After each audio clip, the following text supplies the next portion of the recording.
An 18-year-old Alaskan woman went missing from the coffee shop where she worked. Strange messages began to arrive from her phone, but the police and FBI were unable to find a single lead. They were able to uncover the truth after conducting a thorough investigation, but none of them could have predicted that they were dealing with one of history's most heinous crimes. Samantha Koenig was born on August 30th, 1993, in Anchorage, Alaska, the state's largest population center known for its quiet, measured lifestyle, harsh climate, and vast expanses of snow-capped mountains. The girl adored animals and intended to pursue a career in the field after school. Her other option was to pursue a medical career. Samantha even considered joining the Navy as a nurse. In her free time, she worked part-time at a Subway restaurant and a Harley-Davidson dealership. When she was 18, she took on a part-time job at a small chain coffee shop downtown. Samantha was thrilled about the opportunity. First and foremost, the job was simple enough. Second, she had to work alone on her shift, so the entire process depended solely on her. Her boyfriend, on the other hand, was not as enthusiastic and was concerned about Samantha having to work through the night alone. He tried to talk her out of it, but eventually agreed to support her decision on the condition that he pick her up after each shift. She assured him that the coffee shop was equipped with cameras and even had a panic button to call the police, despite the fact that it was in the middle of nowhere. It was a relatively deserted area. The city, like most of Anchorage, has a low population density, which means that even in the downtown area, there are empty streets. Samantha also had to work a lot during the hours of darkness because daylight hours in Alaska are limited during the winter. Samantha fell in love with the job and quickly mastered it. She'd been working there for a month by early February, and on the first of the month she was getting ready to finish her shift at 8 p.m., as usual. A customer arrived 5 minutes before the coffee shop closed and ordered a large Americano. Samantha prepared the drink and handed it through the window to the customer. He grabbed the glass and immediately pointed his gun at the young woman. An unidentified man in a ski mask threatened to rob her and demanded that the lights in the coffee shop be turned off. Samantha complied, and the intruder broke in through the window. A surveillance camera captured the entire incident, but those silent witnesses could not help her. She didn't press the panic button because she was afraid of the armed robber. Once inside the coffee shop, the perpetrator tied Samantha up and inquired as to where her car was parked. The young woman responded that she did not have one, and that her boyfriend would be there any minute to pick her up. The man then led her outside and toward his car. Samantha managed to escape and run while he looked around, but the perpetrator quickly caught up with her and grabbed her. Unfortunately, no one was on the street at the time, so she couldn't get help. The man stated that if she attempted to flee again, he would kill her. He then led the young woman across the street to his pickup truck and seated her in the passenger seat. The perpetrator had obviously planned ahead of time, as the license plates had been removed from the car. As he drove her to an unknown location, the man stated that all he wanted was a ransom from her family, and Samantha could then return home. He continued to hide his face behind a ski mask the entire time. The young woman begged him to let her go, explaining that her family did not have much money, but the kidnapper refused. At one point, he asked Samantha where her phone was. The young woman responded that she had left it at the coffee shop, which enraged the perpetrator. He needed the phone for his ransom plan, so he returned to the coffee shop, took the smartphone, and sent 2 messages to Samantha's boss and boyfriend. In them, the kidnapper stated on the young woman's behalf that she was tired and planned to leave town with friends for a few days. Samantha spent the entire time in his pickup truck. After texting, the kidnapper removed the phone's battery and resumed driving. He drove the young woman to an undisclosed location that resembled a barn and instructed her to sit quietly. The man threatened to kill her if she tried to scream. He also mentioned that he had a police scanner and that if she managed to call for assistance, he would know right away. The perpetrator demanded Samantha's credit card, but the situation was not so simple. The young woman stated that she shared a bank account with her boyfriend, and the card was in his possession.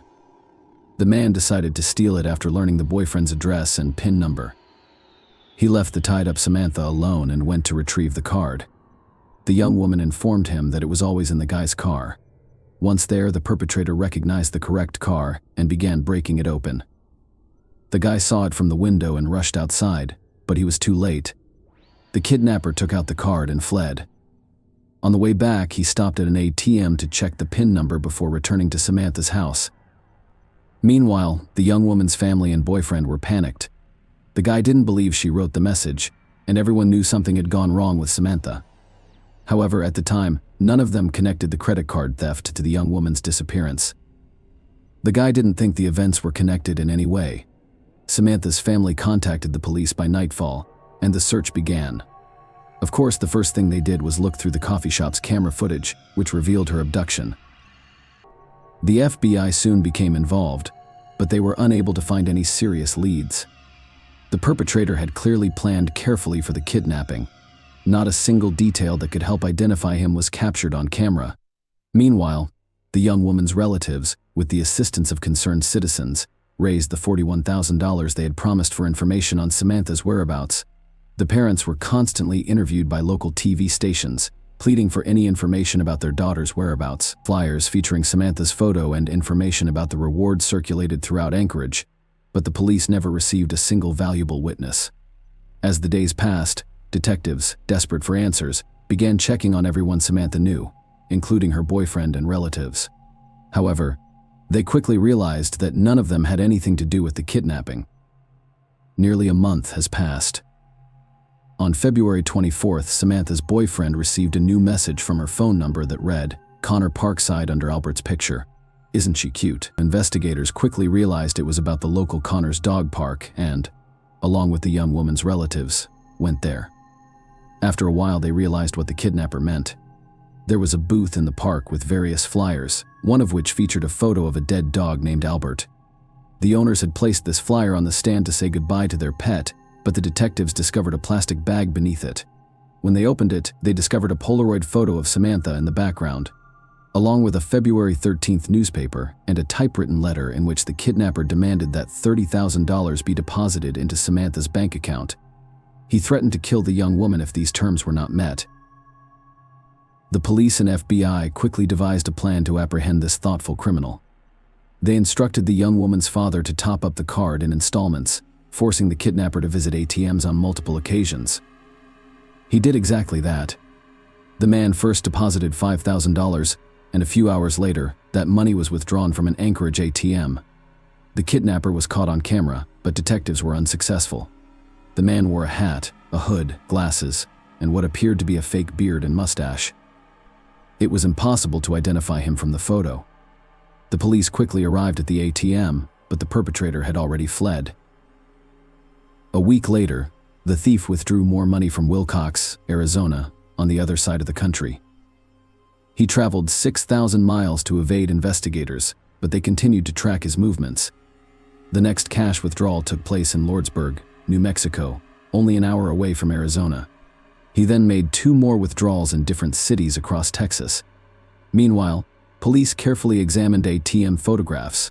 They quickly realized the criminal had made a huge mistake. Wilcox had left his car in the camera's line of sight, so the detectives now knew the model of his vehicle. Of course, it was impossible to see the license plates in such a photo, but they now had something to work with. Investigators were concerned that the kidnapper might cross the border into Mexico, so all patrols were instructed to stop white Ford Focuses. A few days later, on March 13th, a Texas Highway Patrol officer observed a vehicle of that make in a hotel parking lot. A man sat behind the wheel. The officer decided to wait for him to pull out before following him. Soon, the man drove out of the parking lot and onto the highway. As soon as the driver exceeded the 3-mile speed limit, the patrolman ordered him to pull over at the curb. This was done to make the suspect less vigilant. If a dangerous criminal is behind the wheel, he may be armed and prepared to fight until the end, so the patrolman pretended that the reason for the stop was a minor offense. The driver of the white Ford was identified as Israel Keys, 34, of Anchorage. The police officer was immediately alerted and decided to search his vehicle, calling for backup in the process. Samantha's cell phone and her boyfriend's bank card were discovered in the car. They also discovered a gun, a false mustache, a beard, and dark glasses. Police had no doubt that he was responsible for Samantha's kidnapping, but they were still surprised because Keys had never come to their attention. The man had a completely clean criminal record. He lived with his girlfriend and 10-year-old daughter while running his small construction business successfully. He was respected and trusted by his acquaintances. Even some members of the Anchorage prosecutor's office utilized his repair and construction services. However, one question preoccupied everyone: where was Samantha Koenig? Keyes remained extremely calm during questioning. He joked and laughed a lot. The FBI agents continued the conversation in his manner, and after a while he admitted to what he had done. He explained that he had been planning to rob this coffee shop for several days. He wasn't sure if he'd kidnap the employee. Furthermore, he had devised 2 rules that he himself violated: never look for victims near his own house and never transport them in his vehicle. All of this made him hesitant as he stood in front of Samantha in a dark coffee shop, but he decided to see it through to the end. On the night of the kidnapping, he drove her to the shed in his backyard, where his daughter and girlfriend were present. The perpetrator turned on the radio in case his victim screamed, then left to retrieve the bank card. When he returned, Israel entered the house quietly, hoping not to wake his family, poured himself a glass of wine, and went into the barn.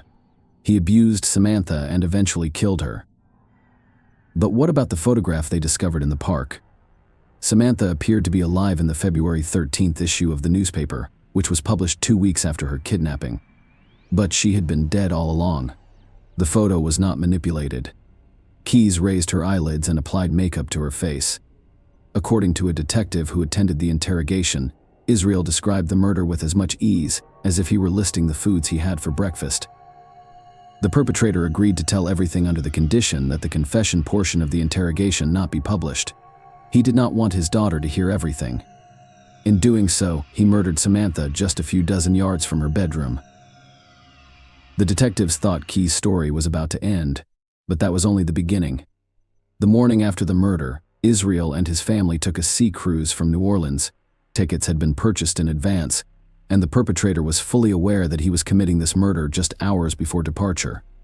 As a result, he had to leave the body somewhere so that no one would find it. Keyes did the simple thing of leaving it in the same barn. The body quickly froze due to the cold outside temperature. When Keyes returned home 2 weeks later, he took a picture with a newspaper and typed a ransom note. He then dismembered the body and traveled to a small lake 40 minutes outside of Anchorage. He cut holes in the ice with a chainsaw and placed bags of body parts and additional weights inside.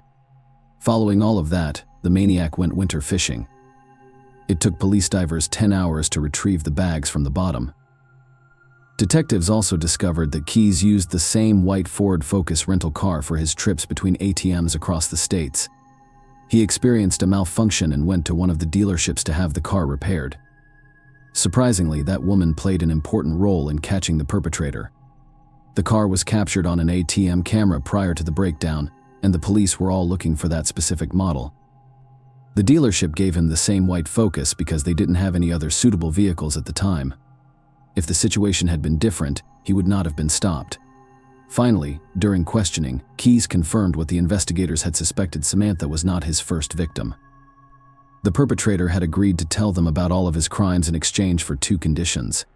First, he demanded a death sentence that would be carried out within a year of its pronouncement. Second, he requested that everything he said be kept private from the press. These conditions surprised the detectives, but they saw no reason to object, and the maniac began telling them horror stories. Israel began committing crimes from an early age. He'd break into people's homes, steal, start fires in the woods, and torture animals. His parents were strong believers, but they practiced a controversial and unpopular branch of Christianity. They moved around the country on a regular basis because his parents' religious preferences were constantly changing. At the age of 20, Keyes joined the army and served for 3 years. He had molested a random young woman he had seen in an Oregon park a few months prior. When questioned, Israel stated that he wanted to leave the army as soon as possible so that he could begin killing. After quitting at the age of 23, he began his killing spree. He established weapons caches in the woods so that he could return at any time and begin looking for victims. Police discovered 2 such caches in Anchorage and New York. Inside, there was money, knives, a gun, and body disposal supplies. Over the next few years, he went hunting in various states, but the exact number of his victims is unknown. The FBI has only identified 5 of them, but detectives believe Keyes committed at least 11 murders, and these are just the cases in which numerous factors point to his involvement. The total number of murders could be up to 30. Furthermore, Israel had been robbing banks, stores, and private residences, so he always had enough money to purchase weapons and travel. He had significant cash reserves in his hiding places, which were discovered after interrogation. Despite this, the man had only ever come to the police's attention once. Throughout the interrogations, he denied any involvement, but detectives did not believe him. On March 3, 1996, a 12-year-old girl named Julie Harris went missing. Israel Keyes, then 16, lived in the same neighborhood. Police suspected him after a witness discovered Julie near Keyes shortly before she vanished. It wasn't until a year later that the girl's remains were discovered in the river, and her murderer was never found. During interrogations following Samantha's murder, Keyes denied any involvement, but investigators were still hesitant to believe him. They did not, however, possess any direct evidence. In a conversation with FBI agents, Israel admitted to studying serial killers since he was a child. His idol was Ted Bundy, and the maniac aspired to be like him. He had no remorse for his victims and proudly described how he managed to live two completely different lives. On the one hand, he was a decent family man and businessman. On the other, he was a barbaric murderer. The only indication of emotion was Keyes' request that the detectives keep the details of his crimes from his daughter. He also stated that he had never killed any children or anyone he knew, citing his own daughter as an example. The FBI agents did not believe this, but they were unable to demonstrate otherwise. They were all forced to admit that Israel was a highly intelligent maniac who had committed only one error in his entire string of crimes. The investigators hoped that he would confess to all of his atrocities, but this did not happen. 9 months after being arrested, Keyes committed suicide in his cell. Despite hundreds of hours of interrogation by FBI agents, he withheld much information. 11 drawings of skulls were discovered under the bed in his cell. It's possible that each one represented a victim. The images of these drawings were not published until 2020. Thus, Israel Keyes can be classified as one of the most violent and elaborate maniacs. He maintained an impeccable reputation despite committing dozens of different crimes and always getting away with it. If he hadn't left his car in the camera's view, he might not have been caught. Investigators were certain that if he had, he would have continued to kill. Keyes stated that he saw killing as his life's purpose and intended to continue hunting people until he was caught. Please share your thoughts on this story in the comments section, and thank you for watching.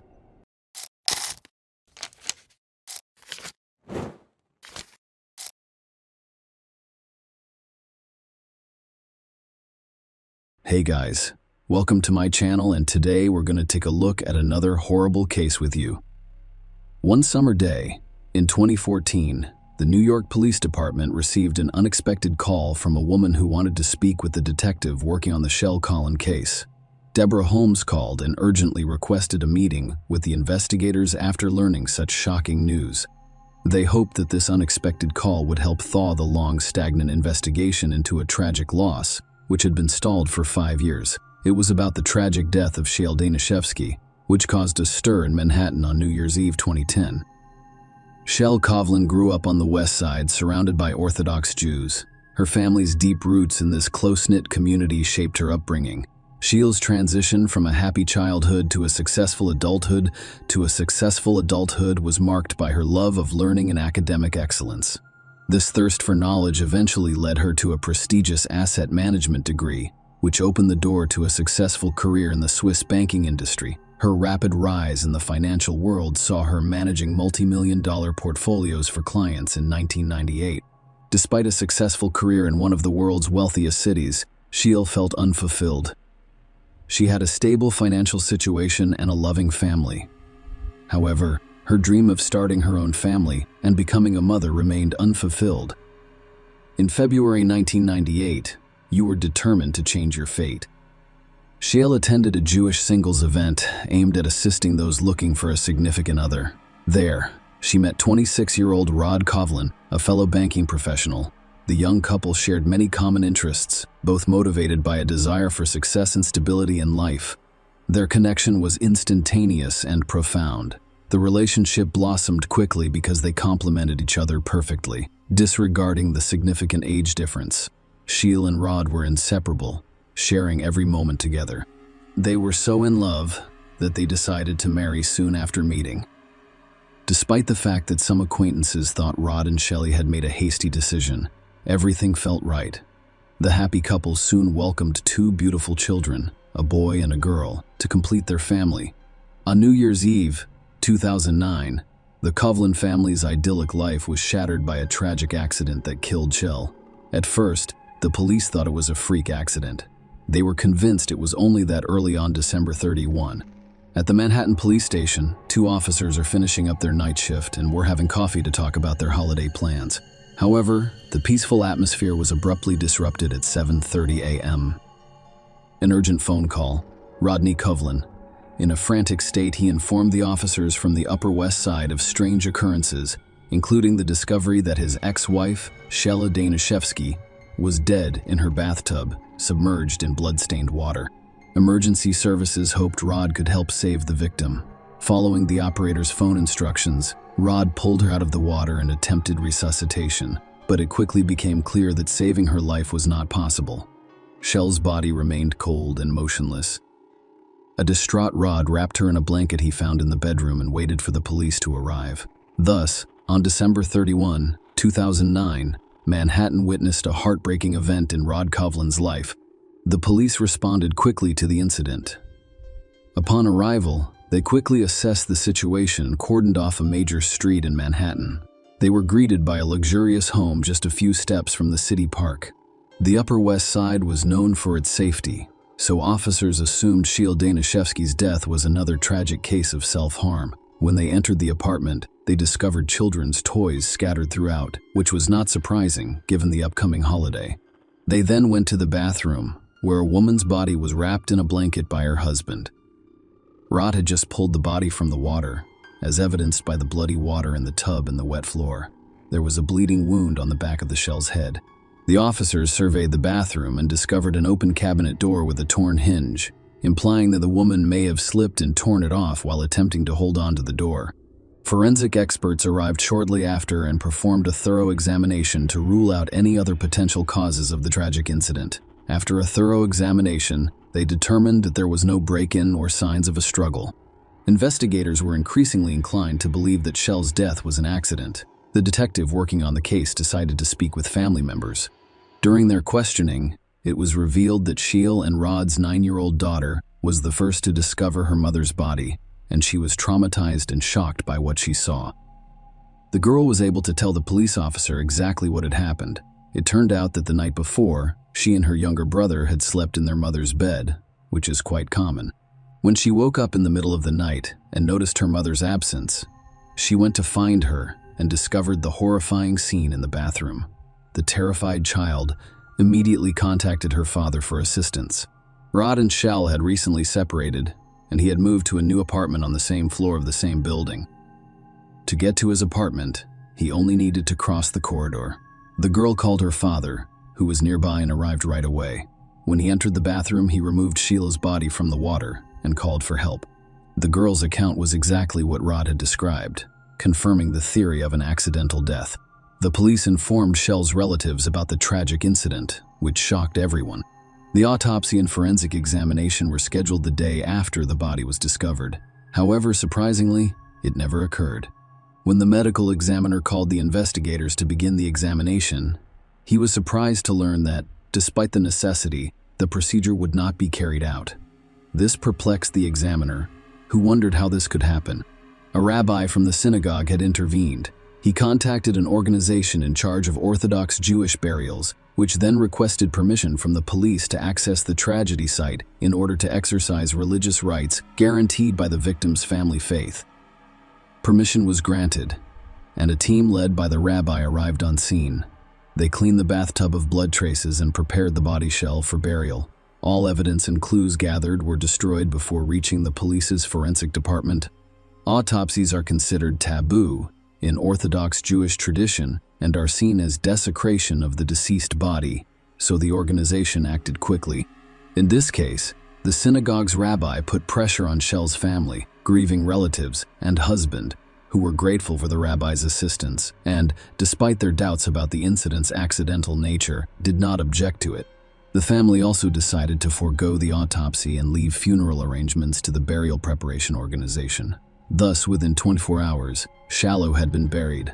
Hundreds of people came to pay their final respects and condolences to the family. Later, after learning from the police that potential clues were destroyed while cleaning the bathroom, Shell's parents began to have doubts about the official version of her death. A fall in the bathtub was certainly a risk. However, the possibility of death from such an accident appeared increasingly unlikely to them. Although nothing confirmed their suspicions, the thought that their daughter's death was not an accident troubled them greatly. The New York Police Department was unable to conduct further investigation because the evidence was destroyed, prompting the family to hire a private detective to clarify the circumstances and confirm that Shell's death was caused by a tragic fall. The private investigator hired by the woman's relatives began investigating this unusual case. First, visit the deceased's family home and speak with the relatives. From their statements, he discovered that their relationship was far from perfect and their marriage was facing serious challenges. The couple celebrated their 10th wedding anniversary in 2008. However, their marital bliss quickly crumbled. Rod struggled in his career, frequently changing jobs. It was revealed that he had developed a gambling addiction and had spent a lot of money on it. Shale was concerned about her husband's neglect of the family and excessive use of computer games. Rod was spending their savings on backgammon tournaments, which Shell had complained about to her close friends. He was dissatisfied with the amount of family money he spent on his numerous trips. Furthermore, she discovered that he had been unfaithful during his numerous trips. It's important to note that Shelley wasn't passive or naive about her husband's behavior. After discovering his infidelity through his emails, she decided to end their marriage and obtained permission for a religious divorce. Externally, the couple still appeared to be married, but Rod had moved in to another apartment in the same building, and an official divorce took some time to complete. Despite their estrangement and strained relationships, Shelley and Rod attempted to maintain a friendly demeanor, particularly for their children. However, Rod's behavior frequently caused conflicts and disagreements. Shell had recently complained to her close friends about her husband, describing him as aggressive and hot-tempered. She suspected he was monitoring her entry into her apartment when she was not present and checking her emails. She also suspected Rod had installed a camera in the building's corridor to monitor when she returned home. These complexities in their marital life could have prompted further investigation into Shell's death. After gathering all of these details, the private detective proposed the theory that Rod was involved in his wife's death and that he needed to conduct additional investigations to learn the whole truth. The detective's first goal was to determine whether a crime had occurred at the location where the body was discovered. He intended to inspect the Shell apartment but encountered a problem. The door was sealed. He quickly obtained a court order to gain access to the site and arrived at the scene, accompanied by New York police officers. He tried to unlock the door with the key provided in advance, but the stubborn lock resisted for a while. After a few moments, Rod Coughlin emerged from his apartment at the end of the corridor. He claimed to have heard noise and came to see what was going on. When confronted by the police, the detective Rod took the key and effortlessly opened the door. This prompted some questions for the detective. Did Rod hear sounds in the corridor by chance, or was he deliberately keeping an eye on things? Once inside the apartment, the detective was determined to find evidence to back up his murder theory. Shell's relatives say she was home on December 31, but her phone was missing. The detective thoroughly searched every room, but only found the woman's phone charger. While the phone was not found, the detective was tasked with investigating the bathroom at the scene of Shell's death. He paid special attention to the hinge that investigators suspected she had severed during a fall. The more he examined this item, the more he questioned whether the shell could have torn off the metal detail, which was securely attached to the cabinet. Even with the woman's weight, it would have required immense strength. There were serious concerns about such a possibility. After a lengthy discussion with law enforcement, the detective attempted to persuade them that this was not an accident, but rather a homicide. The investigators were not persuaded and cited a lack of evidence. As a result, it was decided to conduct an autopsy to definitively determine the cause of death. The impending exhumation of Shell's body sparked intense thought and debate among her family. More than 2 weeks had passed since her burial, and it was a difficult decision for her family to make. In the Jewish faith, such interventions are viewed negatively, and religious leaders frequently oppose them. The family needed time to make their decision. Despite the prohibitions, they believed it was critical to learn the truth about their daughter's death and consented to the exhumation.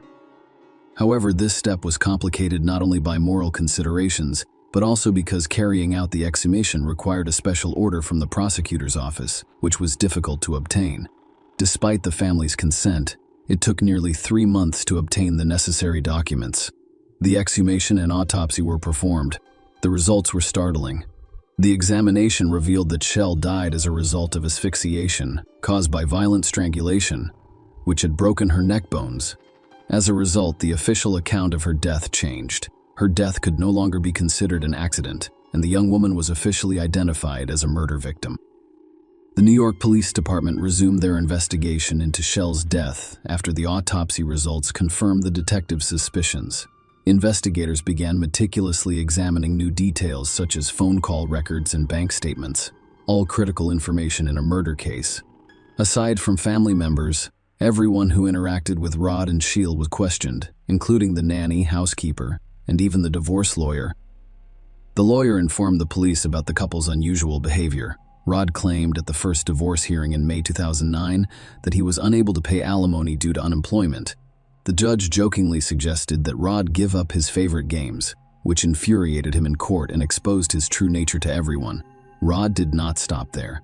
He sought vengeance on Shell, accusing her of living an immoral lifestyle, misusing funds, and even calling her employer with slanderous allegations about drugs and violence against their son. Shelley suffered greatly as a result of these false accusations. An investigation launched in response to these allegations revealed no evidence to back up her husband's claims. The most shocking aspect of this story, however, was when Rod and Shell's son revealed that his father had coached him to say phrases designed to discredit his mother. Rod paid a high price for his despicable actions. At a new divorce hearing on July 7, 2009, he was barred from being alone with his children, a measure that remained in effect even after Sheil's death. Rod was denied custody of his children, and a social worker turned them over to Rod's parents, inciting his rage. He most likely believed he would finally accept responsibility for his children. The police also spoke with a woman who had previously cared for Rod's children before being fired by him. She provided the detectives with intriguing information. It turned out that on December 30, Shelley had an expensive keratin hair treatment worth several $100s. After treatment recommendations included avoiding moisture and heat exposure for several days, which precluded bathing or showering. This begs the question of why Shelley would risk damaging her hair by disregarding these recommendations. Investigators suspected that Sheil did not take a bath on the day she died. However, their conclusions lacked direct evidence and were insufficient to charge anyone with murder on their own. Detectives also looked at the building surveillance footage where the couple lived. On the day of the murder, they noticed Rod's unusual behavior. At 4 a.m., he left his apartment dressed as if he was going out. He returned after some time. The night watchman at the building's entrance, who was interrogated, found Rod's early morning departure unusual because he had never left so early before. The watchman remembered Rod asking if he needed anything, to which he said no. However, Rod returned a few minutes later with chocolate bars and offered them to him. The investigators believed Rod's actions were deliberate in order to create an alibi for himself. Rod was now the primary suspect, and the investigators' task was to prove his guilt using any means necessary. Their main question was what possessed Rod to murder his wife during the investigation. Despite 2 divorce hearings, Shelley and Rod remained legally married, which meant that without a will or divorce, the property would automatically go to Rod. It amounted to more than $5 million. Another critical point was that on December 31, 2009, Sheila scheduled an appointment with her lawyer to change her will, intending to exclude her husband. This was undoubtedly a blow to Rod, providing a motivation for the crime. Rod's potential loss of $5 million was undoubtedly a motivating factor. Because he was already a suspect, all of Shell's assets were transferred to a secure account pending further investigation into his involvement in the crime. It was obvious that if Rod had been monitoring his wife, he would have known about her meeting with the lawyer to remove him from the will. Investigators suspected Rod of installing spyware to track his wife. Sheil was also seen returning home around 8 p.m. on surveillance footage. The night before, they were talking on the phone, which was never found after the crime. Now that they had confirmed that the phone was in the apartment, they decided to conduct another search of the crime scene. When the investigators returned to the apartment, they didn't have to search long. They couldn't believe their eyes when they saw Shell's phone calmly lying on her bedside table, plugged into the charger. No one noticed the device in this location during the initial search by the New York police or the examination by private detectives. Furthermore, during previous searches, investigators photographed the room, but the phone was not on the bedside table.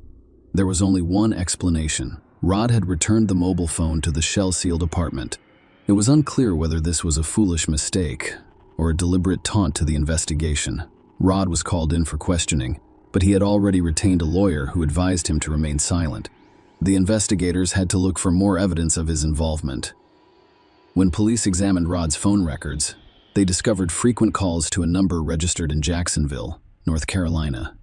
Deborah Holmes, a married mother of 3, owned the phone number. She was 14 years older than Rod. They met at a backgammon tournament 5 months before Shell's murder and had a passionate affair.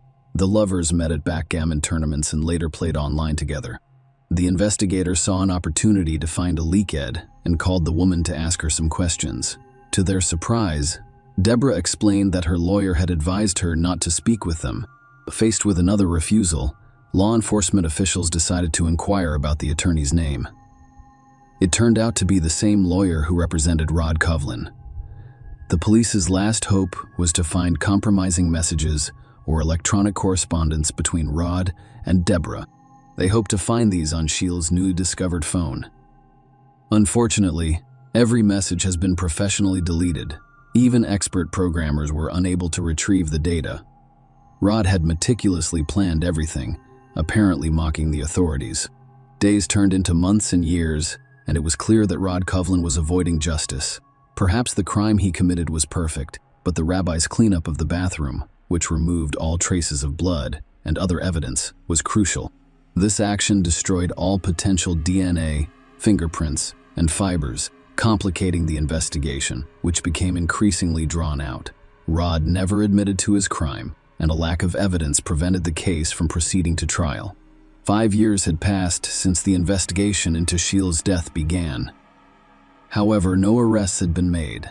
After years of fruitless searches for clues and evidence linking Rod Coughlin to his wife's death, the suspect's mistress unexpectedly came forward. Following her phone call, the police invited her to the station, where Deborah Holmes arrived immediately. It turned out that she and Rod had split up a few months before, prompting her to call the police. What she told the investigators over the next 3 days shocked them. Deborah had a lot to reveal. She informed them about Rod's plans for custody of his children. Rod was still a suspect in his wife's death and had no custody rights over the children, so he couldn't access her money. Rod was willing to do anything to seize her. She had left millions and devised a heinous plan. Coughlin intends to persuade his 15-year-old daughter to stage an assault, then accuse his father, Rod's father, of the offense.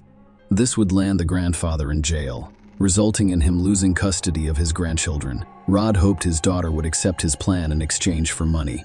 Meanwhile, the criminal was regularly withdrawing money from the only account he had access to, which Shelley had set up for their children's education.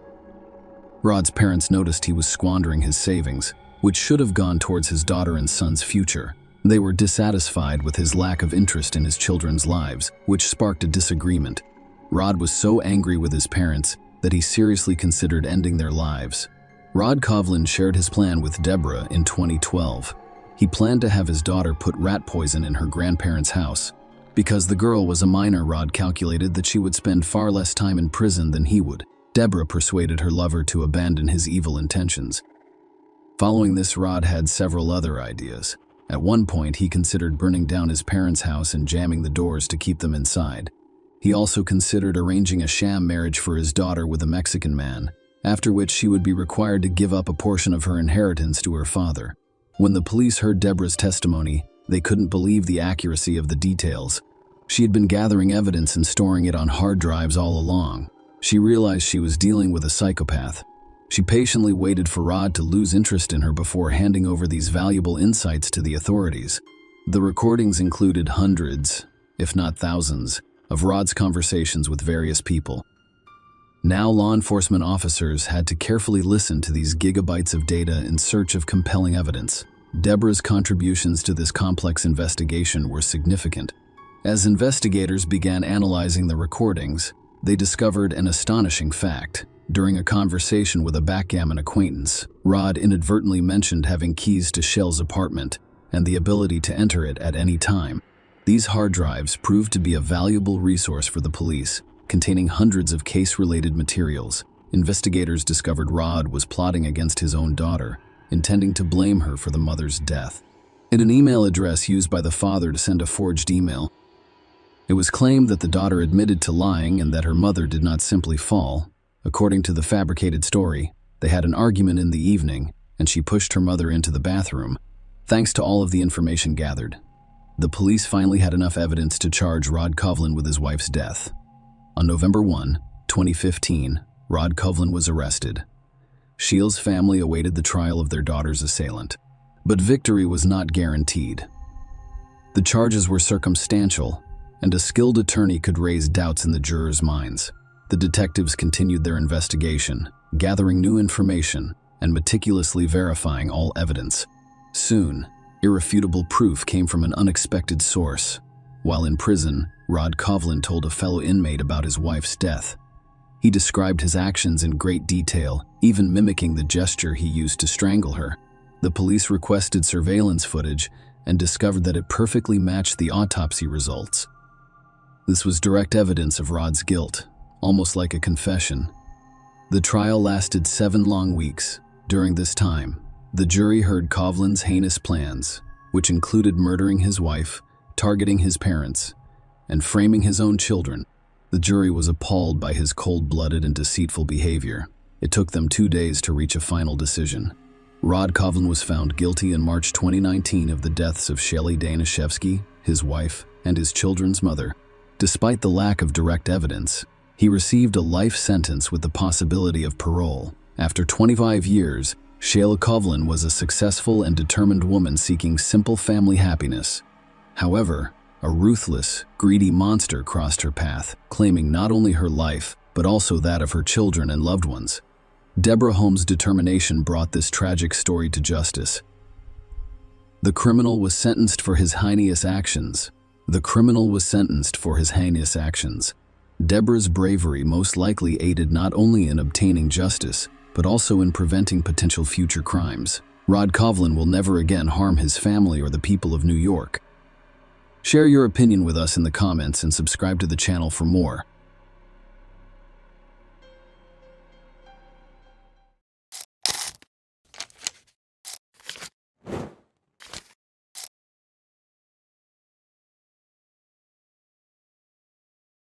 Hey guys, welcome to my channel, and today we're going to take a look at another horrible case with you. In this video, we will discuss the events of 2013. Jaden Parkinson, 17, went missing after leaving his hostel in Oxford, England. The police began searching for her as soon as they received a missing persons report. While investigating this case, the police discovered something they had never seen before. Nothing like this has ever occurred in the UK before. Jaden Parkinson was born September 26, 1996, in Folkestone, United Kingdom. She was the youngest of the family's 3 children. Her parents' relationship was far from idyllic. Samantha Shrewsbury, Jaden's mother, claims her children have witnessed a lot of unpleasant things. Jaden was 7 years old when her parents divorced. The girl lived with her father but was very close to her mother. They lived in various locations and spoke on the phone every night. When she became a teenager, her life became a little chaotic. Samantha claimed that Jason's father gave her complete freedom. She joined a company where she began smoking and drinking. She lived with her father from time to time before moving in with her mother when she was 13. She ran away from home and approached her mother, expressing a desire to live with her. Ultimately, the family court allowed Jaden to remain with her. She had disagreements with several people at school, including teachers. She didn't like how someone was attempting to control her behavior. In her personal life, she was in a relationship with Benjamin Blakely. Jaden was only 14 when she met Ben Blakely. They didn't live together because she was still a child, but he kept nagging her and gradually changed her completely. Jaden began dating Ben when she was 15 years old. He was 20 years old at the time. Jason's mother was undoubtedly concerned about the 5-year age difference, but she had no control over her daughter's love life. Their relationship began as tender and romantic, but everything changed with time. There was no trace of their previous mutual understanding, and their relationship became extremely strained. Ben oversaw every aspect of Jason's life. She stopped wearing makeup and became increasingly withdrawn. Ben even decided what clothes she could wear. He caused Jaden to drift apart from family and friends. As a result, the girl left her mother's house and began living in a hostel for women experiencing domestic violence. Although Ben was forbidden from entering this hostel, he was still able to completely control her life. They frequently argued, and Jaden even informed the hostel staff that Ben was aggressive toward her. She couldn't do anything without his consent. He took her phone away, convincing her that all she needed in the world was him, his love and care. Ben forbade her from speaking with men. He had complete control over her social media accounts, and she had stopped attending school. Ben's level of control was so high that he even forbade her from leaving her room to use the restroom. Jaden used to call her mother every day. However, their communication has been reduced to 1 or 2 conversations per month. Samantha requested her daughter return home and end her relationship with Ben. However, the persuasion did not work. Ben dominated Jaden both mentally and physically. She was seen multiple times with bruises on her face. On November 30th, 2013, Jaden called her mother to tell her she was pregnant. She hoped that the child would force Ben to reconsider his attitude toward her and his lifestyle in general. She expected the baby to strengthen their bond and Ben to return to his former self, but he fell short. Ben stopped acting like a good boy, as is common in such situations. When he took complete control of Jaden, she fell into a trap. He made her drift away from her friends and family and rely solely on him. She did not have her own money. As I previously stated, he eventually forbade Jaden from leaving her room, even if she needed to use the restroom. Ben dated other girls behind her back, over whom he exercised psychological and physical control. Samantha once again asked her daughter to return home after learning of her pregnancy. However, Jaden refused. They met to discuss it, but Jaden remained adamant. The girl didn't want to cause her mother any more problems. When Jaden told Ben about her pregnancy, he became enraged and claimed that he was not the father of her child. He even threatened Jaden to share her naked photos and videos on social media. She reported Ben to the police a few days before Jaden went missing. She was afraid he'd post her naked photos and videos. Ben had approximately 30 photos and 13 videos of Jaden, which she did not want made public. On December 3rd, Jaden, you failed to return to the hostel for the night. Jaden is aware of the problems in his personal life. The staff attempted to find her. They contacted Samantha by phone, but she had no idea where her daughter was. The police received a missing persons report shortly after midnight on December 4th, 2013. I discovered that Jaden has personal issues. Investigators attempted to contact Ben to determine if he knew anything about her disappearance. He was aggressive and repeatedly hung up the phone, claiming he couldn't help Jaden and had no idea where he was. Jaden had a difficult childhood and occasionally quarreled with her family. She ran away from home several times but eventually returned.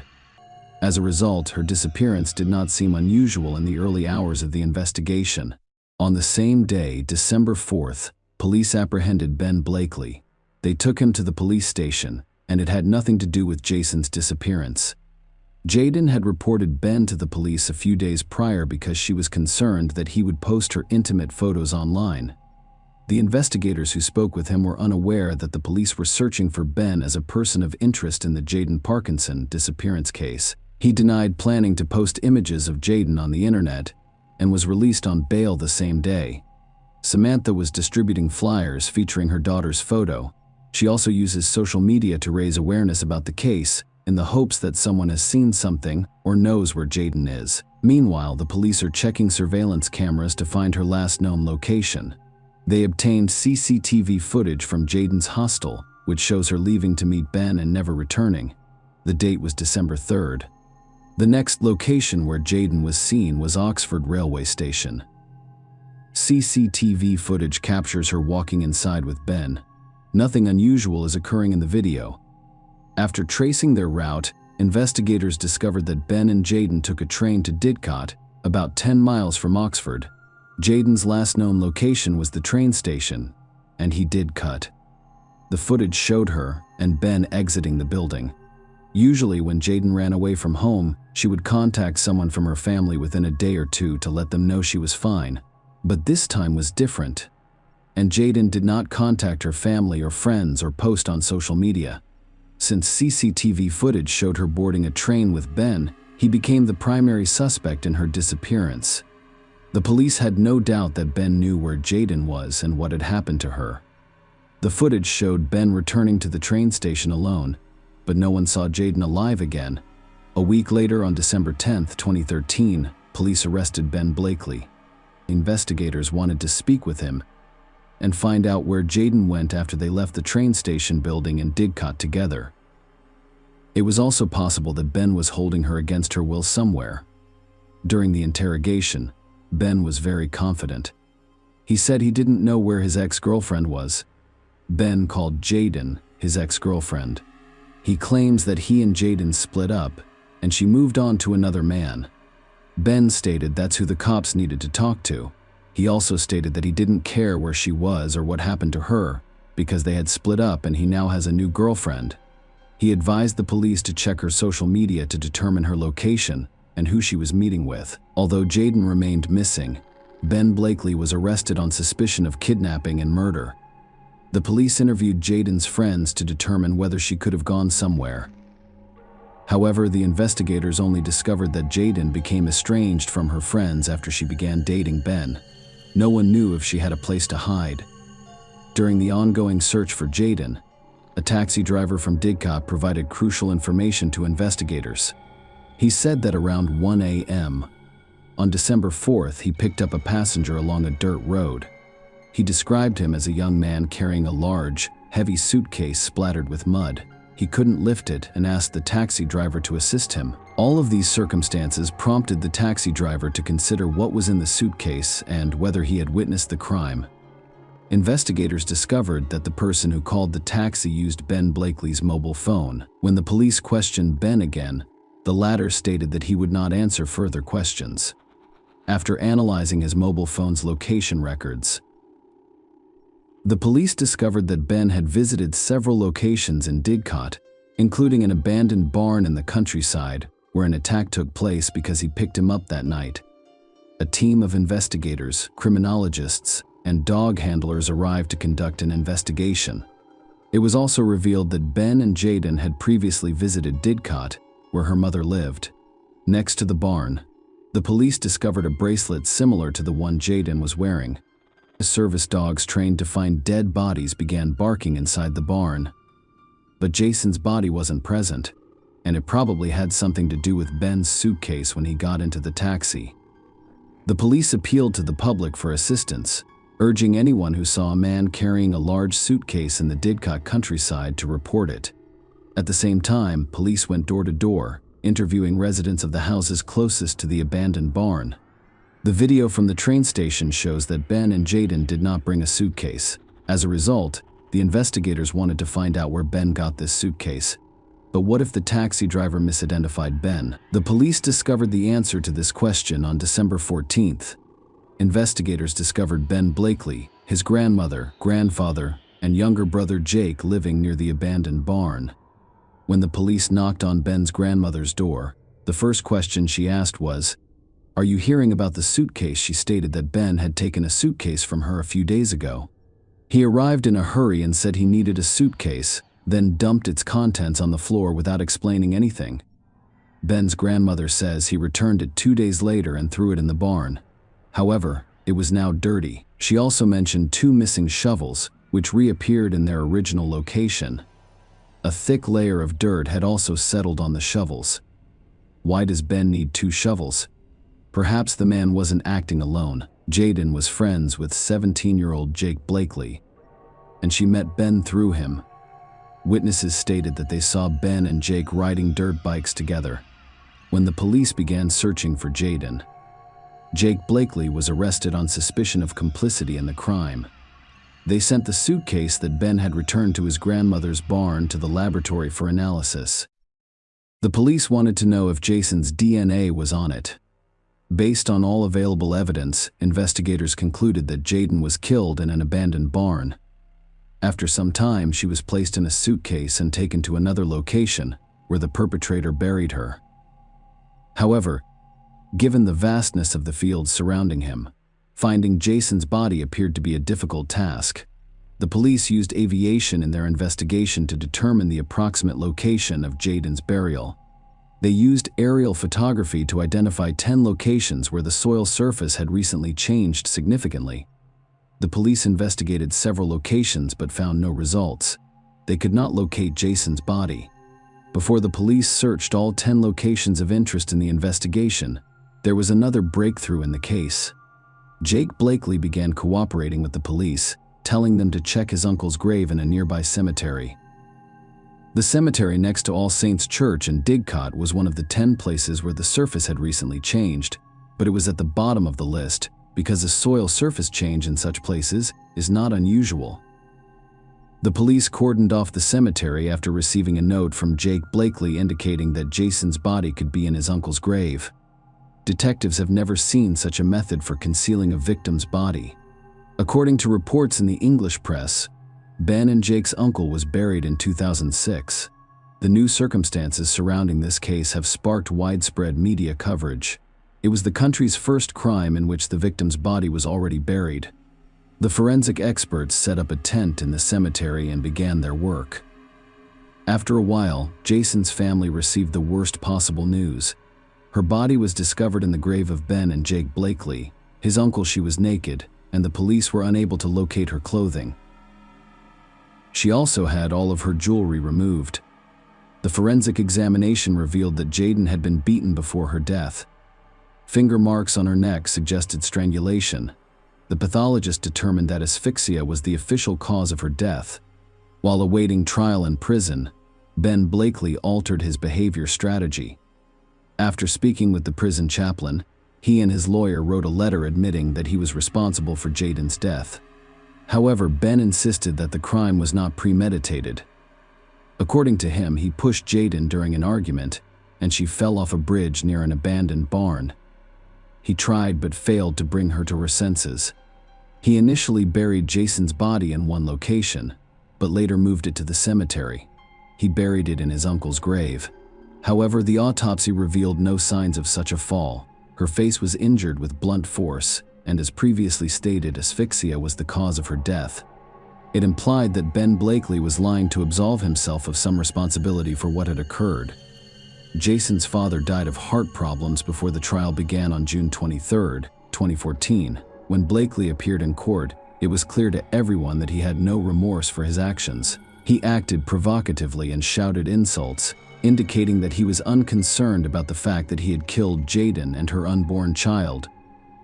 Ben Blakely testified during the 4-week trial that Burks was a violent and controlling boyfriend, and 3 of Blakely's previous girlfriends testified that he was controlling and violent to them while they were in a relationship. The jury heard that he would take their phones, hit them, and grab them by the throat if they responded or if he suspected they were cheating on him. The ginger-haired murderer's temper was on display during the trial. The judge warned him several times about his 4-letter outbursts in the dock and on the witness stand, during which he swore and shouted at the prosecutor, Richard Latham. His rages became too much for Jayden's mother and other family members, forcing them to flee the courtroom in tears. It was also too much for Judge Patrick Eccles, who confined Ben to the cells and continued the trial in his absence for 1 day. Although Jake Blakely is under the age of 18, Judge Eccles lifted the usual prohibition on reporting a juvenile's name because he believed it was in the public interest to do so. Jake has pleaded guilty to perverting the course of justice, but claims he believed he was burying weapons or dead animals at the time. Ben had promised his teenage sibling an Xbox game console and £100 if he carried out the evil deed, according to the jury. The jury saw CCTV footage of Ben and Jayden entering the Oxford train station and boarding a train to Didcot. Blakely was also seen returning alone and looking down, attempting to hide his face. The prosecutor stated that the crime was premeditated. Blakely purposefully led Jayden to a location where no one would witness him killing her. What else could be the reason he took Jayden to an abandoned barn in another town? Jaden was eager to begin a new life after discovering she was pregnant. But Blakely was accustomed to having complete control over every aspect of her life, and he refused to let her go. He did not want to be a father either. Samantha Shrewsbury, Jaden's mother, supported the creation of a domestic violence registry. In an interview with Sky News, she stated, "I don't want another mom to have to stand there and look at their daughter's body on a slab. I'll never forget it until the day I die." For a year before Jaden was killed, I thought he was after me. I hadn't expected it to be her. I assumed he wanted me out so he could manipulate her. He could get money from her. I recall him coming around one day after spitting at her and punching her in the face the previous day. He made it into the block of flats and was banging on the door. I refused to let him see Jaden, so he walked away and spat on me. Later that afternoon, Jaden went outside for a cigarette and I didn't see her for 2 weeks. He'd met her outside. She was at an age when she did not have any income or benefits. They were living rough everywhere. It became difficult to contact her. He'd cut up her SIM card or smash her phone. She didn't want to admit to herself that he was like that. Everyone had heard these stories before. She wanted to change him. He burned, beat, and starved her. She was a rebellious adolescent who didn't listen. I was told that since she was 16, it didn't matter where she went. If the police said it was fine for her to stay there, they didn't have to tell me where she was. I did not have a leg to stand on. However, when she was murdered, she was classified as a child. Where does that get lost? Why couldn't the police get her back home? She was safe with me. I believe she could have been helped if people thought she wasn't a bad kid. And I wasn't an angry mother with a misbehaving child on benefits who didn't deserve to be looked at or heard. I'm very angry with the government. It has to stop. Other girls were hurt before Jaden. If there was a register, she'd be sitting here with my grandchild right now. The register should be public and accessible to everyone, not just the police and social services. The number of times he was arrested. There would have been flags along the way, which could have saved her life. I'd also like to see a program in schools that promotes healthy relationships. Many people do not realize they are in a coercive or controlling relationship until it is too late. I simply want more protection for women like Jaden and the women who will become women in England. In my lifetime, a partner or ex-partner has killed one woman every week. I'm aware that I won't be able to eradicate it. But if I can prevent one girl from dying and one mother from feeling the way I do, Jaden's death will not be in vain. The jury deliberated for 20 hours before returning a verdict by a majority vote. Ben Blakely was found guilty of killing Jaden Parkinson on purpose by a vote of 11-1. On December 3rd, the judge told Ben Blakely, "You took Jaden Parkinson, a complicated but loving and vulnerable 17-year-old girl, into the open countryside near Upton in the dark of an early winter's evening. You strangled her to death." The judge also stated that Blakely's unreasonably jealous treatment of Jaden included physical and emotional abuse during their relationship. You dominated and controlled her daily activities. The judge stated that you took her phone away so she could not contact anyone else.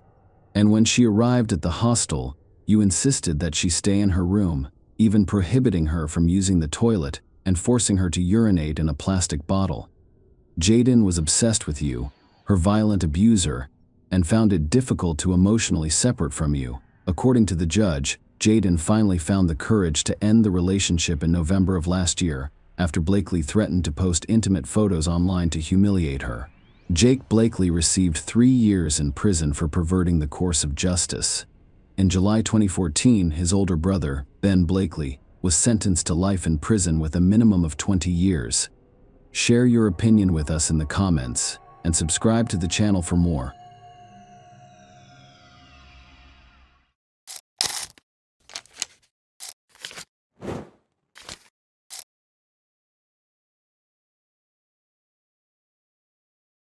Hey guys, welcome to my channel, and today we're going to take a look at another horrible case with you.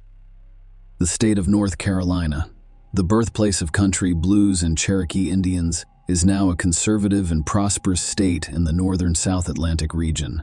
In comparison to South Carolina, the state has a relatively low crime rate. When it does make the national news, it is usually because of snowstorms, tornadoes, or severe thunderstorms. The coast, with tropical storms and flooding, or acres of dense wildlife refuge, as well as the threat of wildfires and landslides, posed far greater danger than people. However, this does not always happen. On April 10, 2019, the storm was caused by 17-year-old Tristan Borlase. The teenager, who comes from a large religious family, brutally murdered his loved ones at their home in Deep Gap, North Carolina. On Wednesday evening, a young woman called emergency services to report a large amount of blood in her home, as well as 3 missing family members, her parents and her younger brother. She also mentioned that she couldn't reach them. Police officers responded to the call and drove to a deep gap about a mile from the Watauga and Wilkes County lines. When patrol officers arrived at the house, they discovered blood on the walkway leading to the house, on the mat by the front door, and a blood trail inside the house that stretched up the stairs. Officers searching the area outside discovered the body of a man covered in leaves under a hammock with several stab wounds. A little later, around 10:30 p.m., the family's pickup truck was discovered hidden in the woods, with a woman's body covered in a blanket and mulch bags on top. A senseless, rash domestic tragedy.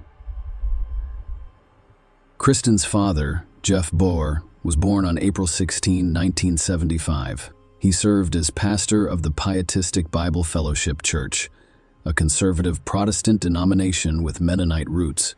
The boy grew up in an environment that emphasized the importance of personal piety and the sense of being constantly under God's strict and watchful eye. His upbringing was built on a serious and careful study of the Bible in meetings, as well as moral instruction. Any form of entertainment, including laughter and colorful clothing, was frowned upon.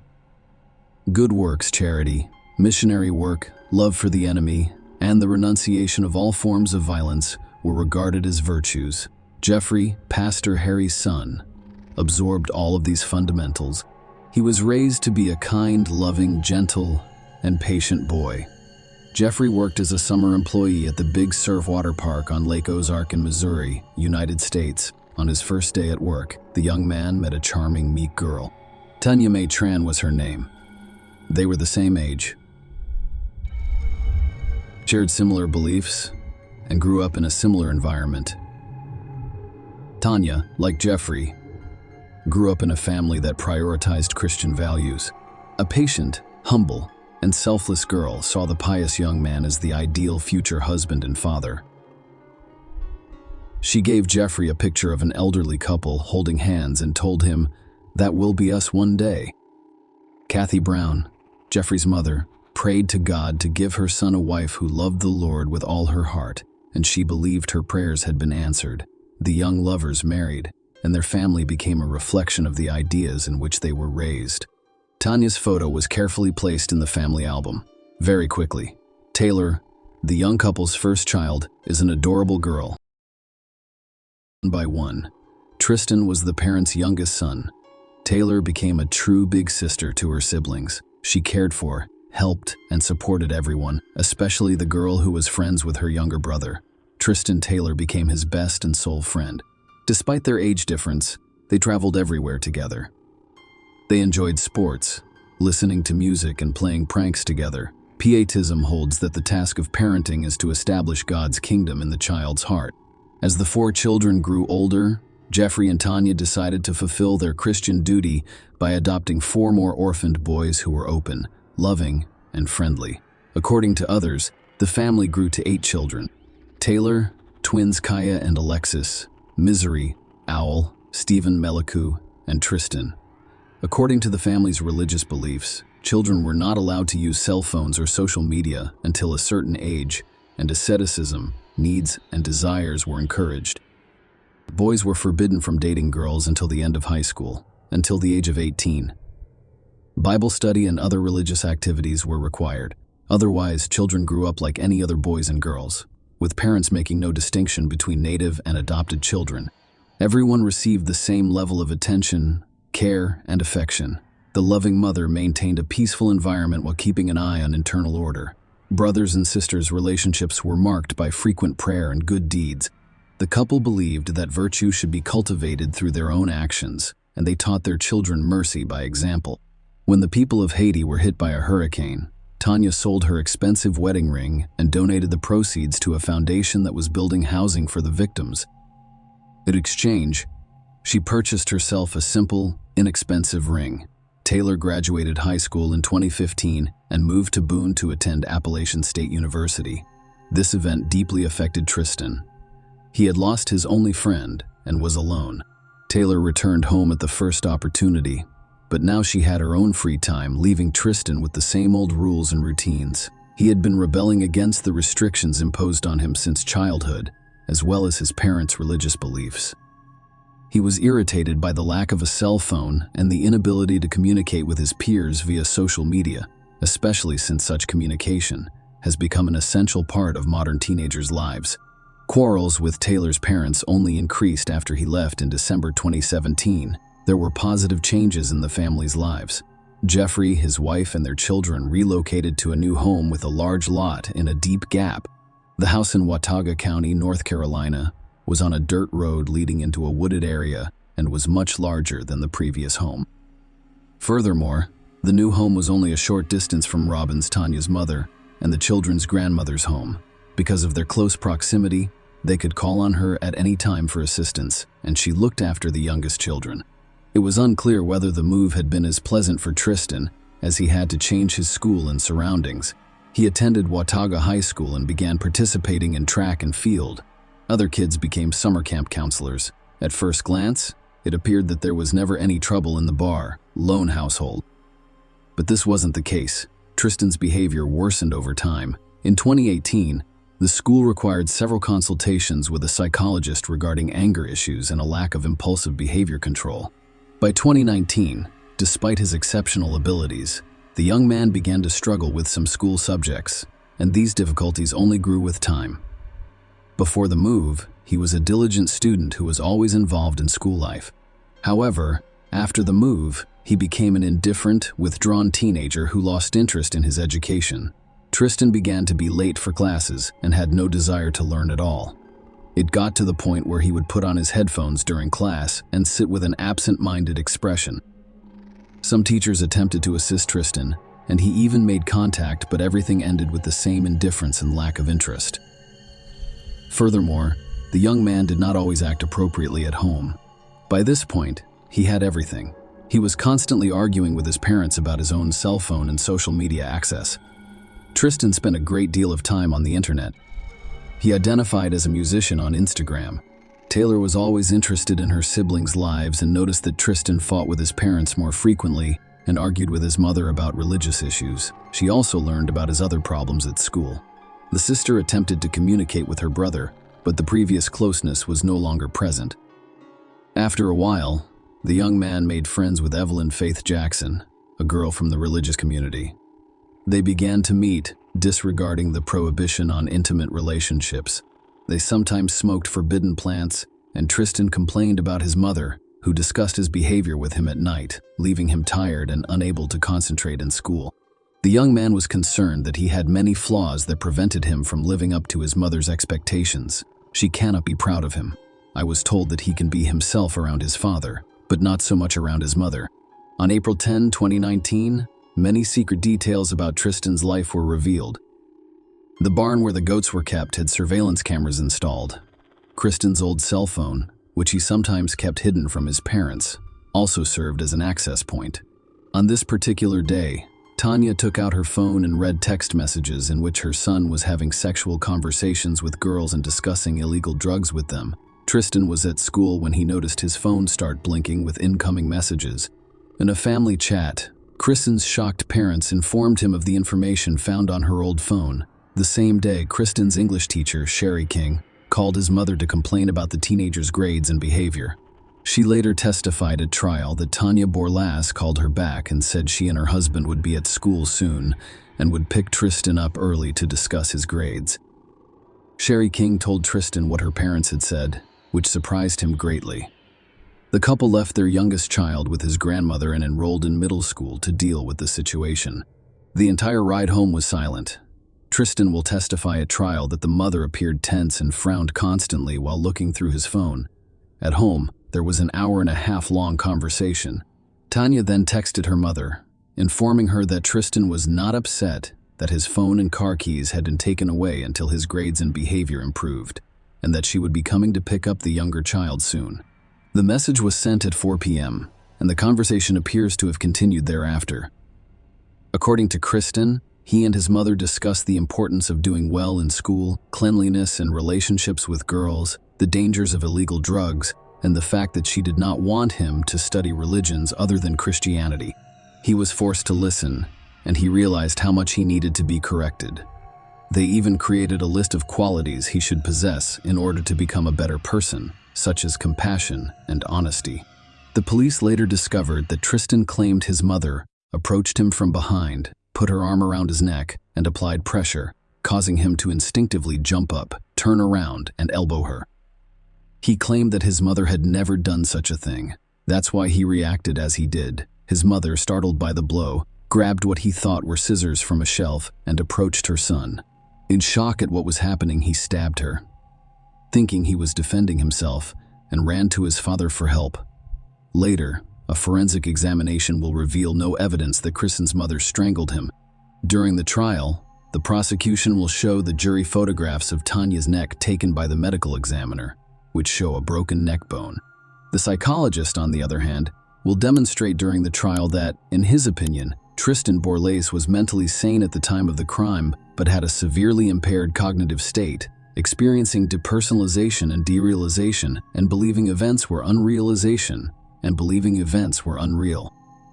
However, the court and jury rejected the psychologist's assessment, determining Tristan to be a skilled manipulator and a socially dangerous person. Tristan claims he had no idea what was going on, why his father was fleeing, and why he stabbed him when he caught up. Despite the fact that he begged him for help, he remembered his father picking up a rock and saying, "Tristan, don't," but he was certain that his father would rather see him killed than harm him. Neighbors later reported hearing loud screams on the Boardloss property around 5:30 p.m. That was Wednesday. After it was over, Tristan returned to the house and vomited, which the psychologist concluded indicated severe stress rather than cold-blooded, calculated murder. However, the jury disagreed with the psychologist's findings. After all, they were shown the forensic medical examiner's reports at trial. Jeffrey Borlase. His autopsy report revealed multiple stab wounds to his left chest and back, wounds to his arms and forehead. Tanya Borlase's autopsy report revealed that she had multiple stab wounds, including those to her left chest, back, and arm, as well as injuries that may have occurred when her neck was compressed. The findings suggest that the parents were defending themselves, not attacking. Furthermore, if Tristan felt threatened, he could flee from his mother. Even if the mother was the victim of a sudden lapse in judgment and a misguided sense of self-defense, the father's murder and subsequent actions appeared to be different. Tristan returned home, removed his mother's body, and hid it in the truck with a tarp. He then spent about an hour cleaning up the crime scene, including cleaning the porch outside the house with a hose. Tristan arrived at his grandmother's house at 8:30 p.m. to pick up his younger brother Robinson. This seemed incredibly strange. Tristan explained that his parents had an urgent need to go to the store and apologized for not having time to stop by and pick up his brother. Robin received a call about 20 minutes later from her other grandson, who complained that his parents were not answering the phone and had not come to pick him up from his part-time job, as they usually did. Grandma dialed Alexis and asked her to go get her brother. They agreed to meet at Jeffrey and Tanya's house to figure out what had happened.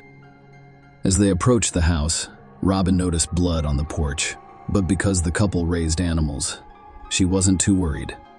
She went inside the house to get a flashlight to check on the animals and discovered that there was blood everywhere. Alexis ran into the house at the time and reported finding a body under a hammock near the animal barn, and she believed she saw Tristan in a getaway car with blood on his face. Alexis summoned emergency services. The operator instructed her and all family members to lock themselves in the car and wait for police to arrive. Following several hours of waiting outside and speaking with officers, the police arrived 10 minutes later. They were all taken to the station, where they learned that Jeffrey and Tanya Borlase had been discovered dead. While investigating the crime scene, detectives discovered a computer interface in the home that linked the video surveillance system to the monitors. When the detectives saw a screen on the monitor with a grid of cameras broadcasting live video, they immediately requested a warrant to obtain the system servicing company's credentials. Meanwhile, Tristan contacted his girlfriend Evelyn and arrived at her house. She noticed he was worried about something, and he had a few scratches on his face and arms. Tristan, on the other hand, is shorter. He had only argued with his parents and received the scratches while playing with his dog. Tristan's injuries were described by Evelyn as 3 scratches on his forehead, a hand wound, a cut on his finger, and a bruised fingernail. Tristan posted a photo of his injuries on Snapchat shortly after the crime, claiming that he was injured by his father's dog. According to his girlfriend, the photo matches the injuries she noticed on him that evening. Tristan stayed all night. They went to Walmart and McDonald's the next morning, saying they were going to school, but then changed their minds. Evelyn was convinced Tristan just wanted to get away from his parents for a while, so she invited him to stay with one of her relatives. He agreed, and they proceeded to another state.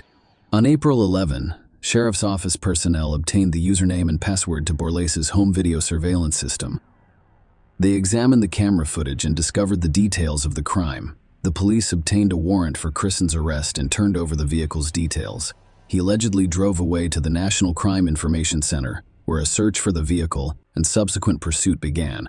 Investigator Matthew learned that Tristan had been seen in Tennessee and began the paperwork for extraditing the alleged perpetrator.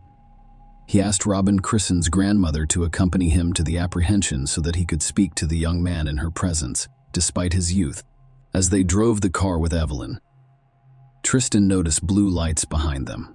He sped up and told his friend that his parents had registered the car as stolen in order to find him. He sped down the highway, attempting to get away, but eventually gave in to his pursuers and pulled over. The Ford was surrounded by police cars.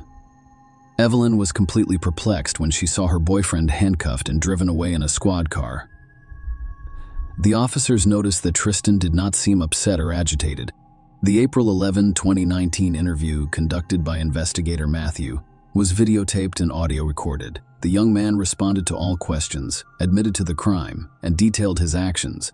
He occasionally cried. Tristan, who was a month away from turning 18, was arrested without bail. A short time later, the sheriff's office obtained a warrant to investigate Tristan Snap's chat account and 5 of his cell phones, all of which may have contained information related to the crime. A search warrant was also issued for Orchard Road home, where detectives discovered another phone, a keyboard and pen from a safe, paper cups, a hammer, a straw knife, a red stain swab, eyeglasses, a kitchen towel, a hammock, a digital video recorder, a rug, miscellaneous papers, South Dakota, business cards, and boots. According to court documents, a search warrant was also issued for the Ford F-150 truck, and a red stain swab laptop computer charger and steering wheel were seized. A search warrant was also issued for Tristan, his girlfriend, and Boone's home, as the young man was spending the night there. According to court records, a pillowcase, a zippered sweatshirt, and a notebook were seized from the property. The findings of the investigations and searches assisted investigators in reconstructing the timeline of events down to the smallest detail. This method of self-defense was deemed untenable. The couple's funeral services took place on April 17, 2019. The ceremony was officiated by pastors William Krantz and Brad Gray of Bible Fellowship Church. Children who lost their parents at such a young age found the strength to write a touching obituary. Our parents never had the chance to live for themselves because they always lived for us. Jeff and Tanya have always made their parents happy and proud.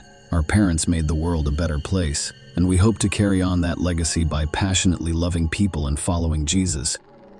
Taylor paid her first visit to her brother in prison following the funeral and was unimpressed by his behavior. Tristan was not only unrepentant, but he attempted to blame the family for what had occurred. Her sister got the impression that he was confident that he would regain his freedom sooner or later. Taylor became disgusted, turned around, and left. Her second visit came on May 11. Kristen returned with Grandma Robin to celebrate her birthday, but the meeting was largely the same as the previous one. Her brother was praising the birthday party they had for him at the prison. Taylor found the behavior unacceptable, especially considering their parents' tragic deaths. Following this visit, the family decided to cut off all contact with Tristan. The trial began February 16, 2022. Tristan expressed regret during the trial. He agreed with everything his family had said about him and supported the decision to impose a permanent ban on contact to make the family feel safer. On March 3, Tristan Borlase was sentenced to life in prison, without the possibility of parole for first-degree murder on all counts. Judge Horn noted that Tristan Borlase's mental health was a mitigating factor, as the psychologist's report indicated that he was still suffering from anxiety and depression and had developed symptoms consistent with post-traumatic stress disorder.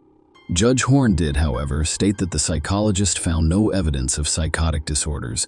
Although the anxiety and depression may have been exacerbated by the continued use of illegal drugs, the most unusual fact in this story is that neither Tristan, his family, his lawyer, nor he himself made any statements about the motives that led to the crime. A pious family and a socially dangerous man using illegal drugs who did not fully understand the reasons for what happened or competently played the misunderstanding. On the one hand, there is a self-hating young man with low self-esteem, a history of depression, active anxiety symptoms, and a lack of qualified medical care. During the court session, it was mentioned that his mother helped him cope with panic attacks because she, too, was prone to them. One of the main provisions of pietistic pedagogy is that children burdened with original sin are immoral from birth, and therefore education and school should correct them, preparing them for correct piety-based behavior in life by establishing strict discipline and suppressing children's self-consciousness. Strict love is supposedly beneficial. A child who may have inherited nervous system overreactivity grew up with strict boundaries, constantly feeling like he was not a godly enough person. Some people require more love than others due to their nature. According to his older sister's memories of the new brothers, the little boy was extremely jealous of their appearance, which drew the parents' attention. Rebellion came first, followed by depressed moods and feelings of worthlessness, as well as illicit weed, panic attacks, and depersonalization. Derealization occurs. He didn't accept his parents' religion. He couldn't be what his mother wanted him to be, or what he was supposed to be in need of improvement. Was that list of needed fixes that the two of them put together with his mother instead of looking for a good therapist? Is this the final straw? Was there any way to prevent such a senseless and merciless tragedy in a truly loving family? Share your opinion with us in the comments and subscribe to the channel for more.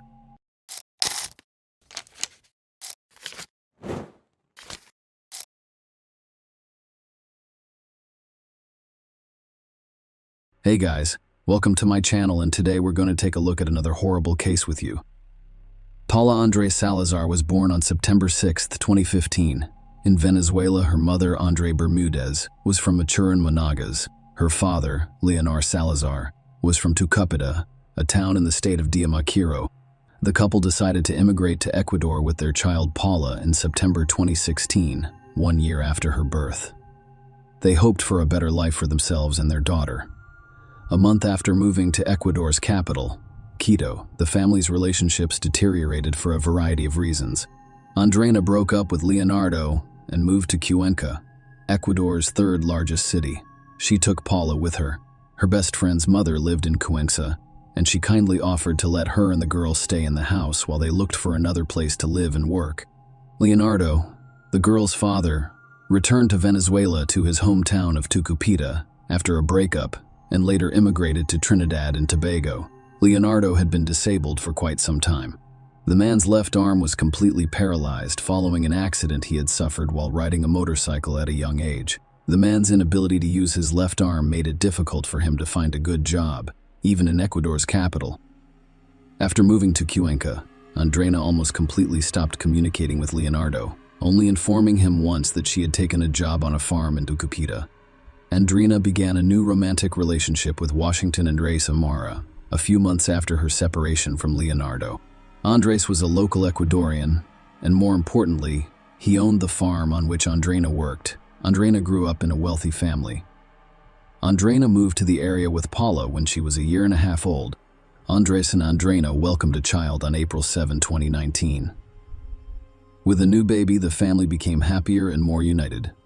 However, everything changed when an event occurred on March 27, 2020, which completely altered the lives of everyone involved. At the time, the family was doing well, enjoying each day, and everything was going well on the farm. On one such day, everything appeared to be going well. Andrés took Paula and drove her to the flower plantations. The girl became dizzy and vomited while on the way. Andrés had no choice but to visit a public restroom. As soon as he and the girl entered, Paula vomited again. He decided to leave her alone for a few minutes and return to the car to get a change of clothes, because the girl's clothes were all dirty. When Andres returned, he discovered Paula lying with her head in the toilet bowl. The men rushed the girl out, attempted first aid, and quickly transported her to the hospital. When the 4-year-old girl was handed over to the doctors, she showed no signs of life. According to the doctor, Paula has died. After the doctors on duty performed an initial examination and assessed the girl's condition, they discovered that Andres' story was riddled with inconsistencies. For example, the doctors determined at first glance that the girl had bruises on her body and face, which could not be explained by the information her foster father provided. In such cases, medical professionals must notify the police. Indeed, the circumstances indicate that shortly after the police arrived, Andres was arrested as a suspect in Paul's murder. Although Andres claimed Paula drowned in the toilet bowl, the autopsy revealed something much darker. First and foremost, the tests revealed that the girl had been dead for approximately 24 hours when she arrived at the hospital, which contradicted the man's version of events.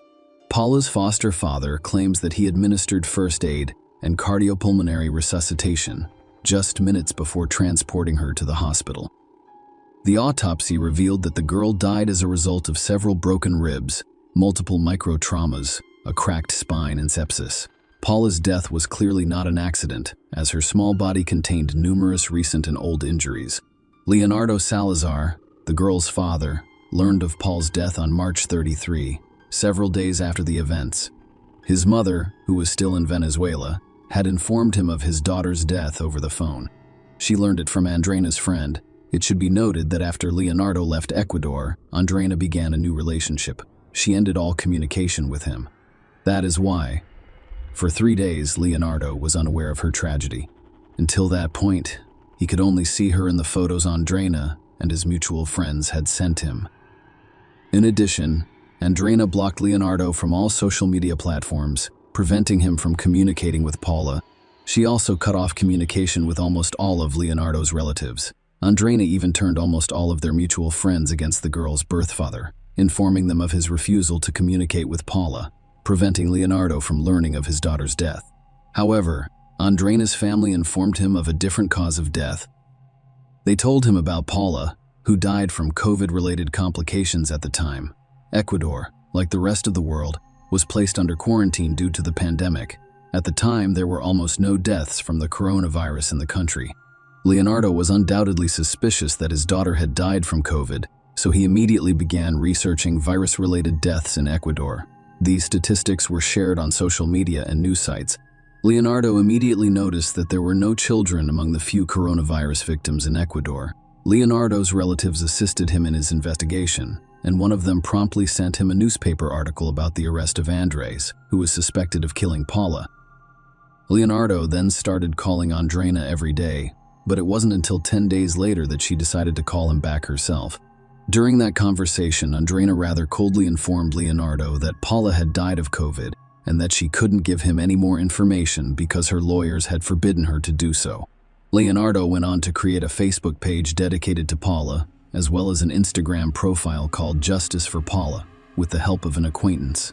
The published posts sparked a massive backlash on social media. Their primary goal was to bring those responsible for his daughter's death to justice on the same day that Andreina called Leonardo.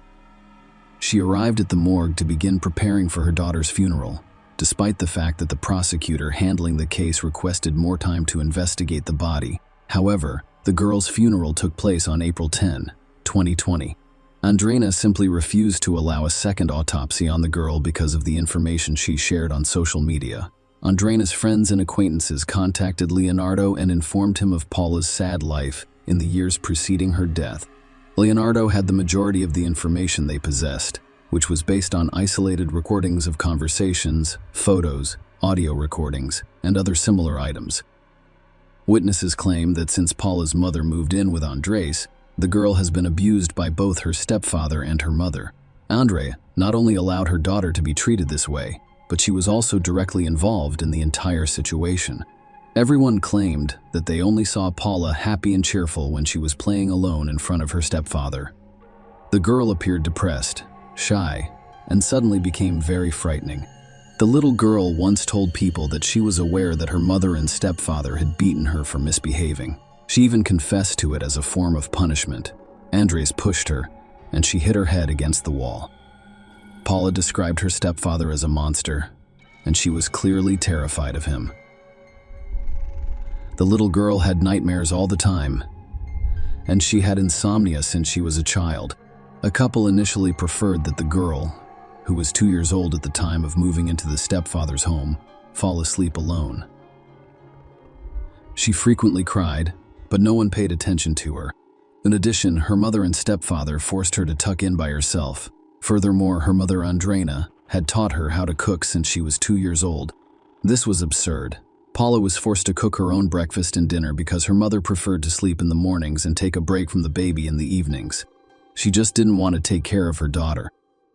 Not only that, but Andreina was unconcerned about the girl having to deal with baking on her own, despite the dangers at the preschool where mother had placed Paula, a girl who constantly complained of leg and back pain and frequently stated that she could not walk. Her constant complaints, as well as the bruises on her body, compelled the teacher to take her to the medical center. Following an examination, they concluded that the girl was mistreated in her family. Teachers contacted the special police organization to investigate the girl's abuse of her family. Officials took up the case and decided to send the girl somewhere she could be safe while the investigation was ongoing. As a result, on October 16, 2019, Paula was temporarily transferred to her uncle Andreina's brother. A hearing on the case was scheduled for December 4, 2019.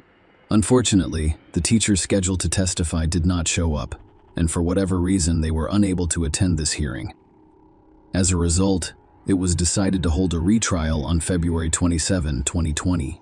However, this time, all of us teachers simply did not show up. The court was forced to dismiss all charges against Bola's parents, and she was eventually returned to her mother. Exactly 1 month later, on March 27, the girl died, and it is unclear why the teachers refused to attend either of the two hearings. It is speculated that Andreina bribed the teachers or simply persuaded them that, while the girl had some issues with her parents, they were not liable for what she said about them. Following Paula's death, Andres was placed in protective custody during the investigation, but he soon appealed the decision.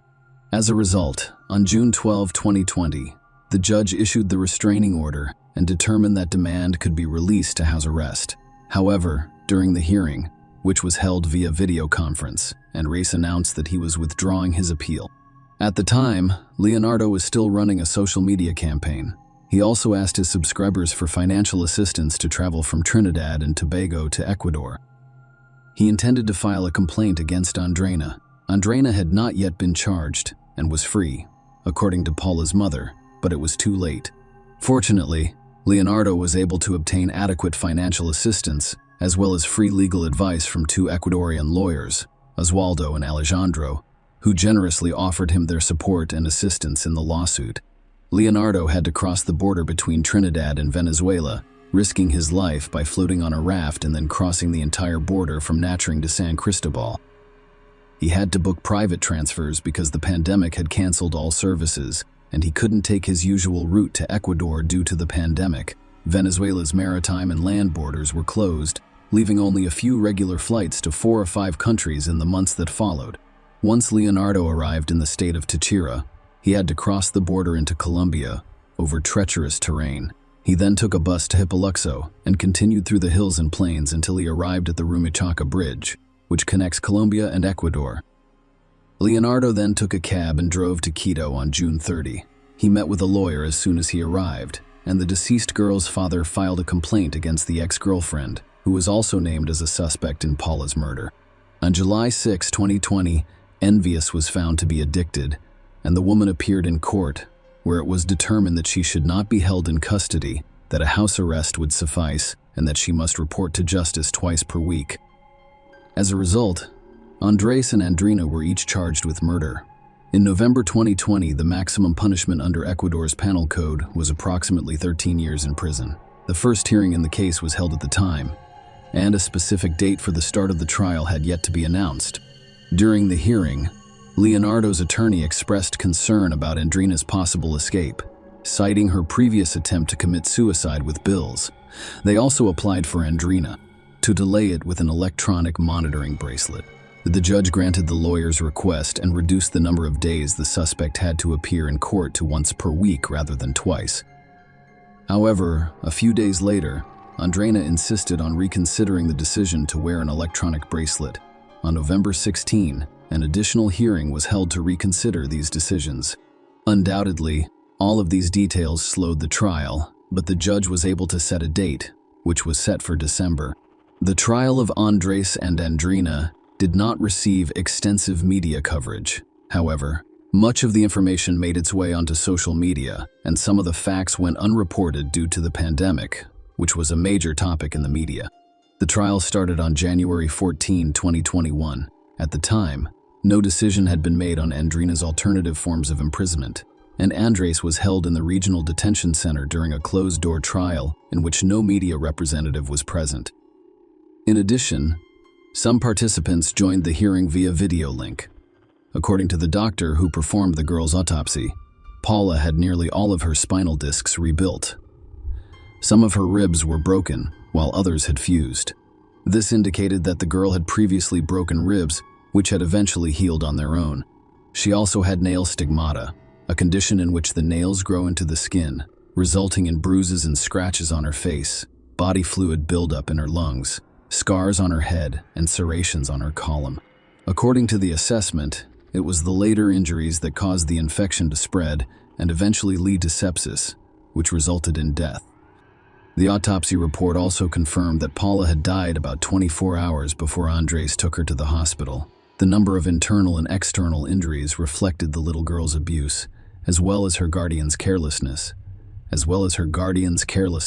they had never taken her to the doctor. Furthermore, the girl was malnourished, underweight, and too small for her age, as well as having mineral and nutritional deficiencies due to Paula's injuries. Andrena, the girl's mother, attempted to persuade her family friends that the child suffers from a variety of psychological issues, which have resulted in a proclivity for self-torture, which Paula used to draw attention to herself. According to the girl's mother, when her younger brother was born, Paula lost parental attention, stopped sleeping at night, and tried to manipulate everyone by crying. The trial also revealed that in October 2019, when Paula was supposed to remain in her uncle's custody under the board's decision, she instead stayed at her parents' house and only slept at her uncle's house for a few nights. In other words, if the police organization's measure did not have the desired effect, it was possible to establish that the girl began to be abused in 2017, only a few months after Leonardo's departure from Ecuador. It most likely began as soon as Andrena started dating Andres. More than 40 accusing party witnesses testified at the trial, confirming that Paula was subjected to abuse for at least 3 years of her short life. Andrena stated at the final hearing before the verdict was handed down that she accepted full responsibility for the child's abuse. The woman claimed she had beaten Paula with a belt and, on occasion, her fists. Through this statement, a girl's mother attempted to shift blame away from her husband. She stated unequivocally that he was innocent, had nothing to do with it, and had never mistreated Paula. Andrena also admitted that she chastised her daughter for causing problems with her new husband. Breaking up with her new husband meant returning to the streets and losing the financial stability she could only find with him. Her daughter's well-being came last. After learning about Paula's life situation, the judges were concerned about the couple's newborn son, but unlike Paula, this child was never abused. It must be established that Andres has chosen to exercise his right to remain silent and has never made a statement about the incident since being arrested. By February 3, 2020, Paula's trial had concluded, and the couple had been sentenced. Both defendants were convicted of murdering the girl, and the maximum sentence for this crime is 13 years. Leonardo's original attorneys and the accusing party demanded the maximum punishment for the perpetrators, but the chief judge decided to consider an aggravating factor, namely that Paula was only 4 years old, implying that she could not defend herself against her attackers as a result of a judge sentenced Andrena and Andres to 17 years and 4 months in prison. According to Ecuadorian law, convicts have 3 days to appeal their verdict. So, despite Andrena's 17-year and 4-month prison sentence, the couple was expected to file an appeal right away. She is still on house arrest while Nuss is in jail. The woman did, in fact, take advantage of her right to appeal, so the higher court must now confirm her prison sentence. In the meantime, the woman continues to follow the original measures. This is not the case for Andres, who was arrested while visiting the hospital with a dead girl. Undoubtedly, the fact that Andrina is still at large is causing public outrage and anger, particularly the anger of Leonardo, who is concerned that the woman will take advantage of the situation to avoid justice. If you were shocked by this story, please remember to subscribe to the channel. There are other equally shocking stories. From our end, we express our condolences to Paula's father and wish him the time he needs to recover from his terrible grief and obtain justice for Paula. Share your opinion with us in the comments and subscribe to the channel for more.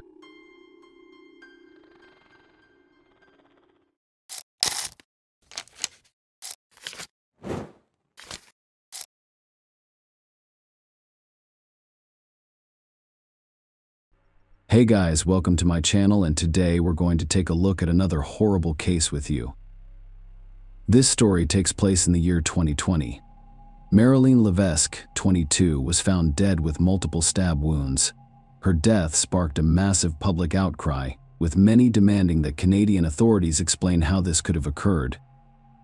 Marilyn was born in 1997 to Corinne Levesque and Franz Goulet, who split up shortly after her birth. Her friends described her as kind, outgoing, and always friendly. Originally from Chicoutimi, Marilyn spent some of her childhood with her mother and some in foster homes. Chicoutimi is one of 3 municipalities that make up the Sanguine metropolitan area in Quebec, Canada. She left her hometown for Quebec at the age of 17 and returned after breaking up with her boyfriend. She began commuting between the two cities, working in the capital 2 or 3 days per week.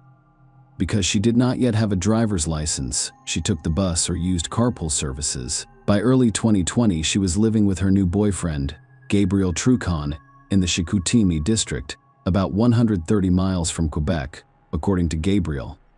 Marilyn aspired to a stable life and decided to pursue a career in architecture. However, on January 22, 2020, everything changed. It was Wednesday, and Marilyn was in Quebec. Her trip was work-related, so Gabriel stayed and she came to me. Gabriel became very concerned around 9 o'clock in the evening because he couldn't reach Marilyn. After several failed attempts to contact his girlfriend, Gabriel began texting Marilyn's co-workers, hoping that someone had seen her. But soon, Gabriel received a call from an unknown number. When he answered, the caller identified himself as a police officer and informed him that Marilyn had been discovered dead. Later, forensic experts determined that she died from multiple stab wounds, with over 50 on her body. To continue looking at Marilyn's story, we must go back 17 years. In 2003, Chantal Dechon, a 32-year-old bartender at a hotel in Quebec, met Eustachio Galice, 36, who also worked at the hotel and was her boss in charge of the guests' meals. Eustachio and Chantal began a passionate love affair shortly after they met. Chantal was the mother of 2 daughters, ages 10 and 6, whose father she had not seen in years.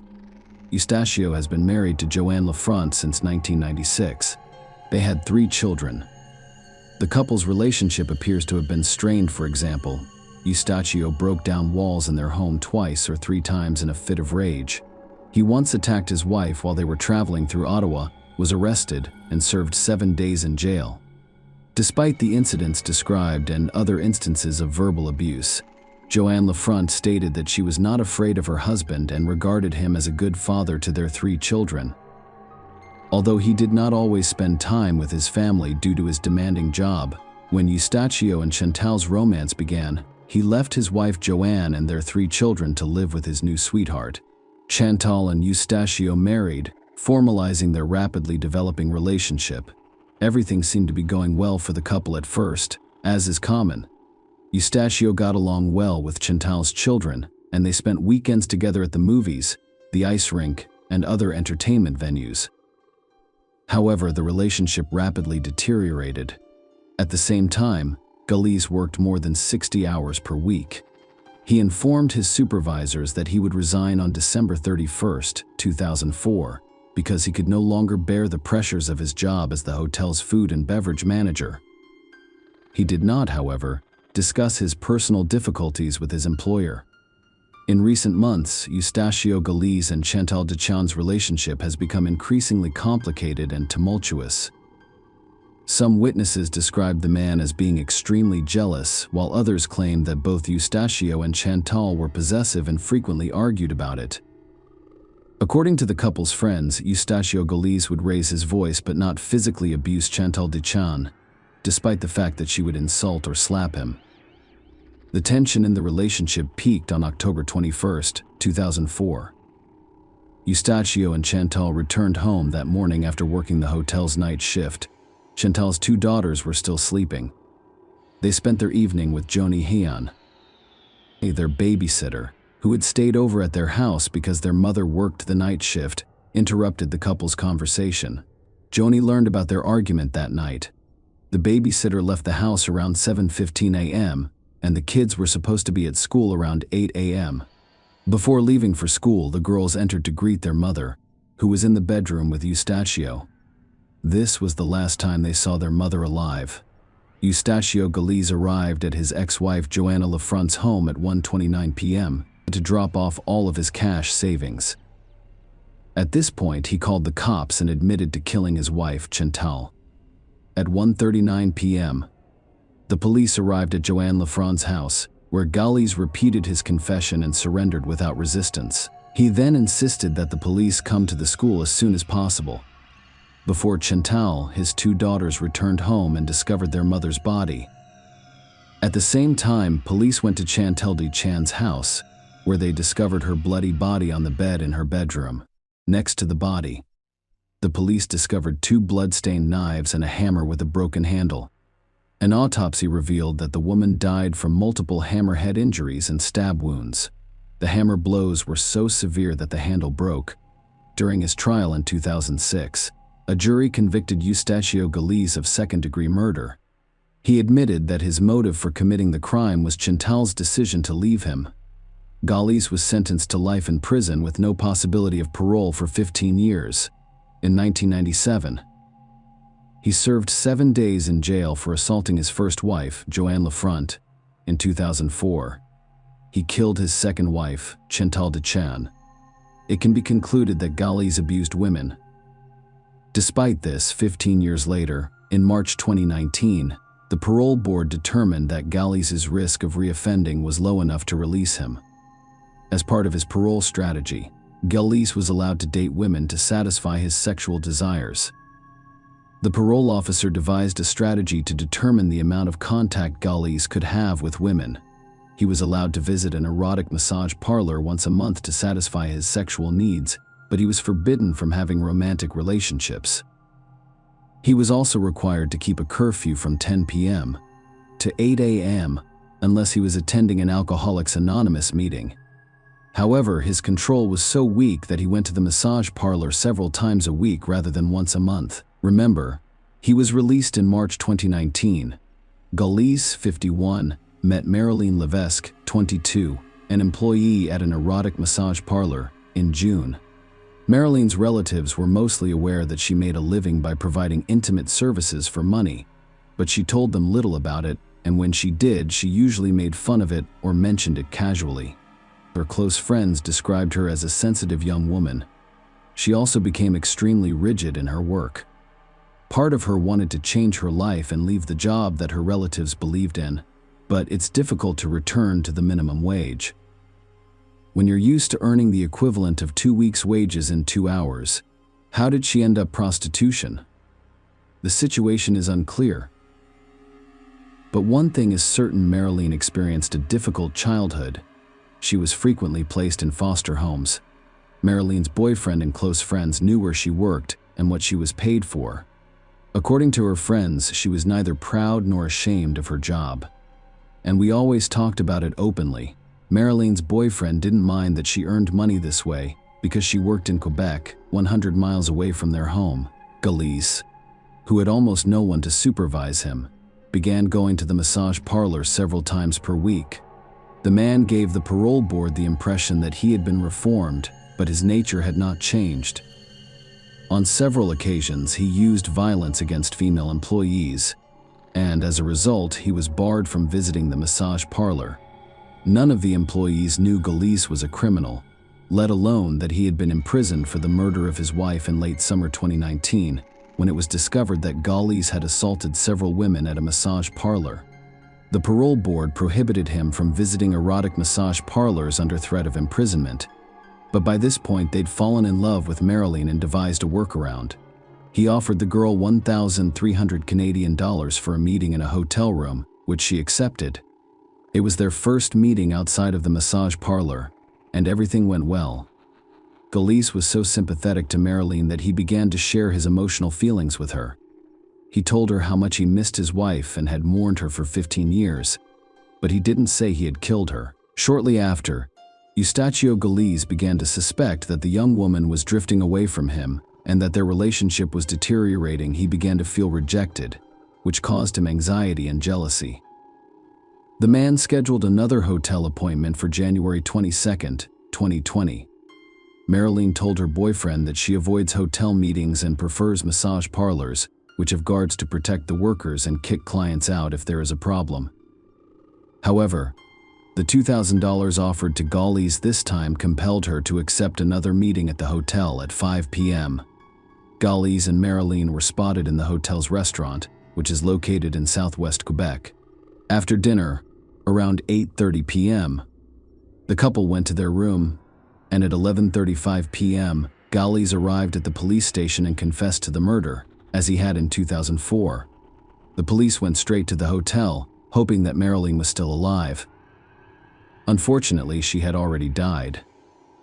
During the autopsy, 57 stab wounds were discovered on her body. Galiz was found to have spent about 2 hours at the bar before surrendering to police, as well as disposing of the murder weapon and Marilyn's cell phone.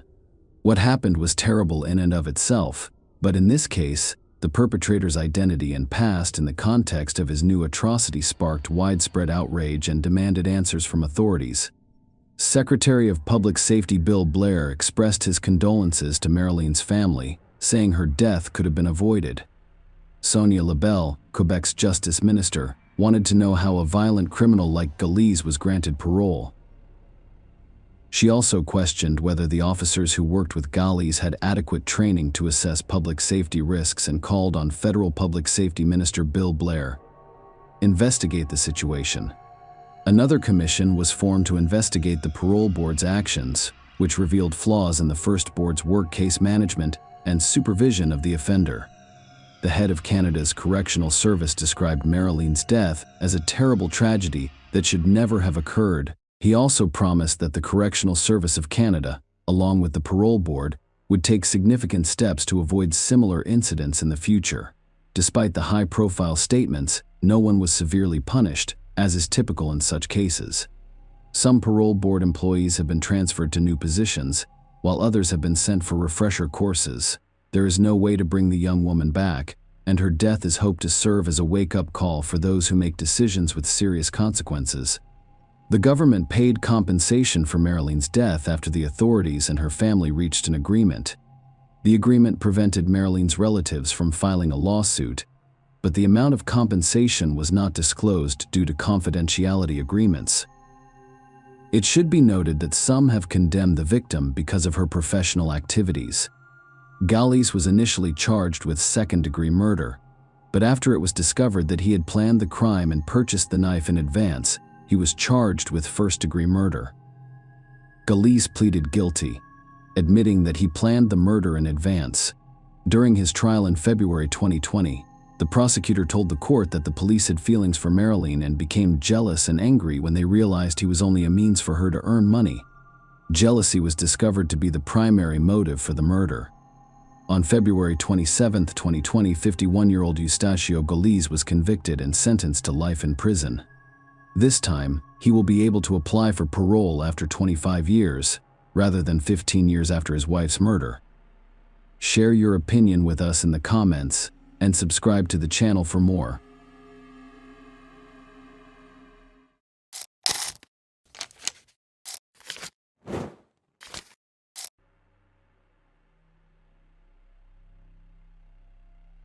This horror story from 2006 may shock anyone.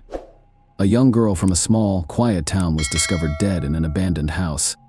From the beginning, it was clear that there were many oddities in this case, but no one expected such shocking denim.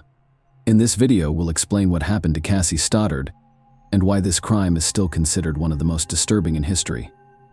Casey Joe's daughter was born on December 21st, 1989, in the American town of Pocatello, Idaho. The locals were mostly religious and close-knit. They were all accustomed to a quiet and measured existence, as was often the case. None of them could have predicted that something so terrible would happen in town.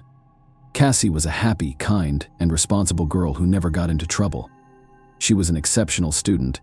She always listened to her parents and tried to help her family whenever possible. Casey, then 16, agreed to look after her in-law's home in September 2006. Her Uncle Frank and his family had planned to leave town for the weekend. Someone had to feed and walk the dogs while they were away, so he agreed without hesitation. Even though their house was in the middle of nowhere, Cassie's parents were willing to let her go alone for a few days. She had watched the house many times before during her uncle's absence, and with 2 Dobermans, it wasn't so scary to be in. An empty house. Cassie had gone there on Friday, September 22nd, and was supposed to stay there until Sunday evening. She called her mother and asked permission to call her boyfriend to watch a movie with him, but her mother said no. Then the girl said she would watch the movie alone and go to bed. The next day, Cassie did not contact her parents, but they did not care. The girl was responsible and independent, and what could have happened to her in their quiet little town? Her parents immediately called an ambulance, but the girl had already died for several days. When the police arrived on the scene, they quickly realized they were dealing with a murder. Everything indicated that Cassie had been repeatedly stabbed with a sharp object. After inspecting the crime scene, they discovered several potential leads. One of the basement windows had broken, and the electrical panel door was open. Frank assured investigators that he always kept the fuse box closed, and Cassie was unlikely to go in there since she wasn't an electrician at all. In addition, the back door was unlocked. It was through this door that the perpetrator could have entered the house. The version of a robbery was quickly dismissed as there was nothing of value missing from the house. The perpetrator took neither money nor any belongings. Almost immediately, detectives encountered one suspicious moment. Both Dobermans were locked in a room on the 2nd floor. A reasonable question arose: who had locked them in there, and why? According to Frank, his dogs would not obey a stranger and might have attacked him. This indicated that it was unlikely that the perpetrator would have taken the 2 adult Dobermans to the room and locked them in there. Much more logical was the theory that Cassie had lacked the dogs herself, except why would she do that? The only possible explanation was that a friend had come over to her house on a Friday night, and she had had to lock the Dobermans in her room to keep them from attacking her guest. The situation became more and more complicated. Based on the above, the killer could be someone Cassie knew well and had let into the house. The police, however, did not have to puzzle over this mystery, for the next significant clue emerged almost immediately. News of the murder quickly spread throughout the city, whose residents had never seen such a crime. Within hours of the discovery of the body, virtually everyone knew about it. While the detectives were working on the crime scene, a woman drove up to the house and said she had valuable information. It turned out to be Cassie's boyfriend, Matt Beckham's mom. According to the woman, her son did go to Cassie's house that night to see a movie. The girl hid this fact from her mother because she had forbidden her to have guests. The police questioned Matt and his mother. According to them, his mother called him at about 10 p.m. and demanded that he go home, but Matt refused. He said that something strange was going on in the house. The lights had gone out several times, and a window had broken in an unexplained way. Cassie was frightened by what was happening, so the boy decided to stay with her. But his mother didn't believe the story. At this point, she thought Matt was simply making it all up to stay with Cassie. Then she decided to pick him up herself and drove to the house. Once there, the woman listened to Cassie's account of the oddities in the house, and what was happening no longer seemed fictitious to her. Then she suggested that the girl go away with them, but Cassie refused. For one thing, the electrical trouble and other strange things had already stopped. Second, she felt safe in the company of 2 Dobermans. Deciding that there was really no cause for serious excitement, Matt and his mother left for home at about 11:30. The boy had no idea who could have killed the girl. After they left, the detectives were not in a hurry to believe the young man and his mother. At this point, the odds were stacked against Matt. He was the last person to see the victim alive, and his mother's testimony could have been fabricated to protect her son. The other hand, there was no evidence against him either. While Matt was under interrogation, medical examiners examined Cassie's body and drew some disturbing conclusions. The girl had been stabbed about 30 times with a sharp object, with a high probability that 2 different weapons had been used. This suggested that there might have been two assailants. In addition, Cassie had not been assaulted, which made the motive of the killers entirely unclear. All of this led the detectives to believe that Matt might have been the killer. They conceded that there might have been an argument between the couple, during which the guy had taken up knives that would have ruled out two versions at once: robbery and assault with intent to commit violence. Then investigators decided to press the guy and offered him a polygraph interview, and it paid off. Matt suddenly stated that he had actually withheld one detail from the police. According to him, that night he called two mutual friends from the school where he went with Cassie. The guys' names were Brian Draper and Tori Adamczak. They were friends with Matt and Cassie, and that night they agreed to come over to their house to watch a movie, except they didn't stay long because they found the movie boring. Shortly after they arrived, they said they would rather go to the local movie theater and left the house. As Matt was driving home with his mother, he called Tori and said he was on his way home. The guy had planned to meet his friends that evening, but they were already sitting in the movie theater. Matt explained to the detectives that he hadn't let his friends in for that very reason. They hadn't been in the house long and couldn't have had any useful information. Nevertheless, this confession closed the dog issue for the police. Cassie had locked them upstairs precisely because of Brian and Tori's arrival. Apparently, the Dobermans were familiar with Matt and were not aggressive towards him, but they reacted negatively to strangers. The police interviewed the guys, and they corroborated Matt's story completely. When they left Cassie's house, they went to the movie theater for a late night showing, so they had an alibi. Detectives looked into their backgrounds and concluded that the guys most likely had nothing to do with what happened. Both did not have any problems with the law and were in good standing. However, the police still decided to check their alibis and went to the movie theater. To their surprise, the cashier stated that Brian and Tori had not been there that night. The girl who worked at the cashier's desk had gone to school with them and knew them both personally, so she was sure that the boys had not been to the movie theater. This was suspicious, but the detectives were in no hurry to charge the two friends with murder.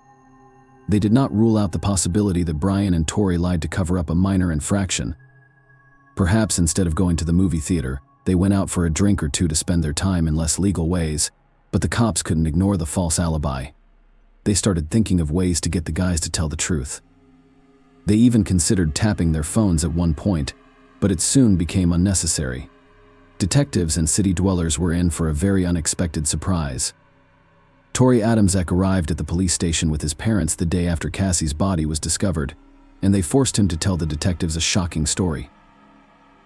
Tori claimed that Brian had killed the girl and that he had unwittingly witnessed the crime. According to his story that night, the boys simply decided to scare Cassie and make a practical joke of their own. Before leaving her uncle's house that night, they discreetly opened the back door next. Tori and Brian lied that they were going to the movie theater, but instead parked their car across the street, put on plastic masks and our clothing, and walked back after entering the girl was left alone in the house.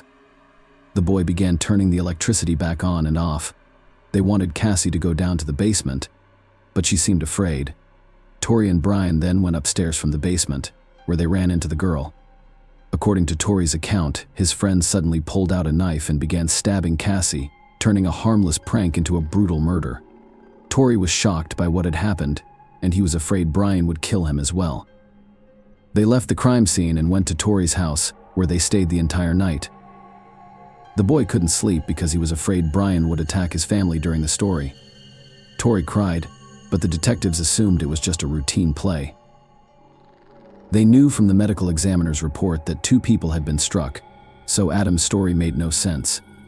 On the contrary, the detectives were well aware that if Brian had attacked Cassie, Tori had also been involved, but they were not in a hurry to accuse the guy of cheating, so they decided to play along with him. They needed physical evidence, so they assured Adam that he had nothing to worry about. It was also explained to the boy that they could only imprison Brian if Tori showed them where they had hidden in the clothes and masks following the murder. Tori informed them that immediately following what they had done, they drove out of town and buried everything near Black Rock Canyon. The detectives drove him to the location, and he gave them the precise location of the hiding place, which was near where the evidence was buried. The police also discovered ashes from a campfire. Tori explained that he and Brian had planned to burn the items, but that didn't work out. The thing is, they tried to start the fire with hydrogen peroxide and were surprised when it did not ignite. The police dug into the cache and discovered an unexpected surprise. They had hoped to find only clothes with traces of blood, but they discovered far more useful evidence beneath the ground. The masks, gloves, and other clothing were stained with blood. There were also 2 knives, which the detectives initially mistook for murder weapons. There was also a partially burned piece of paper on which Adams' handwriting described how he and Brian murdered Cassie. All of this could have been enough to arrest both suspects, but there was one piece of evidence that stood out above the rest. Investigators found a videotape whose contents shocked them. Tori and Brian had recorded what they called an appeal to potential serial killers. In it, the boys revealed that they intended to murder 2 of their friends, Cassie and Matt. They laid out their plan and wished the other killers luck. The tape also included a tape from the day of the murder. Tori and Brian conducted an interview with Cassie and Matt in the school hallway before announcing on camera that they intended to kill them, but the creepiest part came next. The following footage was taken after the murders. The guys were laughing, shouting, and cheering as they drove away with the evidence. Tori and Brian couldn't contain their excitement and were astounded by how simple it was for them to take someone's life, especially with such evidence. Adams' act made it impossible to pretend that he was an innocent victim. The cops knew he was directly involved in the murder, and the man in tears admitted to stabbing Cassie multiple times. Both perpetrators were eventually apprehended, but the cops were about to make another significant discovery. They noticed on the tape that Brian was constantly writing something down in a notebook. The detective searched his room and discovered it well hidden from view.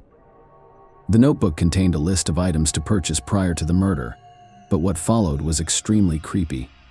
On a list of 20 names, it turned out that the perpetrators were going to kill 20 people over the next 2 years, with a month at a time. Among them were friends and teachers and even relatives of Tori and Brian. The police talked to all the people on the list, and it came as a real shock to them.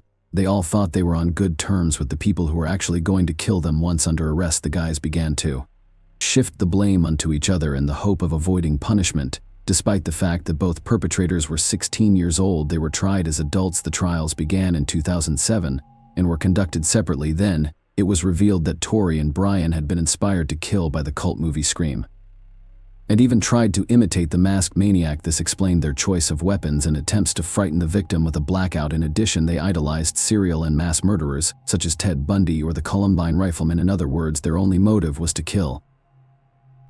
And they wanted to turn it all into a show. The boys expected that after all the murders they had committed, they would become legends and make history. In spite of all that, medical experts declared them sane, so they should not have been indulged by the court. On April 17, 2007, Brian Draper was found guilty of murder and conspiracy to commit murder. On June 8, Tori Adams' was found guilty of the same charges. Both were sentenced to life without parole and 30 years on top of each for conspiracy. Adams' family resented such a harsh sentence. They felt that the court should have imposed a more lenient sentence because their son had led the detectives to the evidence. However, the judge was well aware that no credit was due to Tori himself. The boy was just scared and tried to blame it on his buddy, which does not entitle him to any leniency. In the years that followed, Tori and Brian appealed repeatedly, attempting to have their sentences reduced, but each time they began preparing for the murders long before Cassie was attacked, trying to plan every move. It was partly fortunate for the police that the 2 maniacs were not brilliantly intelligent. They didn't even consider the fact that their fake alibis could be checked in a matter of minutes, making them prime suspects immediately. They continued to serve their sentences in the same prison, but they now despise each other for their mutual attempts to blame one another. Cassie's family has never been able to return to a normal life following all of this horror. Frank's 13-year-old daughter, who first discovered Cassie's body, later attempted suicide. Frank and his family were also forced to leave the house because no one else could be present. Even though the police department sent in experts to clean up the crime scene, the house's residents never returned except to retrieve their belongings. Frank had been trying to sell it for years but couldn't find a buyer. Everyone knew the house's history and did not want to live there. Cassie's mother's only consolation was that the killers had been apprehended and imprisoned, even though it would not bring her daughter back. Share your thoughts on the story in the comments. Thank you for watching.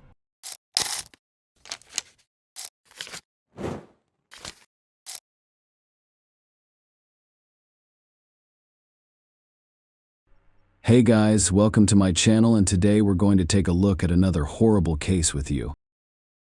This video will talk about a story that happened in Toronto, Canada. On Saturday, November 25th, 2017, Tess Rishi, 22, did not return home after meeting with a school friend. Her family filed a missing persons report, but the young woman was not found by police officers. Tess Rishi was born on November 30th, 1994, the youngest of 5 girls. Rishi grew up in North Bay before moving to Toronto at the age of 19. According to one of her sisters, Verena Rishi, Tess enjoyed her life, her dogs, and her family. Tess installed surf tables throughout the city. But her dream was to work as a flight attendant and travel the world. She was taking steps to accomplish just that. She had completed the flight attendant course at Seneca College in North Toronto and was also looking for work at one of Toronto's major hotels. Unfortunately, Tess was unable to find a suitable job. Her family provided financial support for her and never refused her requests for assistance. Some Canadian sources also claim that when Tess was unable to find work at an airline or hotel, she began learning Italian and searching for au pair jobs in Italy on the internet. Tess also ran her own YouTube channel. The last video she posted there was on February 23, 2014, nearly 4 years before the events we'll be discussing today. Tess discussed her experiences and the challenges she faced in a YouTube video, saying, "I guess what I'm trying to do with this video is tell my story. Because I knew I would be searching everywhere while going through this, I could try to find somewhere where someone would understand and be able to relate to what I was going through. But I never found that my boyfriend decided it was okay to strike me, whether it was a strike, a punch, a hair pull, or whatever. And as he told his friends, he just threw a purse at me, and I'm like, even that's embarrassing. I heard no, which is very sad, and it makes me very sad because we were up in his bedroom, and that's when he struck me. I'm trying to justify I have no idea what it is, it's just that I've never been beat so badly or imagined, perhaps so badly, so hard every day." Unfortunately, Tess' personal life problems resurfaced a few years after she recorded this video. That fall, heartache ruined her life. Tess's emotional breakup with her boyfriend Julian occurred on November 23, 2017. The next day, she turned to her older sister, Rachel, who is 8 years her senior. They were close. On November 24th, Rachel said, "She was my soulmate." Tess spent the majority of the day at Rachel's home in Toronto.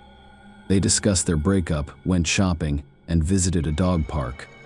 Rachel prepared some meals that evening. She had to persuade her sister to eat, as she had lost her appetite due to stress. Despite this, Tess made plans for the night, intending to meet an old school friend named Riley Simard, who, like Rishi Simard, was from North Bay. She moved to Toronto during the summer of 2017. The two had not seen each other in years, but now that they lived in the same city, they began to talk again. Simard suggested they go to Cruise and Tango's, a popular drag bar in the Church and Wellesley area. Rachel's partner called Richie an Uber so she could meet Simard downtown. Richie remembered seeing her sister run down the front path to the Uber. That fleeting glimpse was the last time she saw her alive. Rishi arrived at Cruise and Tango's around midnight. Simard wasn't there yet. The club was packed with people.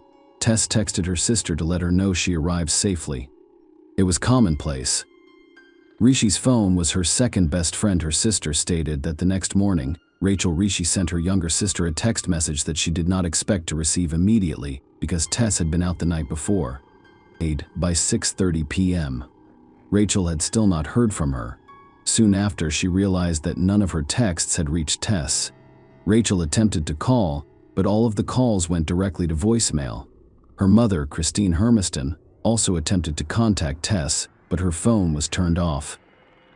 Christine received a message stating that Tess had ordered an Uber at 4:02 a.m. However, she soon canceled it. Tess entered her mother's credit card information when she signed up for Uber.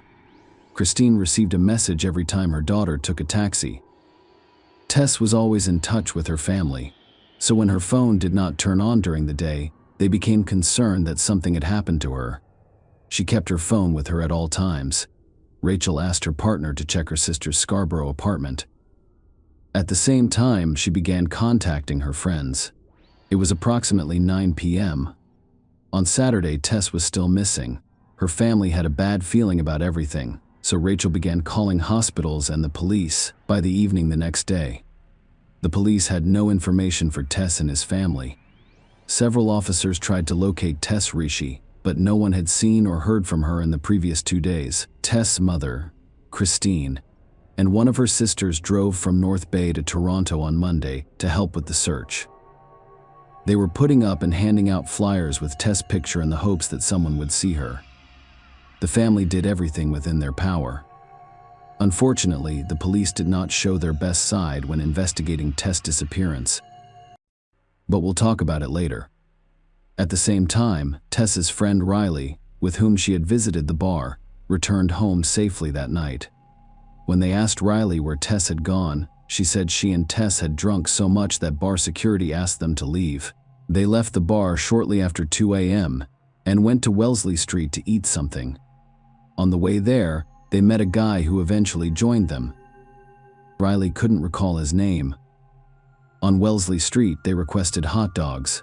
Tess requested a vegetarian hot dog, which resulted in a dispute with the seller. Tess thought they gave her a hot dog with meat. Riley admitted that her friend took mustard and sprayed it on the vendor cart, forcing her, Tess, and the other guy to flee to Donald Street. While there, they noticed a woman on the house porch and began talking to her. Her name was Michelle Teep. Their conversation lasted approximately 20 minutes. Tess informed Michelle that she had recently broken up with her boyfriend and expressed how difficult it was for her. Michelle attempted to support Tess. Furthermore, they exchanged phone numbers. Teep said Rishi appeared to be trying to have a good time. But when she looked into her eyes, she noticed sadness. The breakup with Julian seemed to be weighing her down. I assured her that everything would get better. And just hang in there. Teep spoke at 4 a.m. Riley got a text from her boyfriend asking her to come home. She said her goodbyes to Tess and walked towards Yonge Street before returning home. Tess was disappointed when Riley left her at 4:02 a.m. She requested an Uber. As a result, one can assume that after her friend left, Tess decided to return home, and the driver arrived at 4:14 a.m. But Tess wasn't present. Christine distributed flyers with Tess' picture in the area where she was last seen on Wednesday, November 29th, just 1 day before her 23rd birthday. Knowing Riley had parted ways with Tess on Dundonald St. Christine decided to investigate this area. She turned to Brazeau, a nurse at St. Michael's Hospital, whose daughters had been friends since elementary school in North Bay. They set out to find Rishi amidst a growing search and social media campaign to locate her. That's when Brazeau made an unsettling discovery. Looking down an outdoor stairwell in a construction site at 582 Church Street. In 2017, Brazeau immediately recognized Rishi's body lying on the concrete. This building was under construction and was partially fenced. It looked like this. I experienced complete shock, horror, and disbelief. I couldn't process or understand what I was seeing. Brazeau spoke through tears. I felt terrified. Dust from a nearby gravel pile lay like sand on her skin.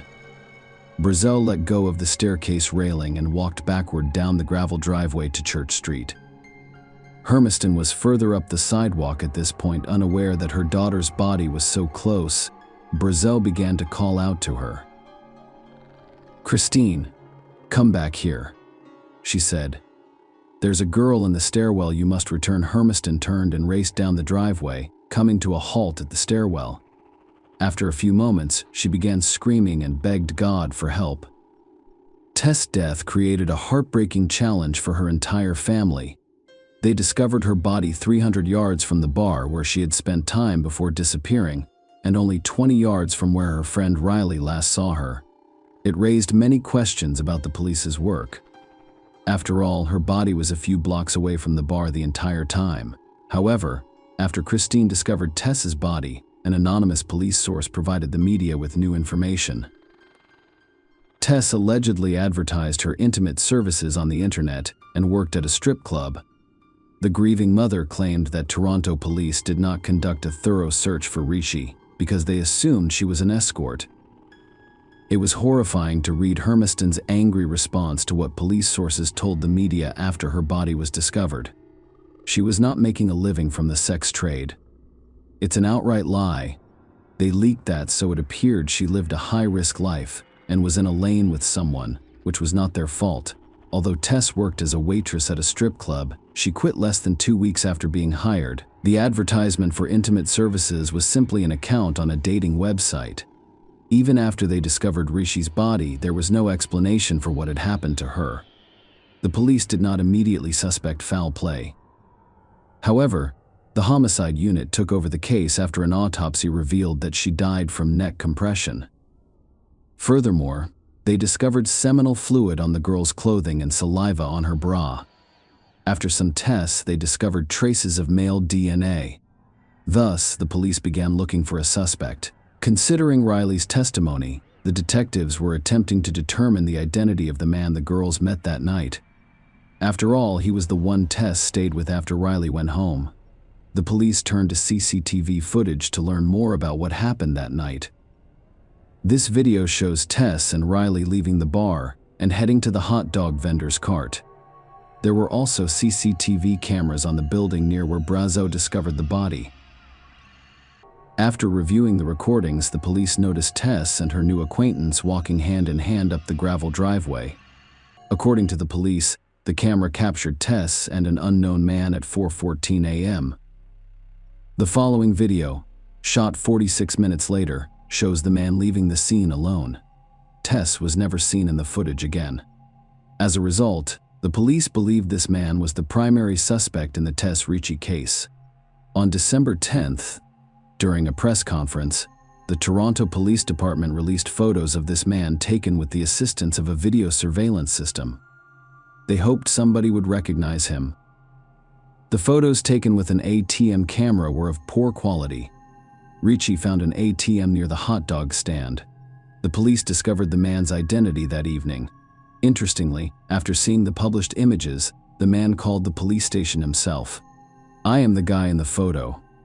He said Tess was with Kaylin Schlatter, 21, that night. Schlatter was 21 years old in the fall of 2017 and lived in North Toronto with his parents and younger brother. He had finished a year of postgraduate study as a car mechanic and worked for his father in Schlatter Construction. His parents and one of his lawyers went to the police station, where he spoke briefly with detectives before refusing to testify. His parents brought food and a bottle of water for him. They eventually provided the police with some crucial evidence while still at the station. Schlatter an empty water bottle into a trash can. The police quickly seized it and transported it to a forensic medical facility. It took some time. However, they eventually determined that the DNA sample on the bottle and the DNA samples extracted from seminal fluid and saliva found on Tess Ricci's body were from the same person. Police had planned an undercover operation to monitor Schlatter for several weeks, but the DNA results accelerated the investigation. Schlatter was arrested at approximately 11 p.m., dated February 4, 2018. After watching the Super Bowl with his family at Cineplex Cinemas Queensway in Etobicoke, he was taken to the 13th Division and placed in a holding cell at 3:19 a.m. On February 5th, 2 more men were placed in holding cells on either side of him. Schlatter had no idea they were both undercover cops and that he was about to give them a slew of evidence. The 3 men sat in separate nondescript holding cells that included a toilet, sink, and bed. Schlatter was placed in a cell between the 2 cops, with all 3 men facing the same wall. Even though they couldn't see each other, they talked for hours. Schlatter told these officers about his love of card games and his ability to seduce women. Despite his young age of 21, he claims to have slept with over 40 women. However, he did not state that he liked both men and women. As it turned out later, Schlatter did not encounter Tess and her friend Riley on the street. He was in the same bar as them. That's where he first saw them. This recording was made just before security asked Tess and Riley to leave the bar. Here's Riley, and here's Tess, along with Kaylin Schlatter, who told undercover officers about Tess. He initially stated that she was still alive when he left, however. Schlatter later added that something may have occurred because alcohol clouded his mind. He believed he lacked the necessary abilities. The police charged Kaylin Schlatter with Tess Ricci's murder, but he denied it. In June 2018, 2 police officers, Alan McCullough and Michael Jones, were charged with 2 counts of misconduct for neglect of duty under Ontario's Police Services Act. According to the notice of hearing, They allegedly did not conduct a thorough search of the adjoining property or immediate area, interview neighbors, or notify the supervisor. If they had followed protocol, Christine Hermiston claimed, they would have found her. She was lying just around the corner. Despite this, both officers remained with the police department, but Kaylin Schlatter was penalized.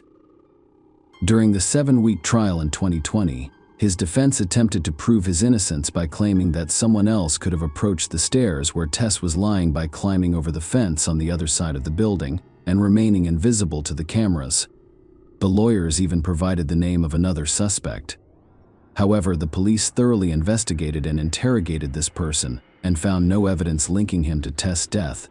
The DNA evidence pointed to only one person. Kaylin Schlatter was a slight man who spoke softly in court. He claimed to have a speech defect that causes him to slur his words and stutter, and he even attempted to explain the presence of his DNA on his belongings. He claimed she offered him a place to hide from prying eyes. Tess Rishi ordered an Uber at 4:02 a.m. The driver arrived at the pickup location at 4:14 a.m., but Tess wasn't present. Instead of allowing Rishi to meet her Uber driver, Schlatter approached her again. They sat on a bench at the corner of Church and Dundonald. Tess appeared to be upset after the argument, so I approached her to see if she was okay. Schlatter stated that Rishi had asked him to sit and talk. It is impossible to verify his account because there is no sound on any security footage from the area. Schlatter testified that Rishi was upset about her breakup, so he began discussing the end of one of his previous relationships to make her feel better. She listened carefully, he said, and even declined a phone call during their conversation. That was a lie. The police investigated Tess's mobile phone records and discovered that no one had called her during their conversation. Later, she asked if it was okay to kiss me. Schlatter suggested we stand up and give each other a hug and kiss. These words could not be confirmed either because no kisses were visible on the CCTV footage available to the police. According to Schlatter, Ricky asked him to accompany her to the driveway at 582 Church Street and descend into the property's outdoor stairwell. The prosecution considered Tess' words to be a lie because the Uber driver was waiting for her at the time. They suggested Schlatter offer to escort Tess to her car, but he had other plans. We'll never know what Kaylin Schlatter told Tess Rishi as they walked up Church Street, convincing her to walk into the dark at 4 a.m. with a man she had recently met. Schlatter claimed he and Tess went down the stairs and began kissing. He wanted more, but Tess said they couldn't go any farther. According to Schlatter, they kissed for a long time, causing him to ejaculate into his pants. After that, he invited Tess to his house, but she declined and told him to leave, which he did. Schlatter insisted that Tess was alive when he left. It is important to note that all of the above was Schlatter's story, which the police were unable to verify. Only 2 people knew the truth about what had happened that night. One of them had already died. Riley, Tess's friend, and Michelle Teep testified for the prosecution during the trial. A woman with whom they spoke that night. They both recognized Kaylin Schlatter, who spilled his guts to 2 undercover cops. He allegedly revealed sensitive information to a cellmate while they were detained at a Toronto detention center for approximately 2 months in 2018. Because of a publication ban, the man can only be referred to as IS. He has a criminal record dating back decades, including several breaks and domestic assaults. The informant stated that he initially felt sorry for Schlatter because he was a young man in jail for the first time. That's why I invited him to share his cell while we were in protective custody. However, over time, he has grown to dislike his new cellmate. Schlatter would cry himself to sleep at night because he didn't want to do time and missed his mother, but he expressed no regret for Ricci's death. Aya spoke. He claimed Schlatter told him about his kiss with Ricci, and he lost control when she refused to go any further. He couldn't stop and strangled Tess with a scarf. In court, Schlatter flatly denied that such conversations took place. His lawyer described him as a manipulative, pathological liar. Putting aside all of the testimony and relying solely on physical evidence, one can conclude that Tess Rishi was strangled, with only one person's DNA found on her clothes: Kaylin Schlatter. In her closing statement to the jury, defense lawyer Lydia Riva portrayed Schlatter as a harmless child and an innocent young man, As difficult as it may be to accept, and as unsettling as it may be to believe that the criminal justice system can make mistakes, Riva claimed Mr. Schlatter was an easy target. He's easy to blame. Schlatter was found guilty by a jury on March 23, 2020, and the judge sentenced him to life in prison with the possibility of parole after 25 years. The trial was heartbreaking for Ricci's mother, sisters, and other supporters, who were left reeling and crying in court. While they finally have some of the answers they've been looking for, their lives will be forever changed. Evil not only took Tess that night, but it also sentenced her surviving family to a cruel and painful future, depriving the world of so much love and potential, according to Irina's sister Ricci. Tess was the heart of my family, and we will always be together. Tess, Ricci's family sued Schlatter, the police, and others in June 2020, citing psychological trauma caused by Tess's death. Do I want to go into the house, hide, and let it go? Absolutely. But can I? Absolutely not. Christine Hermiston said, I can't because I can't get over the fact that they let her lay there for 4 days. She will never forget that image. Hermiston stated that she should not have had to travel from North Bay, Ontario, to Toronto to perform her police duties. Tess was the family's glue, and her death has torn them apart. Her mother mentioned that we had trouble looking at each other. We all feel like we failed Tess. We feel a great deal of guilt. And that is why we are still fighting for Tess. We will not let her down again. They are asking for a total of $20 million in damages, including punitive damages. Share your opinion with us in the comments, and subscribe to the channel for more.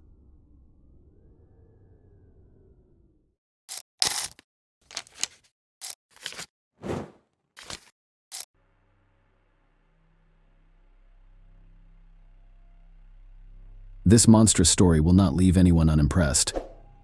A 14-year-old girl went for a walk and vanished without trace. She was searched for over a month, and this was the most extensive investigation in 9 years. Hundreds of police officers and surveillance personnel helped solve the mystery, but the truth was far more confusing and shocking. In this video, we'll explain what happened to Alice Gross. Alice Gross was born on Valentine's Day, February 14, 2000 in London. She grew up in a large, loving family. She also has an older sister. The girl showed an interest in creativity from a young age. She enjoyed drawing and playing the piano and violin. Later, Alice started writing her own beautiful songs and performing them to her own music. In addition, the girl enjoyed clothing design and, at the age of 11, even made herself a dress to wear at a school graduation. When the girl was 13, doctors diagnosed her with anorexia and depression. Despite this, Alice continued to pursue her creativity and had a great chance of future success. On August 28, 2014, Alice informed her mother that she was going on an outing. She had plenty of free time during her school vacations. The girl enjoyed walking along a small water canal and river near her home. Her family lived in Hanwell, a London suburb, and her usual route was about 4 to 5 kilometers. The girl left at around 3 p.m., promising her parents that she would return around 6 p.m.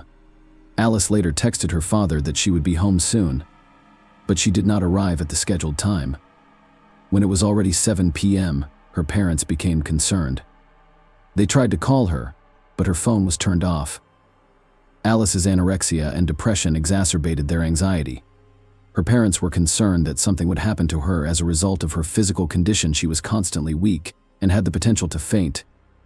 Her parents contacted some of her friends in the hopes that Alice would be with them, but no one had seen her that day.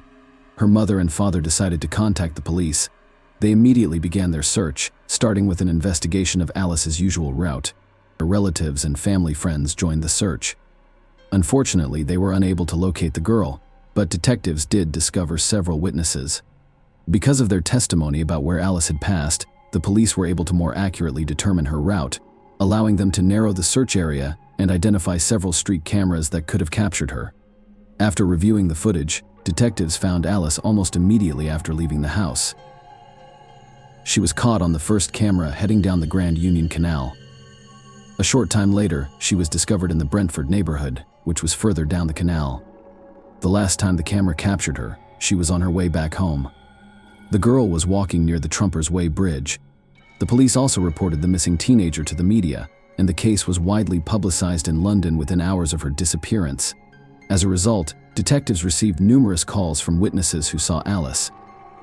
Unfortunately, none of this moved the police closer to finding the girl. According to camera footage and witness accounts, she vanished on her way home, having taken the majority of her usual route. However, her fate remained unknown.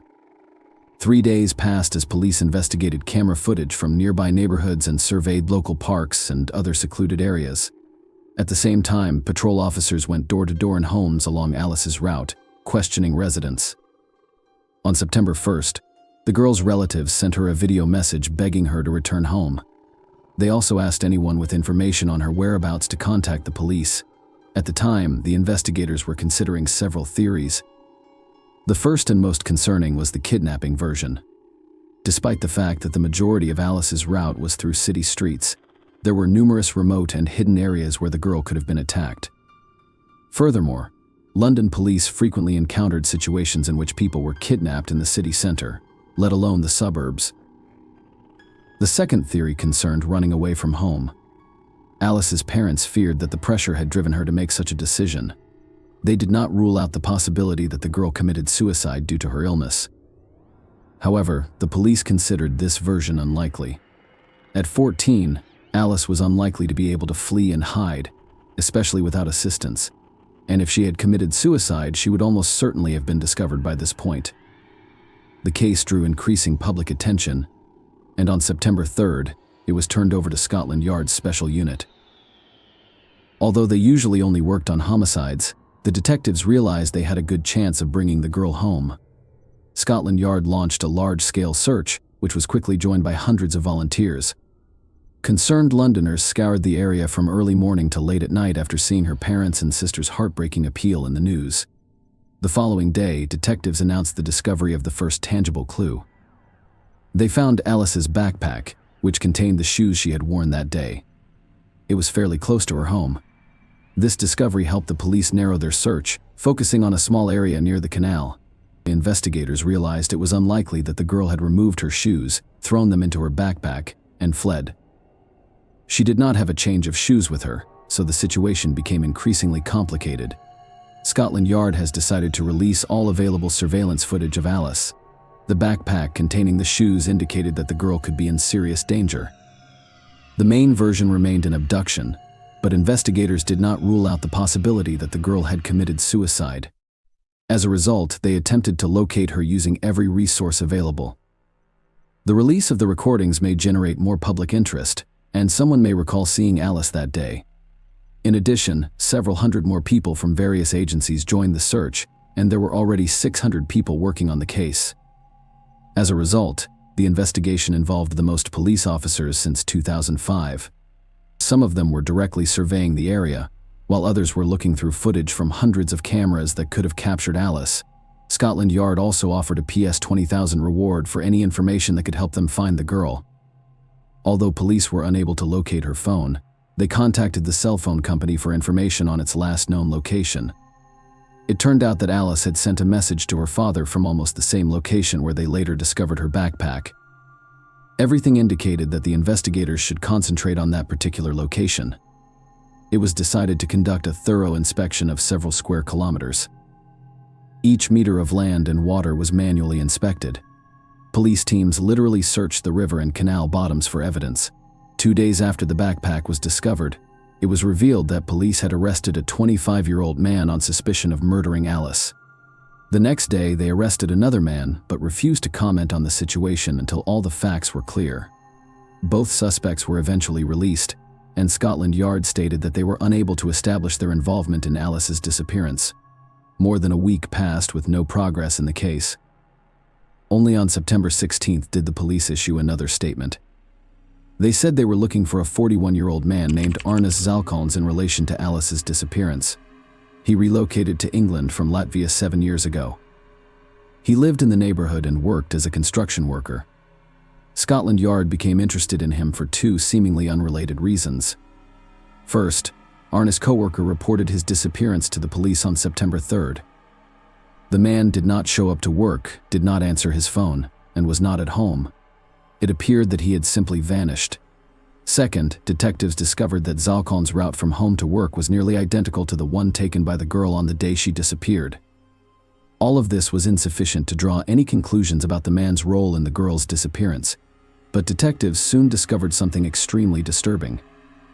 One of the camera recordings showed a middle-aged man riding his bicycle across the bridge where Alice had just passed a few minutes before. This man was later identified as Zalkon's.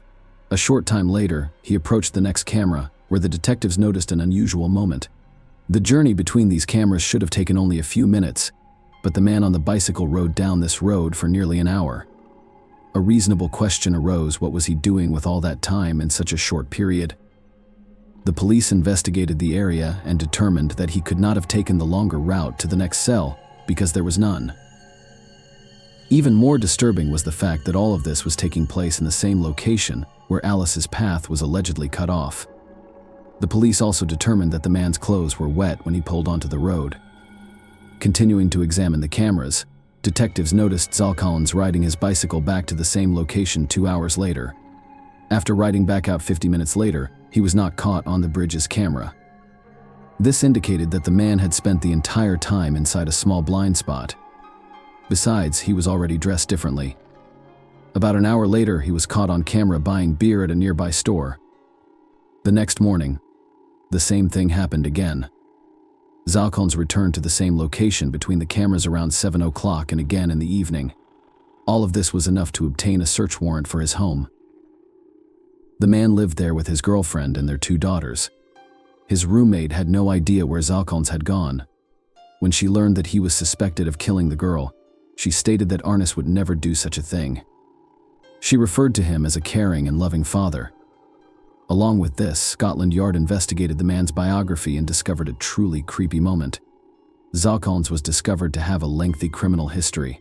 In 1998, while in Latvia, he murdered his wife in cold blood and dug a grave for her in the woods, for which he received only 7 years of prison. After serving his sentence, he moved to England, and local law enforcement agencies were unaware of his criminal record in his home country. Police officers searched Sultan's home and discovered a recently excavated plot of land on his property. They did not say whether they found any evidence, but they did discover a significant find in their basement: a broken back panel from a white iPhone 4S. Alice owned the exact same phone. After examining the contents of his computer, the police discovered that the man had searched the internet for information about Alice Gross's disappearance a few days later. Arnis Zalkon's was added to the wanted list as a result of all of this. Scotland Yard was concerned that the man had fled to Latvia or another European country, so they searched throughout the EU, but law enforcement officials were unable to locate the suspect. Meanwhile, a month has passed since Alice went missing, and on September 30th, police released a depressing statement. A body was discovered in a river near where the girl went missing. At the time, the identity was unknown, but police did reveal one eerie detail: someone had gone to great lengths to arrange for the body to remain underwater and not resurface. Only the next day, law enforcement confirmed that the deceased was Alice Gross, but no one questioned it anymore. The scene was exactly where she had disappeared.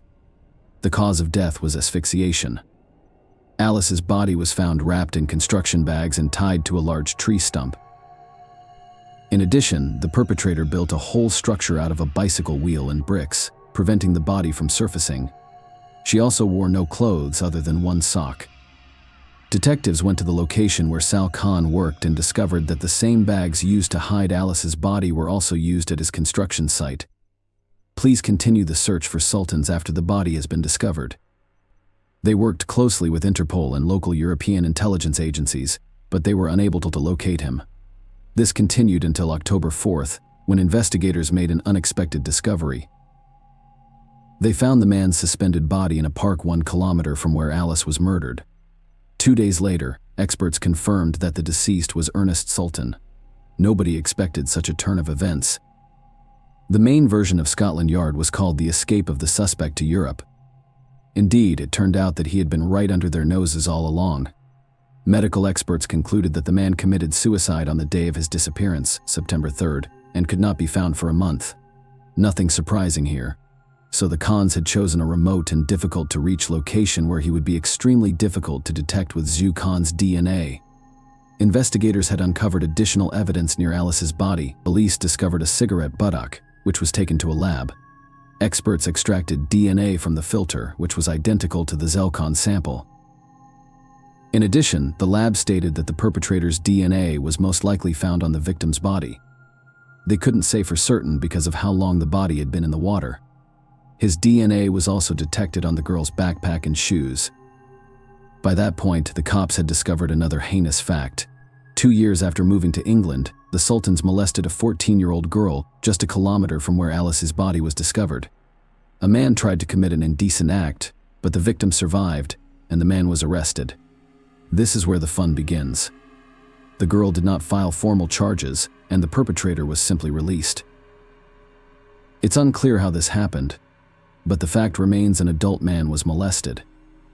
A girl fell into the hands of the police and escaped punishment. Additionally, information about this case emerged after the perpetrator's body was discovered in the park. Despite this, the police continued to investigate, and it took some time to piece together a picture of what had occurred based on their version. On an unfortunate day on August 28th, Kans was riding his bicycle along the same path that Alice was walking.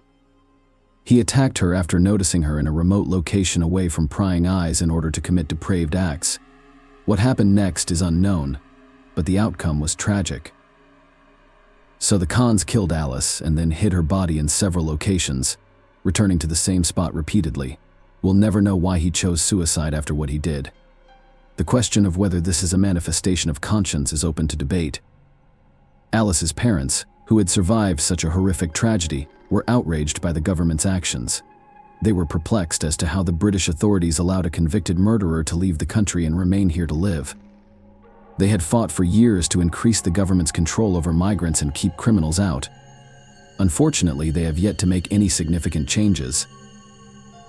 A month after Sultan's body was discovered, another interesting event occurred. The medical examiner in charge of the investigation left a folder containing case documents on the train. The 30 pages contained critical information about the murder, including medical information and previously unknown details. The media and Alice's parents slammed the police, but there was nothing they could do about it. However, no one attempted to judge the deceased perpetrator. The investigator stated that if he were still alive, they would have had enough evidence to take the case to court, but there was no guarantee of a conviction. The problem was that all of the evidence against him was circumstantial, and he stood a slim chance of getting away with it. Instead, a hearing was held in court, and the jury admitted what was already obvious: Alice had been murdered. Her death was not accidental. The procedure was formal and served no purpose. Alice's funeral was held on October 23rd. Thousands of people attended the memorial that day, and at the end of the ceremony, a beautiful song written by a girl who sank herself was shown on the big screen. Take good care of yourself and your loved ones. Please share your thoughts on this story in the comments section, and thank you for watching.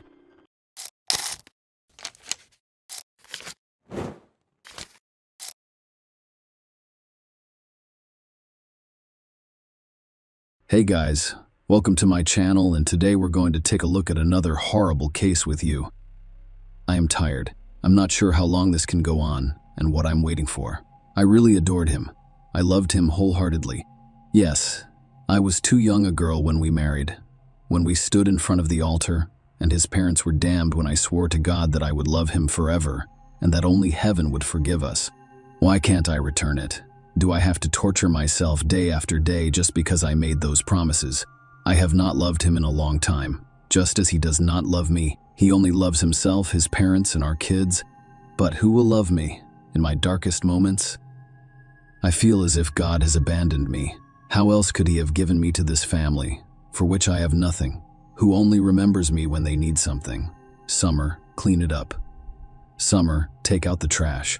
Damn it. Can you stop stomping your feet so loudly? I'm sick of it. I have to tell Will everything. Take the kids and leave this house. But who is going to let me leave? Especially with the kids.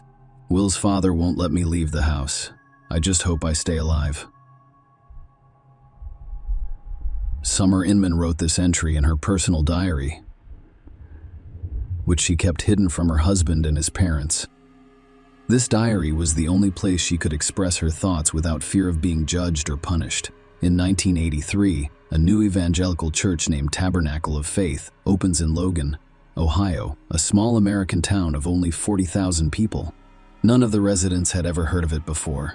David Oyedepo, the church's founder, traveled to the town from Nigeria and told the congregation that he had an 18-hour meeting with God during which the Almighty told him that it was time to preach and pray to free the world from the devil's oppression. David Oyedepo was a very charismatic preacher. That is why the Tabernacle of Faith Church became so popular in Logan. Bill and Sandra Inman met in this church. Bill was already 18 years old at the time, and he played musical instruments in church on Sundays. Sandra also went to church with her parents. Sandra recalls that the young musician parishioner admired her parents, and they did not hesitate to allow the young people to perform at a wedding. A year later, Bill and Sandra welcomed a son. Will was born when his parents went to church, and when he was 17, he, like his father, met in the Tabernacle of Faith with a 15-year-old summer cook. Only with marriage were young people in no hurry, waiting until Summer was 18 years old. In 2004, Will's parents insisted that the young people move in with them following their wedding.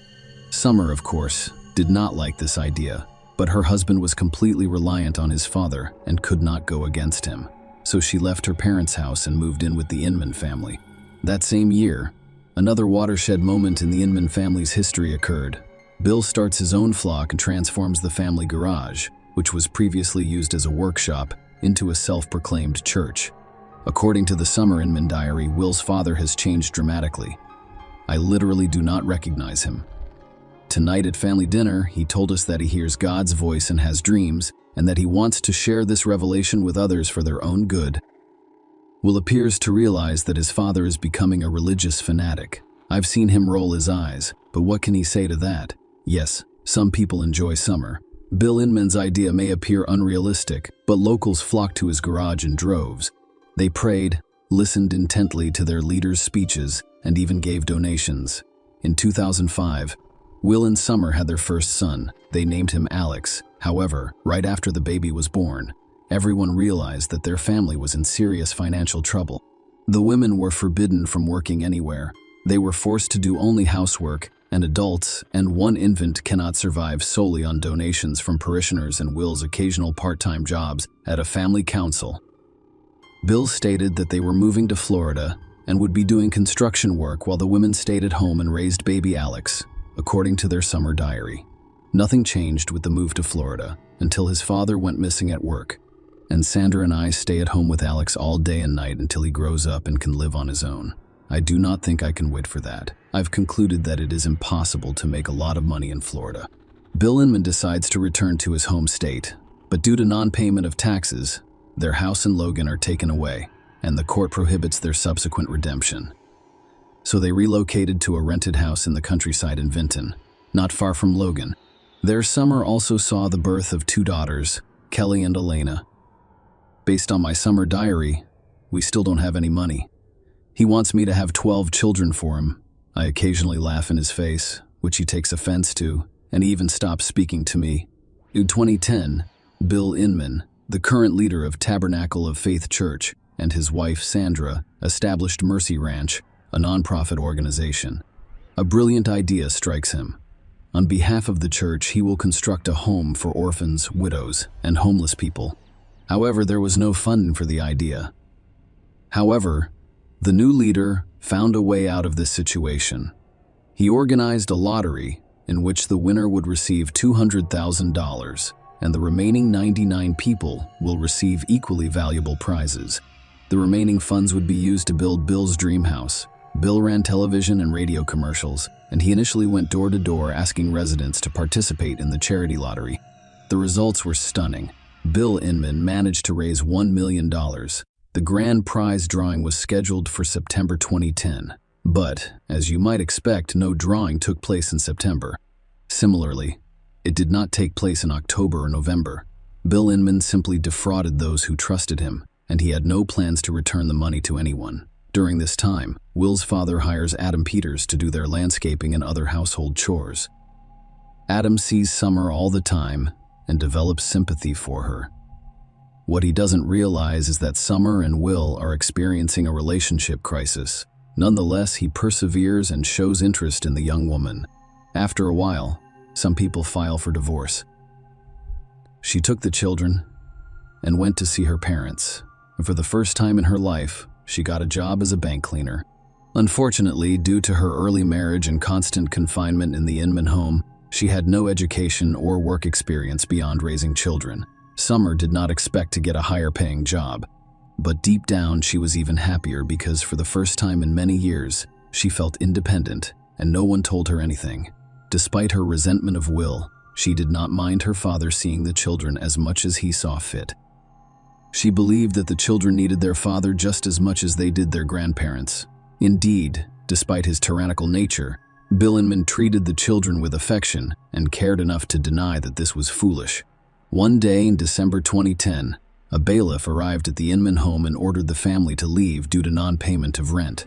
Someone found out about it, so she went over to the house to pick up everything she hadn't had time with her parents.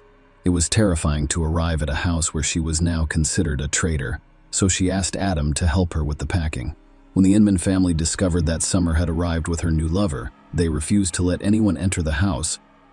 They hurled curses at them and promised to burn all of Summer's belongings in the backyard. Even the police were powerless to intervene. They attacked and even beat up an arriving officer, while Adam, horrified by what he had witnessed, vowed to find and kill him. That same day, Summer decided to file a report against her husband. She emphasized that nothing will ever be the same. He didn't gain complete control over her until after the wedding. Her calls, texts, and emails. He even had control over her lunchtime, including how much he needed to eat, how long he needed to shower, and how much time he could spend outside. Periodically, he even took her phone away, and Summer could be out of touch for a week, including with her own parents. He also told her that he wanted to find a second wife, and without hiding for the summer, he signed up for dating sites where he posted intimate photos of himself and openly corresponded with other women. Summer frequently wrote in her diary about wanting to divorce Will but being afraid. The fear was understandable.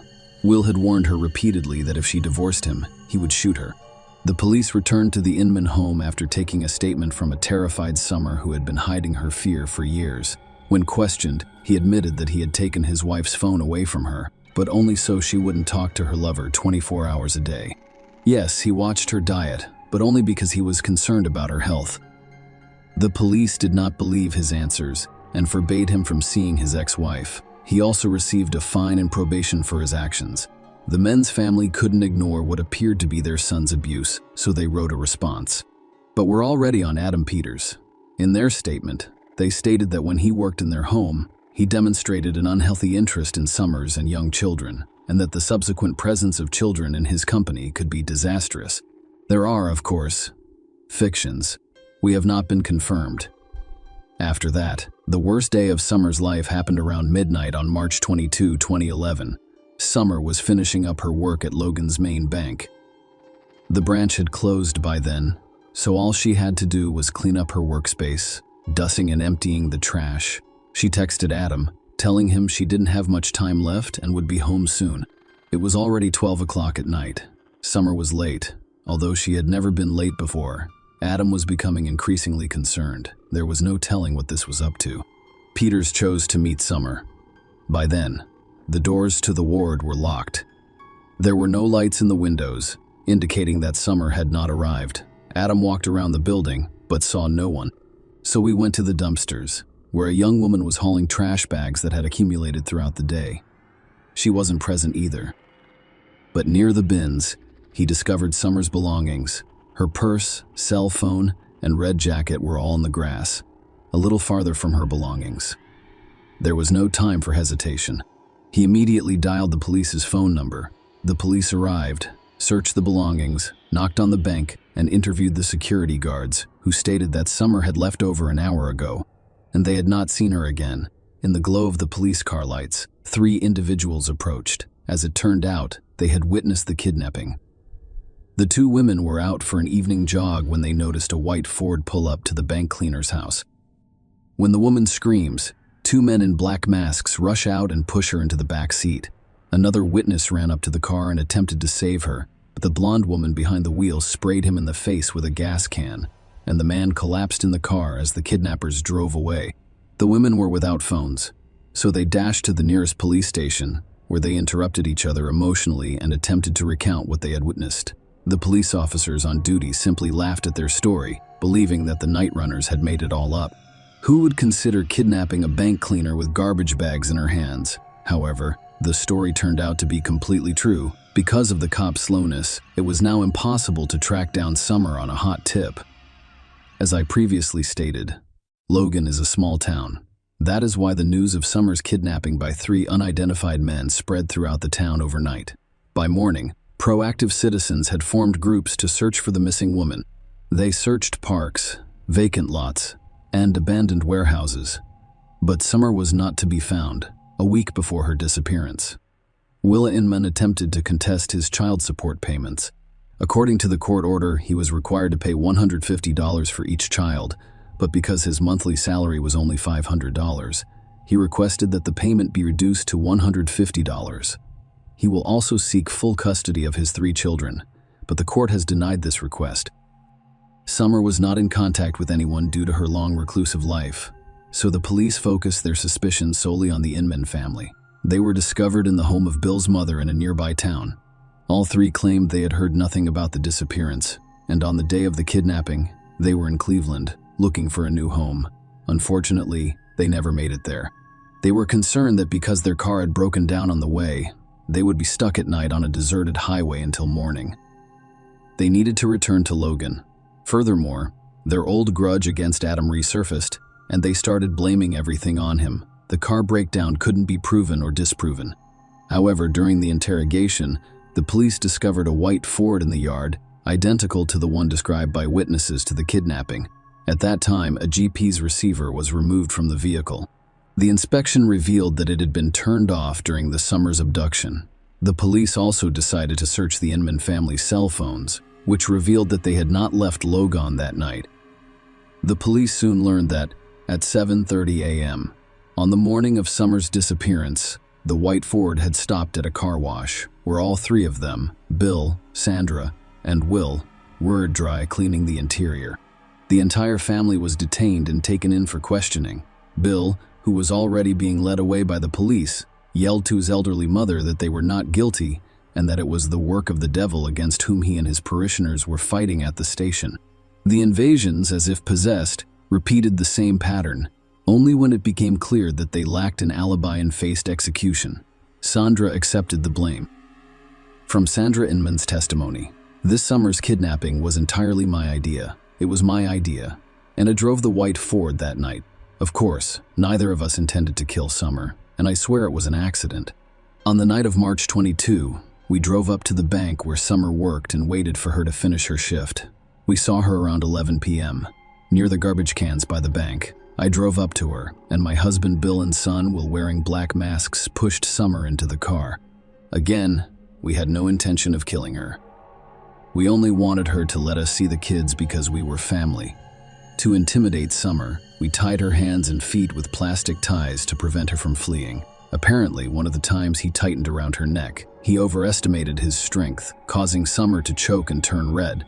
He wanted to cut the tie, but he couldn't find any knives, and the knife we'd brought with us had gotten under my seat. When he finally found it, it was too late. Summer had died. Sandra Inman revealed the location where they hid Summer's body. It was an old well near the Tabernacle of Faith Church. Yes, the same church where Bill and Sandra first met, as well as Will and Summer, where they married and had gone to pray and confess for many years. Sandra's claims were supported by the autopsy results. Summer had indeed died from asphyxiation. No other injuries were discovered on her body. Bill and Will Inman were sentenced to life in prison in 2012, and Sandra Inman was sentenced to life in prison as well, despite accepting full responsibility, but the court allowed her to request parole after 15 years. Why is that? According to relatives, the women of the Inman family never made any decisions.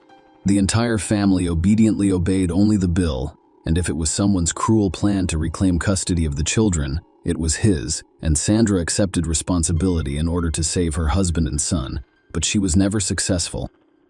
Share your opinion with us in the comments, and subscribe to the channel for more.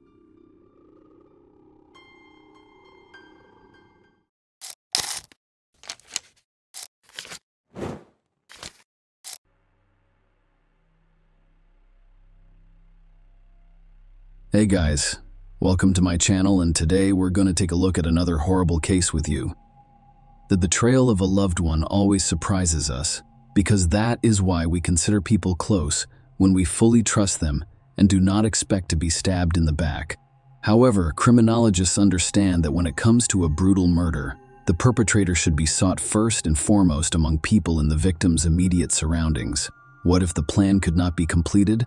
The victim is unable to testify due to his serious condition, and the perpetrator is desperately trying to figure out how to cover his tracks without raising suspicion. It reminds me of the plot of a thriller. Unfortunately, this story occurred a few years ago in real life. Wang Nan, a pregnant Chinese woman, was involved in one of Thailand's most high-profile incidents.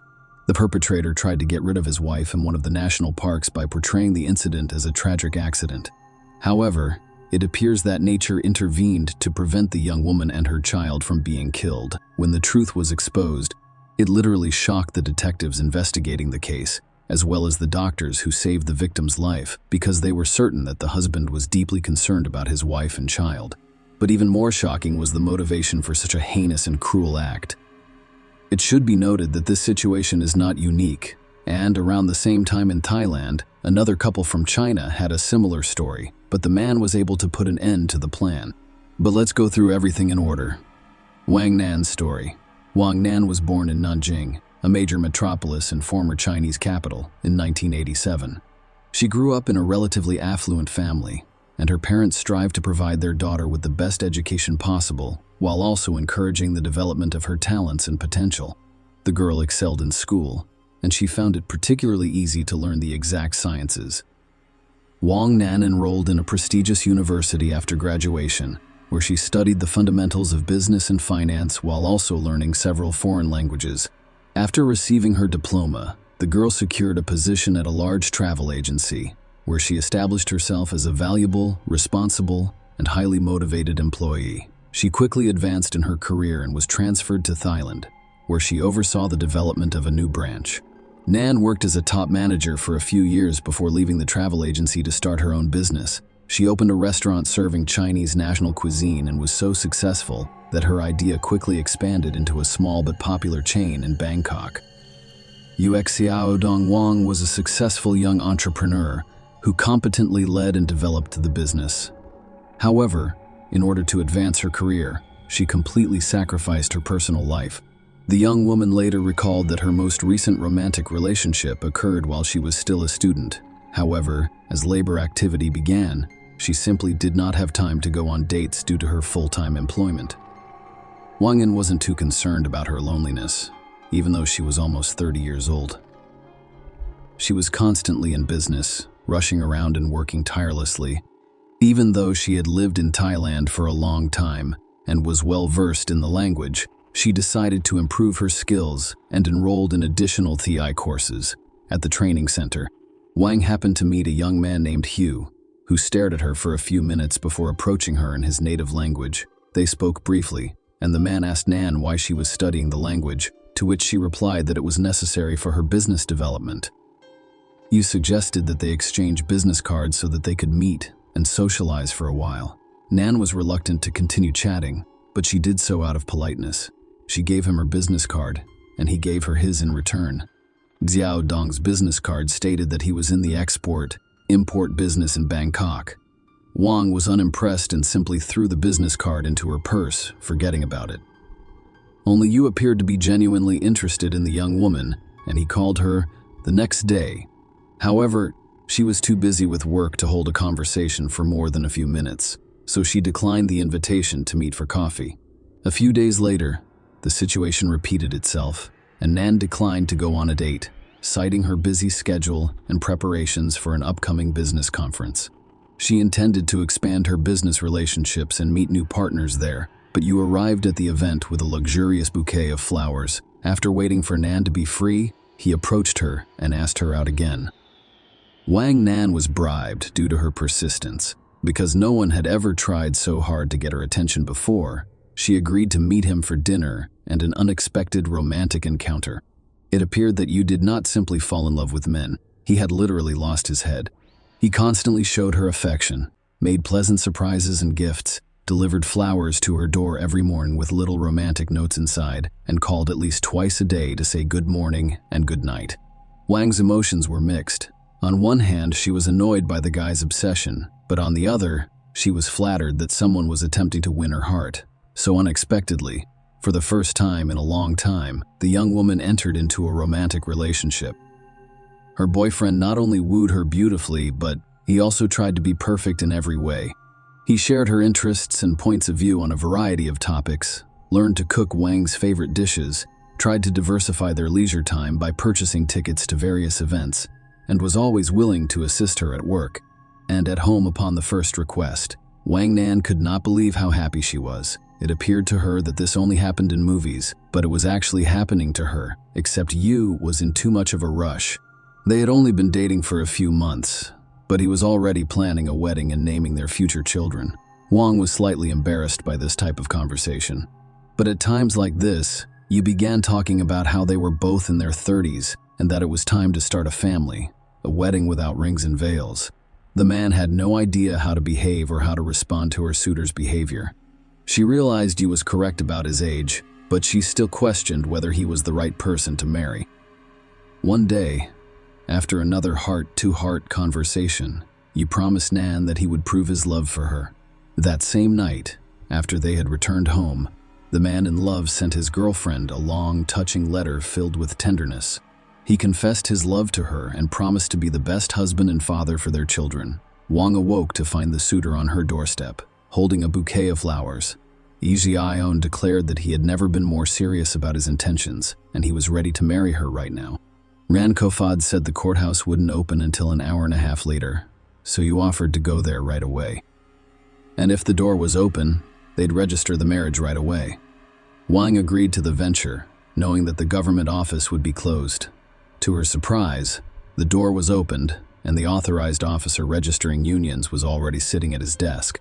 Yu had arranged everything in Ad Wang Si, requesting that an exception be made for him and his bride to marry early in the morning. It was an unusual wedding. No guests, no rings, no dress or veil, and no memorable photographs. Wang Nan couldn't shake the suspicion that all of this was a lie because she didn't even introduce the chosen one to his mother, with whom they had always been close. When she regained consciousness, she found herself holding a marriage certificate. Next to her stood a happy, newlywed husband. A tragic accident happened in June 2019. When Wang was 3 months pregnant, her husband persuaded her to plan a vacation and a short trip, reasoning that they would be unable to travel for a long time after the baby was born. Nan reluctantly agreed, and they chose the Thai National Park Reserve, which is known for its picturesque forests and unique rock paintings, estimated to be tens of thousands of years old. But on the morning of June 9, tragedy struck. Wang Nan fell from a height of 111 feet, while the couple was on one of the observation decks admiring the sunrise. When rescuers arrived on the scene, a crying Yu ran up to them and begged them to save his wife and the baby she was carrying.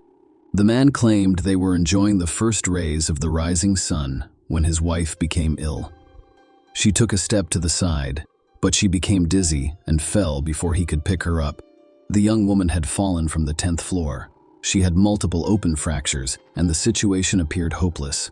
Nan suddenly groaned and opened her eyes. Her husband abruptly stopped crying and wailing, and a look of horror crossed his face. However, he quickly gathered himself, loudly thanked the Almighty that his beloved was still alive, and then leaned into her ear and whispered something about Chinese unstable family life before dealing with the events of that tragic day. Let us go back 6 months and see how the couple's family life was. Wang regretted her marriage almost immediately after it was registered, but at first she hoped he would be a good husband, a dependable supporter, and a man to rely on. Unfortunately, her hopes were not realized, and soon the new husband revealed his true colors. He spent almost all of his time at home playing computer games, freely spending his wife's money while contributing nothing to the family budget. When his wife asked why he didn't go to work, Xiao Dong explained that his business was at a seasonal low and that he could rest for the time being. However, this law had grown too long, so the young woman decided to inquire about her husband's job. That's when she discovered that his successful export-import business existed solely on paper and printed business cards. Wang realized the magnitude of her error at that point, as she had not even considered drafting a prenuptial agreement. So now her husband can freely spend what she earns, and if they divorce, he will claim her property. The couple had a serious conversation during which Yu cried like a child and was assured that he would overcome his temporary difficulties and find a good job. However, it quickly became clear that he was not going to look for anything and was quite content sitting on his wife's neck. He was a grown man who behaved like a child. He spent almost all of his time playing computer games, and if he did something around the house or helped his wife in the restaurant, he made sure to ask her for money for himself. Wang eventually got tired of it and told him that she would not give him another penny until he found a job stealing from his own wife and an unwanted child. Yu disappeared the day after that conversation, taking Nan's marriage certificate and identity card with him. However, she only discovered the missing documents in the evening when she received a call from her accountant inquiring about the transfer of a large sum of money from her account. The young woman was stunned because she had not transferred any funds. She did, however, immediately guess who had done it. The husband transferred more than $500,000 to his personal account while providing the bank with his marriage certificate, his wife's documents, and assurances that it was their joint money that they managed together. Wang did not hesitate to contact the police to report the theft, and the fugitive husband was apprehended a few hours later while attempting to cash out some of the stolen funds. Yu sobbed again at the station, this time on his knees, begging his wife for forgiveness. He admitted that he had lost a large sum of money gambling, and he was now being threatened with death in order to repay the debt. Furthermore, it was discovered that this was not his first encounter with the police. He had previously served an 8-year sentence in his native China for robbery. Ren was almost overcome with shame as she listened to all of this, because as it turned out, she did not know the man she married. However, the young woman believed that gambling was a disease and that she needed to help her husband overcome his addiction and return to a normal life. Wang not only agreed to pay off half of her husband's debt, but she also appointed him manager of one of her restaurants. Yu initially appeared to accept it gratefully and take the new position seriously. He even devised an effective strategy for the establishment's growth, but his enthusiasm was short-lived. Soon, he began to spend more time on computer games and entertainment. During that time, Wang discovered she was pregnant and informed her husband, but he reacted strangely, even aggressively. Yu claimed that he was not yet prepared for this and persuaded his wife to have an abortion, which she flatly refused. The husband then threatened divorce and stated that he intended to obtain a court order to divide the property. He didn't speak to his wife for several days before suddenly softening and apologizing. Yu admitted that he spoke nonsense about emotions. In fact, excited about the upcoming edition, I resumed caring, cooking, and helping around the house. A fateful journey. Wang was overjoyed 2 months later because her marriage had nearly reached perfection, as promised by her lover at the start of their relationship. He was attentive, caring, and responsible in his role as manager, actively preparing their home for the arrival of a child. One day, Xiaodong offered to ensure his wife's life and health because she was pregnant, and such a move would help to protect her and the baby in the event of various unforeseen circumstances. The young woman readily agreed and even wondered why she hadn't thought of it sooner. Yu took out the insurance the next day, and a few weeks later, she mentioned taking a vacation to relax and unwind. Nan was hesitant, but her husband insisted, claiming that they did not have a honeymoon and that with a baby, they would be unable to travel in the coming years. He also stated that they had been through a difficult period and needed to reset in order to clear their minds of all negativity and heavy thoughts. In the end, his arguments were convincing, and Nan agreed. His husband chose the location, booked the hotel, planned the activities, and planned the itineraries to ensure that the trip was exciting and educational while not exhausting the pregnant woman. Nan left the matter entirely to her husband, and she was pleased to see how enthusiastically he was planning their vacation. On June 7, the couple visited the park for the first time and spent the majority of the day there. They walked a lot and saw a lot of beautiful sights and lookout points. On that summer Friday evening, the park was packed with visitors from all over. Wang noticed her husband becoming angry and nervous in the evening when she asked if everything was fine. He responded that due to the crowds of tourists, they were unable to enjoy the sunset in silence. Wang Nan even conceded, deciding that it would be extremely romantic.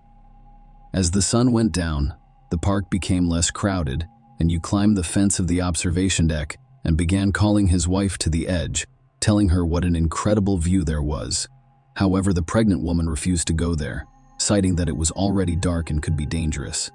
The husband became enraged but returned to her after a few minutes, explaining that they would have to go to the park to see the sunrise. Since the couple arrived at the hotel after midnight, they decided to rest and sleep in on Saturday, before returning to the reserve early Sunday morning. On June 9, early Sunday morning, as planned, the couple went to the national park to see the first rays of the rising sun. They awoke at around 3 a.m. They left while it was still dark outside. There were very few visitors at that time.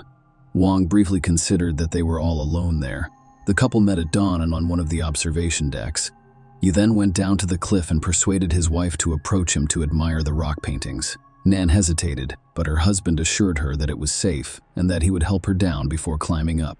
The young woman trusted her husband and approached the situation with caution. The view from up there was truly breathtaking.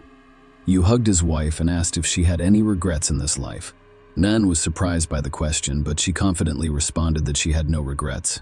Yu ran his hand through her hair, kissed her on the cheek, and then leaned over to her ear and said, "Die." At that moment, he loosened his embrace and pushed his wife down the cliff, a miraculous rescue. Yu looked around again to make sure no one had seen them, then looked down intently but couldn't see exactly where his wife had fallen. He listened. It was quiet. No one was screaming or calling for help, which meant there were no witnesses downstairs either. He then leisurely headed towards the park exit to bide his time and report the incident, when one would surely be dead. However, down below, a few hikers who had turned off the trail noticed the body lying on the rocks and immediately called the rescuers, reporting the incident. Yu Xiaogong had already left the reserve when several cars with flashers and sirens whizzed past him. He immediately realized what the matter was and went back, proceeding to the place where his wife had fallen. There he put on quite a show, with tears, screams, and pleas for help. At that moment, he was sure that his wife was already dead, so no one would know the truth.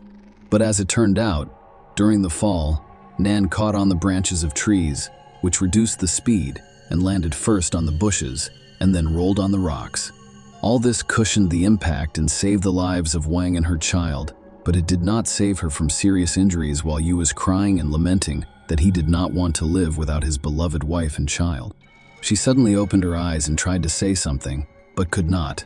At that moment, everyone noticed the genuine horror on her husband's face, but he quickly pulled himself together, leaned over to his wife and hissed in her ear in Chinese that she should keep silent if she wanted to live and attempt to finish the job. The victim was diagnosed with head trauma, multiple closed and open fractures, lacerations, soft tissue contusions, ruptured internal organs, and massive blood loss. In addition, her spine was severely damaged, and doctors feared that even if she survived, she would never be able to walk again. Wang spent several days in a coma, hooked up to life support machines. During this time, her husband literally never left her side, spending days and nights in her room.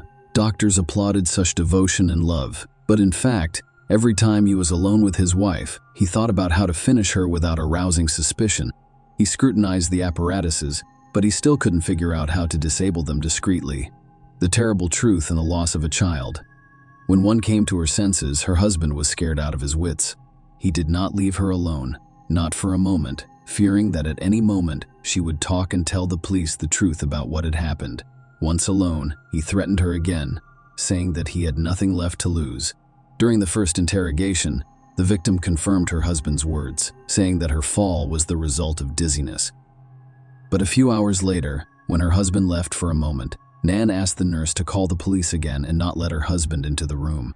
That's when she told the gruesome story of her fall, claiming that her husband had tried to kill her. Yu burst into the room, shouting that his wife was insane from the blow to her head and that he would never harm her or the baby. But the man's words sounded extremely unconvincing, and he was taken into custody the same day at the hospital. He was charged with several charges at once, including attempted murder as well as intimidation in case the victim spoke. When her husband was arrested and sent to jail to await trial, Wang breathed a sigh of relief. She still had a long period of rehabilitation ahead of her, but now she felt safe. At first, she had hoped that the pregnancy could be saved because the baby had survived the fall from the heights. However, because of the strong painkillers, several surgeries under general anesthesia were necessary, as was the need to inject antibiotics. The doctors insisted on abortion because the priority was the life of the mother, and the fetus, in all likelihood, would still die from so many drugs. It was a huge shock for Nan, but she followed the doctor's recommendations. Trial and sentencing. Xiaodong categorically denied his guilt and kept insisting on the accident version. In prison, he behaved calmly, hired good lawyers, and was confident that he would escape punishment or that it would not be too severe. Investigators and the prosecutor in charge of the case had no doubt that the defendant had committed the crime out of self-interest and the hope of receiving a large insurance payout, as well as inheriting his wife's fortune, which at the time amounted to almost $2.5 million. However, at one of the interrogations, you literally shocked everyone by talking about another motive for his inhumane act. It turns out that he resented his wife when she agreed to repay only half of his debt because of a passion for gambling. In the man's opinion, if his wife really loved him, she would have closed all his debts because she had the money. Xiaodong then decided that Wang did not love him, and he had the right to punish her for it.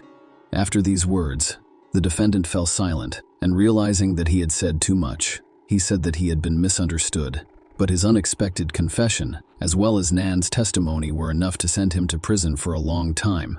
In March 2021, the defendant was found guilty and sentenced to life in prison. But Xiaodong and his lawyers filed several appeals, and 6 months later, the Thai court showed wonders of leniency, reducing the life sentence to just 10 years in prison. Wan and her loved ones were shocked by the decision, saying that such a lenient sentence would set a bad precedent that could encourage others to commit similarly horrific acts. Also in Thailand around the same time, a similar case occurred on Phuket Island, where a Chinese national drowned his wife, claiming it was a swimming accident on the beach. He also did it for the sake of insurance. Since the fact of the murder was proved, the man was sentenced to death. Xiaodong, on the other hand, was sentenced to only 10 years for the failed murder attempt and, in fact, the murder of the fetus. How did Wang Nan's fate turn out to date? The final verdict in one man's case has not yet been issued. Yu is serving her 10-year sentence, and the injured woman is trying to challenge the court's decision. In parallel, Yu is also filing appeals in an attempt to prove her innocence and be released, for Xiaodong stood up for his numerous relatives who claimed that he was a rich businessman and that it was wrong to marry him for selfish motives. However, there is no way to prove it, as the man has nothing but huge debts. As for Nan, contrary to the doctor's predictions, after a series of complicated surgeries and long rehabilitation, the young woman was able to get back on her feet. She relearned to walk, and most of the money she earned was spent on her recovery. In 2023, Nan took up work again and was able to revitalize her once successful business. She has also created and led an organization dedicated to helping women who are victims of domestic violence. She also runs her own blog, trying to warn women against the mistakes she made herself. Share your opinion with us in the comments and subscribe to the channel for more.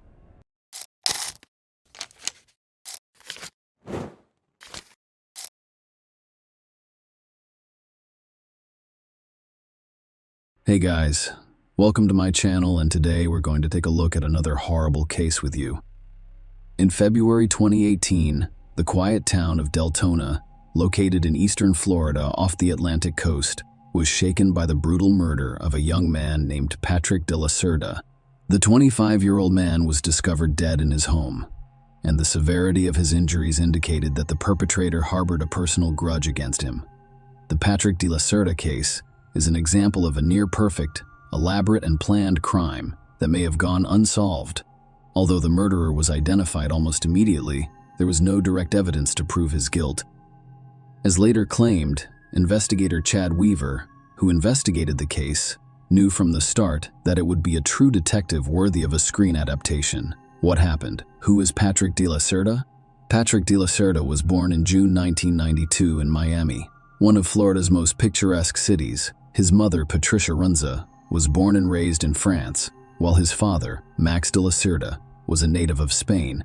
But in the 1980s, he moved to the United States, where he married and had a son. The de la Cerda family was extremely friendly and cheerful. Patrick grew up in an environment of love, caring, and mutual respect. He was a very nice, intelligent, and sociable guy who did well in school, could easily become the soul of any company, and had a lot of friends.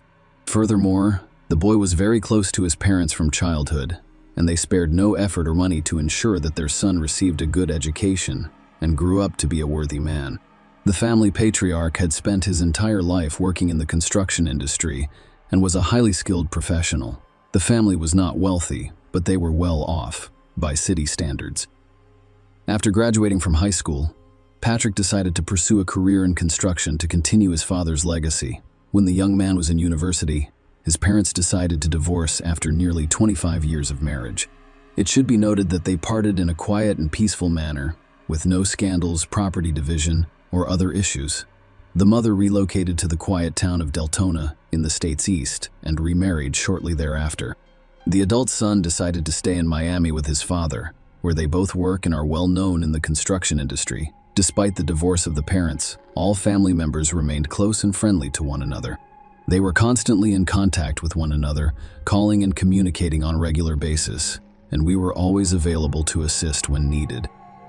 Patrick paid regular visits to his mother in Deltona, where he told her about everything going on in his life, including his joys and experiences meeting the girl of his dreams. Due to his French and Spanish heritage, Patrick had a bright appearance and enjoyed great success with fair sex from a young age, but it had always been an example of the family in which he grew up, so he did not seek frivolous and fleeting affairs. He dreamed of a bright mutual feeling and his own strong family. De la Cerda met the girl of his dreams by chance on the internet, on one of the popular sites where lonely hearts find each other. He registered and created an account at the suggestion of a friend, but he didn't fully believe that he could meet his soulmate there.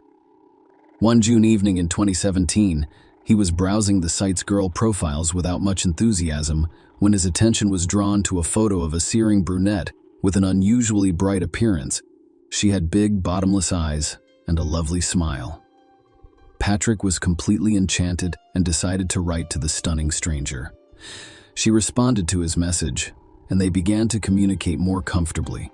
The girl's name was Jessica Devnani. She was born in 1988 in Orlando, Florida, which is located in the state's central region.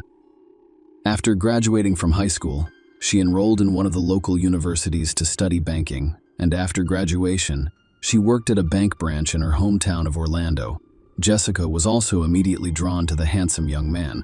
They exchanged phone numbers after a few days of active correspondence on the website. For the next few weeks, they called each other every evening and talked for hours about anything.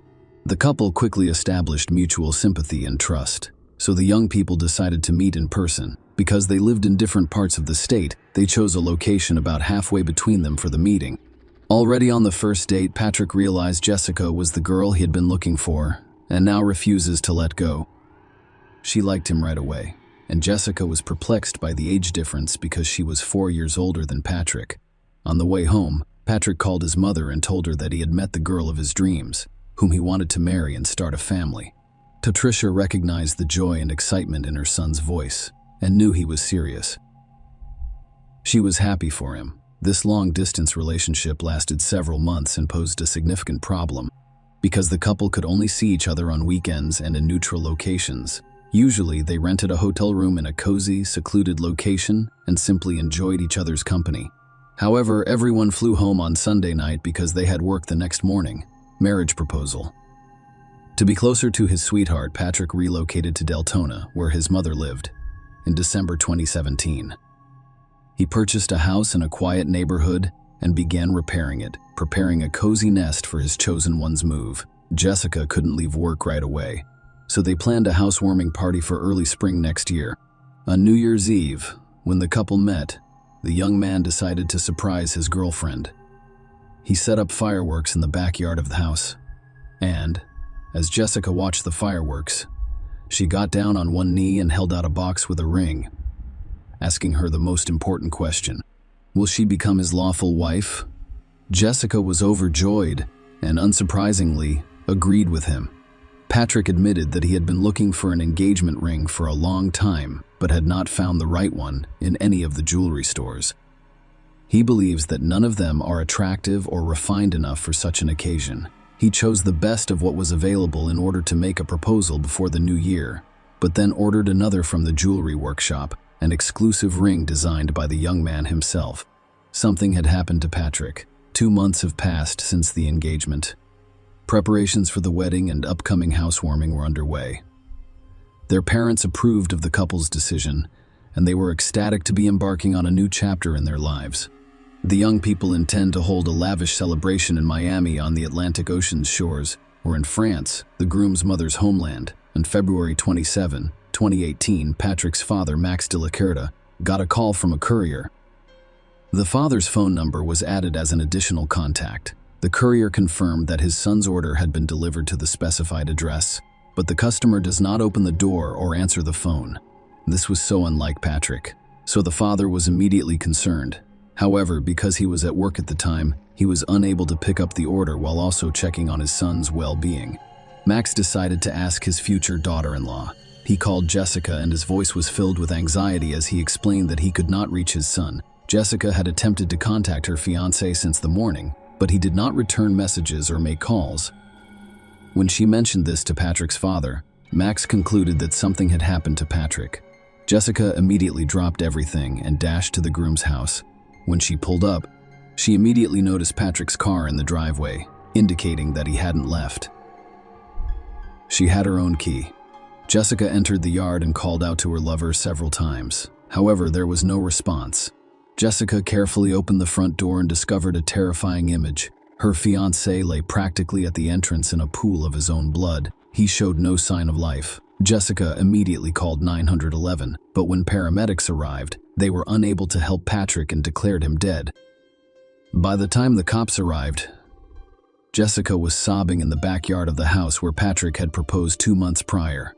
When one of the officers approached her, she simply looked at him and told him she knew who had murdered her lover and destroyed her entire life.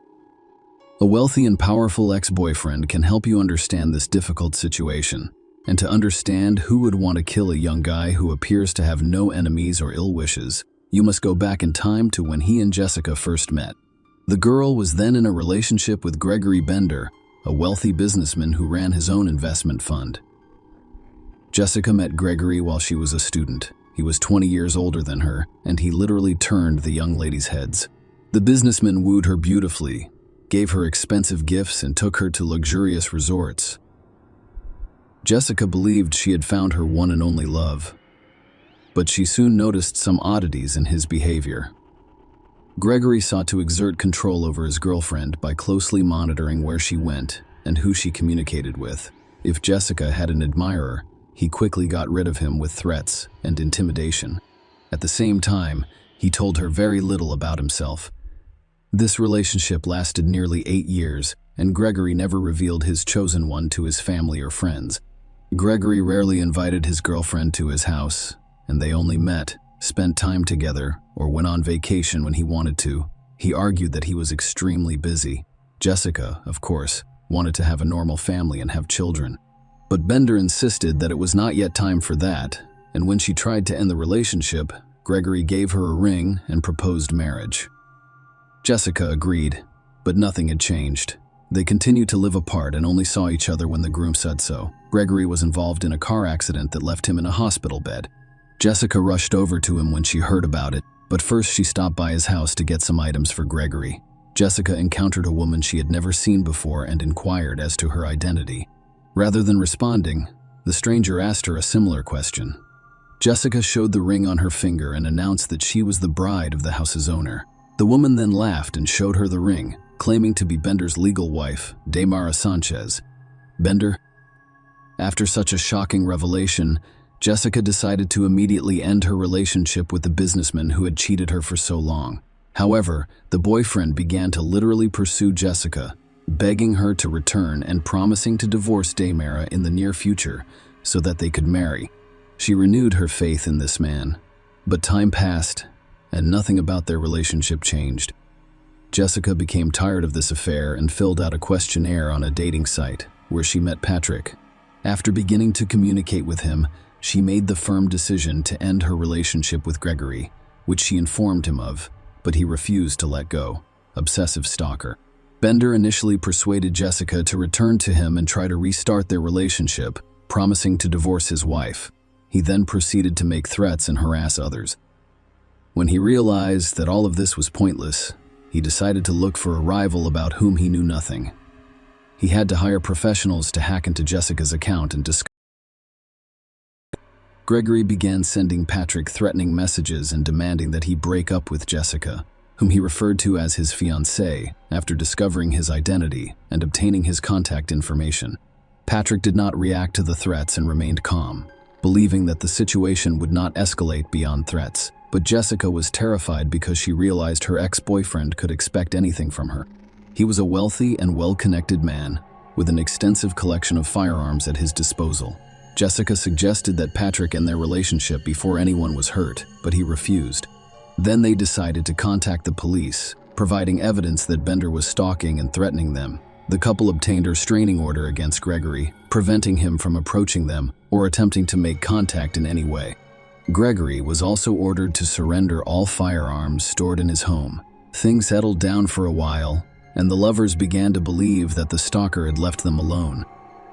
Jessica, on the other hand, persuaded Patrick that it was necessary to install CCTV cameras around and inside the house because she was concerned that Gregory would break the bane, conduct a crime scene investigation, and test the first theory.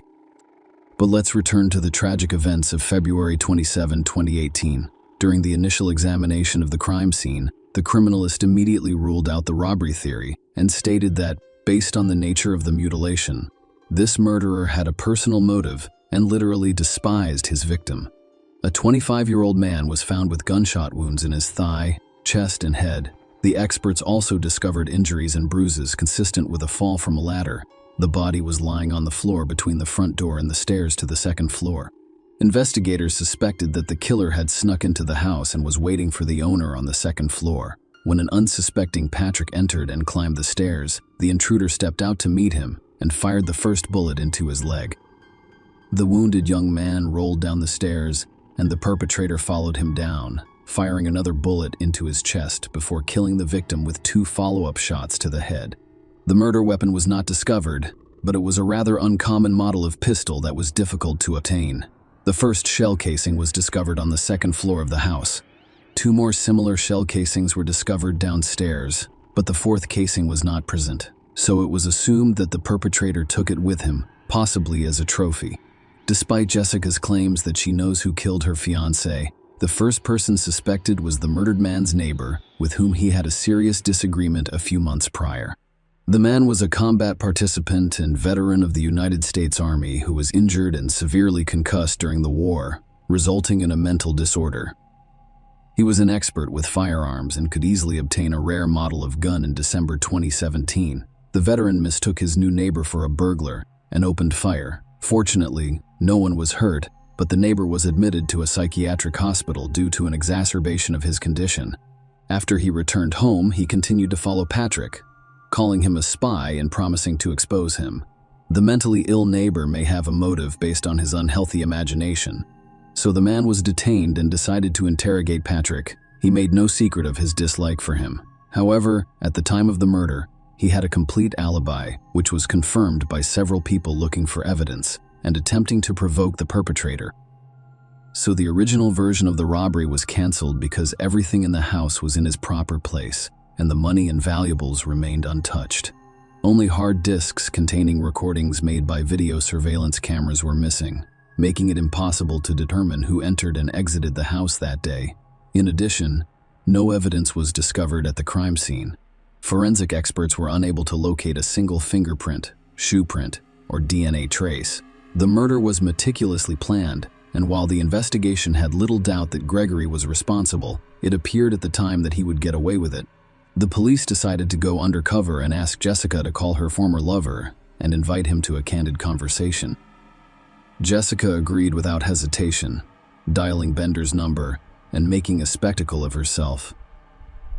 She blamed him for what had happened, cried, and repeatedly asked why he had done it. However, Gregory appeared to have figured out what the investigators were up to from the start and persisted in pretending he didn't know.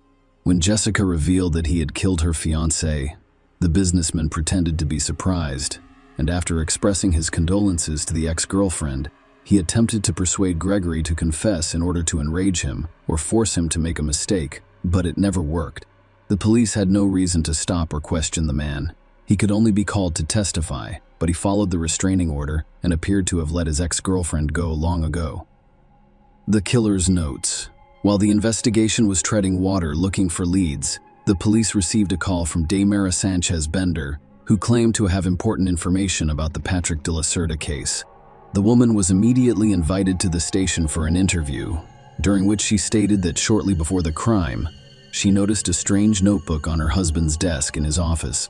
Looking into it, I discovered a detailed plan of some stranger's house, along with a strange algorithm of actions. She had not paid attention to it at the time. However, when Daymara saw a news report about a young man's brutal murder and the story showed the plan of his house, she immediately remembered the sketches of her unfaithful husband, with whom she was on the verge of divorce, and decided to tell the investigators that this information gave the police enough reason to search the alleged perpetrator's home. The mysterious notebook about which the businessman's wife spoke was found in the office, but the pages containing the house plan and other records had been removed. However, they were quickly discovered in the office. But, in a trash can that Gregory had apparently failed or forgotten to empty, he simply ripped out the pages, crumpled them up, and tossed them away. Apparently, he was confident that his house would not be searched because the sheets of paper contained no evidence against him. In addition to the layout of the house, there was a detailed plan of the crime itself, indicating that the criminal had planned extensively and thoroughly, working out every detail. It was specifically mentioned that the phone should be turned off, gloves should be worn, and shoe soles should be lubricated with a special compound to avoid leaving traces on the floor. The records revealed that Gregory followed his victim, knew when Patrick returned home, and was aware of the presence of surveillance cameras in the house and yard. In addition, Gregory disposed of the crime weapon, dirty clothes, shoes, and gloves. He was only disappointed because his own records had not been destroyed in time, and by his wife's curiosity. In addition, a fourth missing shell casing was discovered on the table in a cigar box that the gunman was supposed to have taken as a trophy. Forensics determined that it was the same shell casing from the crime scene. The trial and defense attorneys attempted to shift the blame onto Jessica, but the evidence was sufficient to arrest Gregory and begin the trial. The main issue was that all of the evidence found could be considered circumstantial, because the criminal weapon was never found. There was no evidence that the accused had ever visited the victim's home, and there were no witnesses. Bender's trial didn't start until May 21, more than 3 years after the atrocity. During this time, he hired the best lawyers who had enough time to fully prepare for the case.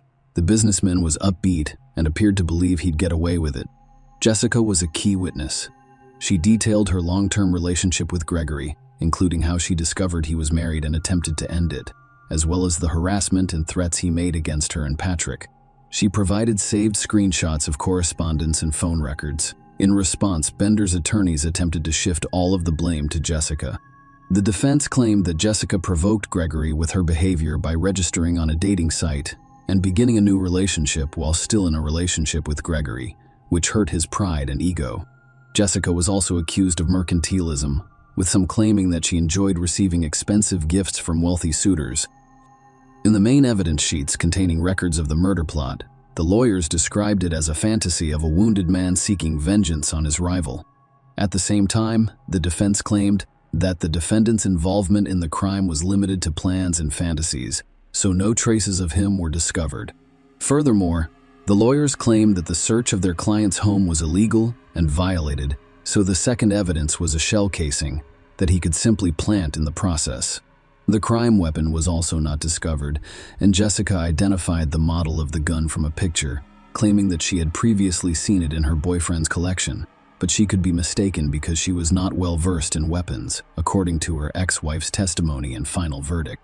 At one of the sessions, the defendant's now ex-wife, Daymara Sanchez, was called as a witness. The man who had previously appeared indifferent suddenly became animated and confessed his love for her. The ex-wife was moved by this confession and appears to have changed her mind about testifying against Gregory. She erred in her testimony, citing forgetfulness, and finally stated that she had lived with the man for many years and doubted his ability to commit murder. Despite defense attorneys' attempts to challenge the legality of the defendant's home search, his ex-wife's unexpected statement, and a lack of direct evidence, the jury found Gregory Bender guilty of first-degree murder after hours of deliberation. He received a life sentence and will never be eligible for parole. As the judge read the sentence, the defendant stared at Jessica, seemingly without blinking. He was literally glaring at her, making her feel sick and nearly causing a panic attack. She sat next to her late fiancé's mother and, at one point, started sobbing and choking. Despite numerous attempts by Bender and his well-paid lawyers to appeal the verdict and have the case reviewed, all of their appeals were denied. Not least among these factors was the case's widespread societal resonance, because a wealthy millionaire businessman murdered a simple working man in cold blood and attempted to evade justice. Patrick de la Cerda's story received widespread media coverage. Gregory Bender is still behind bars at the moment. Jessica Devnani says she feels safe and will continue to live for Patrick and honor his memory. She wears the ring that he gave her as a gift. In addition, Patrick never gave her the exclusive piece of jewelry he promised. Jessica has a close relationship with her deceased fiancé's parents, who treat her like their own daughter. Share your opinion with us in the comments and subscribe to the channel for more.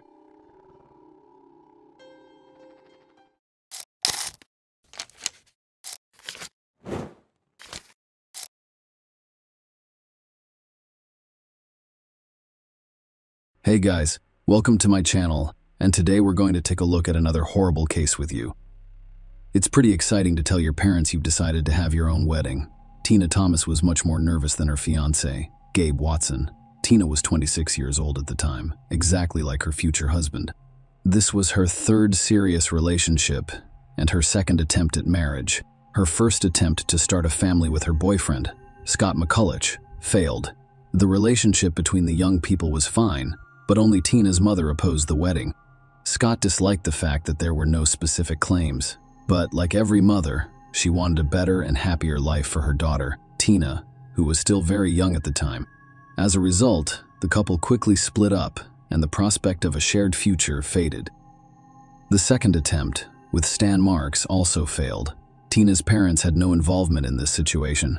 The couple was unable to overcome the first 3-year crisis and separated with mutual consent. Tina finally meets Gabe Watson on Christmas Eve at a party with her friends. We can't say it was love at first sight. Instead, the relationship was based on mutual support following a recent breakup. Yes, this may not be the most exciting reason to begin a new relationship, but 2 years later he proposed marriage to Tina. Tina, having learned from bitter experience, said she agreed, but couldn't do it without parental permission.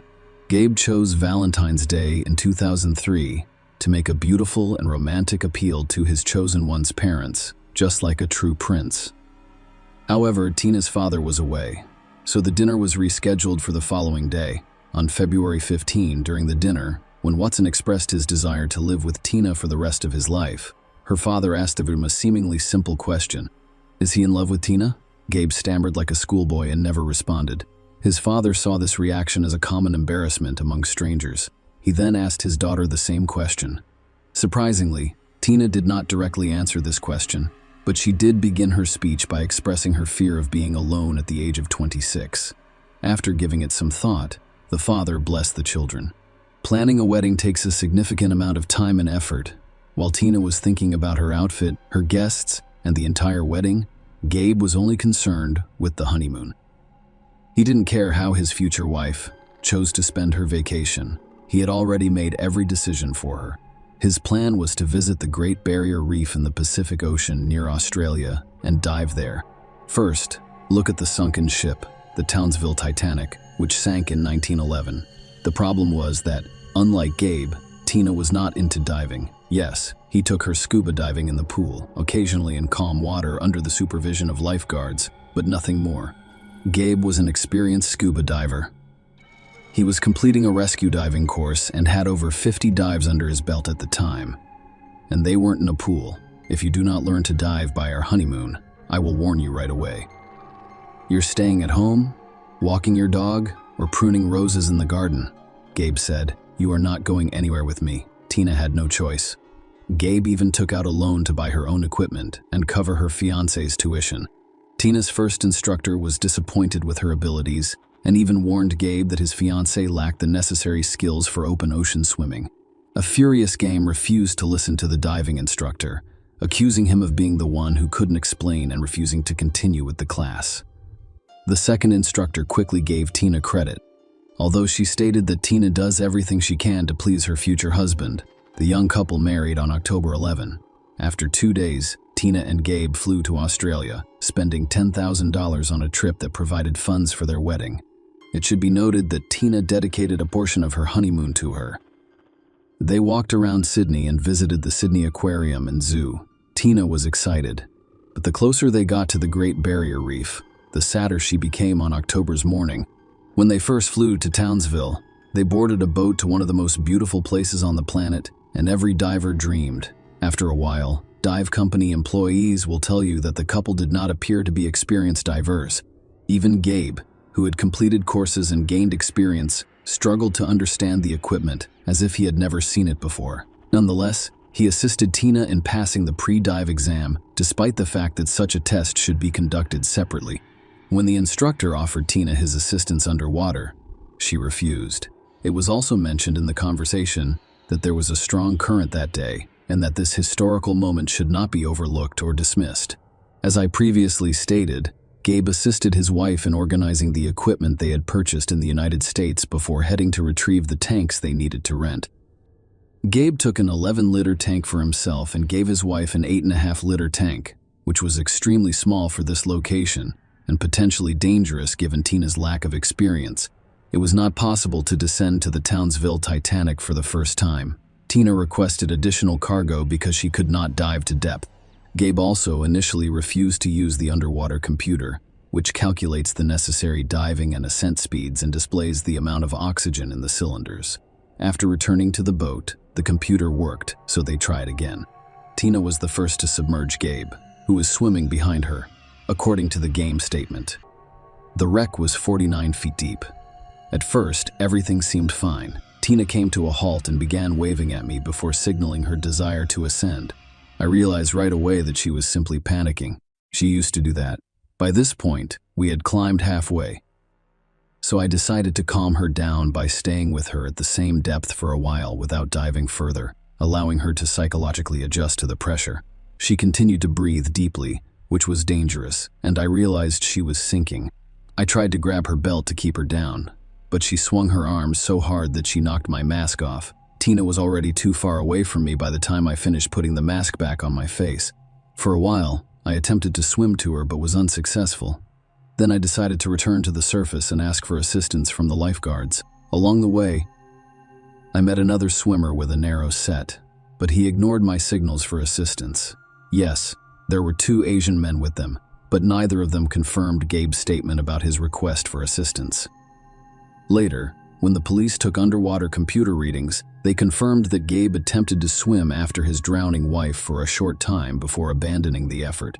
Although the ascent to the surface was not an emergency, Gabe followed the instructions and stopped at each required depth level. When questioned by police, Gabe stated that he could have saved his wife but chose not to. Furthermore, this tragic incident occurred at the start of their dive, so Gabe had enough oxygen in his tanks to swim to the bottom and return to the surface. The rescuers are on duty aboard the ship. When they realized what had happened, they immediately went in search of Tina, and they found her quickly, but it was too late. Tina was lying on her back, eyes open under her mask at 82 feet. Her body was immediately lifted onto the deck of the yacht. They gave her artificial respiration for approximately 40 minutes. But to no avail. Tina died, and despite all of this time, he did not approach his wife, but instead stood to the side and sniffed his nose, according to witnesses. The same company employees claimed that the young man on his way to the shore, who smiled and even played cards with other passengers, denied this in court. Tina's subsequent autopsy revealed that not everything was clear.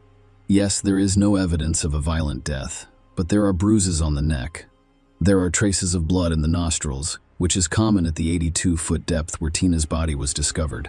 There are no traces of alcohol in the blood, but there are high levels of medications like ibuprofen and paracetamol. Although these drugs are used to treat seasickness, a small amount of fluid was detected in the lungs. Tina died from drowning, according to the report, but she could have drowned while already oxygen deprived. Tina's equipment was examined by Australian water police, but no malfunctions were discovered. The police could have written it off as an accident. An inexperienced diver disregarded safety precautions and paid with his life. Unfortunately, this is a very common case, but there were some suspicious moments in the story, such as the rather ambiguous results of the autopsy. According to the diving team, the autopsy also revealed Watson's strange behavior, which does not fit into the conventional picture of a husband grieving for his wife who has just died. All of these factors contributed to the case's difficulty and closure. That's why the investigation took so long. Gabe realized detectives were searching for him. Furthermore, his parents refused to accept what had happened as a tragic accident, preferring to see their son-in-law in the dark, if not as their daughter's murderer, then as a man who had not helped her. During the first interrogation, the police noticed that the suspect was in shock, crying and laughing, twitching nervously, asking to call his father, who complained of ear pain, and begging him to inform his wife's parents about the tragedy. Gabe was released late at night. He went to the yacht owned by the company that sent them to the reef and requested a night's stay, claiming that the trip was supposed to last 2 days, but because his wife had died, they had only been there for 24 hours. He also requested a refund of half the cost of their dive. In fact, he never saw the sunken ship. Gabe's mother flies to Townsville on October 24 to support him and help him find a lawyer. They go to the morgue that same day, as requested by Gabe. Gabe wanted to see his wife one more time because the husband was still a suspect. The morgue employee contacted the detective in charge of the case who may have hidden some evidence. But the bereaved husband only cried, gripped his wife's cold hand, and begged her forgiveness. Unaware that a police officer was standing outside the door at the time, he recorded him on a tape recorder. "I did not mean to hurt you." Detective Lawrence later uses these words against Gabe in court. "Then visit the morgue. You said you didn't mean to hurt Tina. What do you mean by that?" Lawrence will ask the question. The story of Gabe's sore ear was told again as he traveled home with his wife's body. During a layover in Oakland, he requested medical attention on the airport grounds and was held there for evaluation. The investigation determined that this was done on purpose to avoid seeing Tina's father. However, divers will confirm that your problems are a fairly common ailment. Tina's funeral was held on November 5, and Gabe still had to meet with his late father. Gabe removed his wife's wedding ring, placing it on his ring finger instead of hers, as well as earrings, which he immediately handed over to his father-in-law.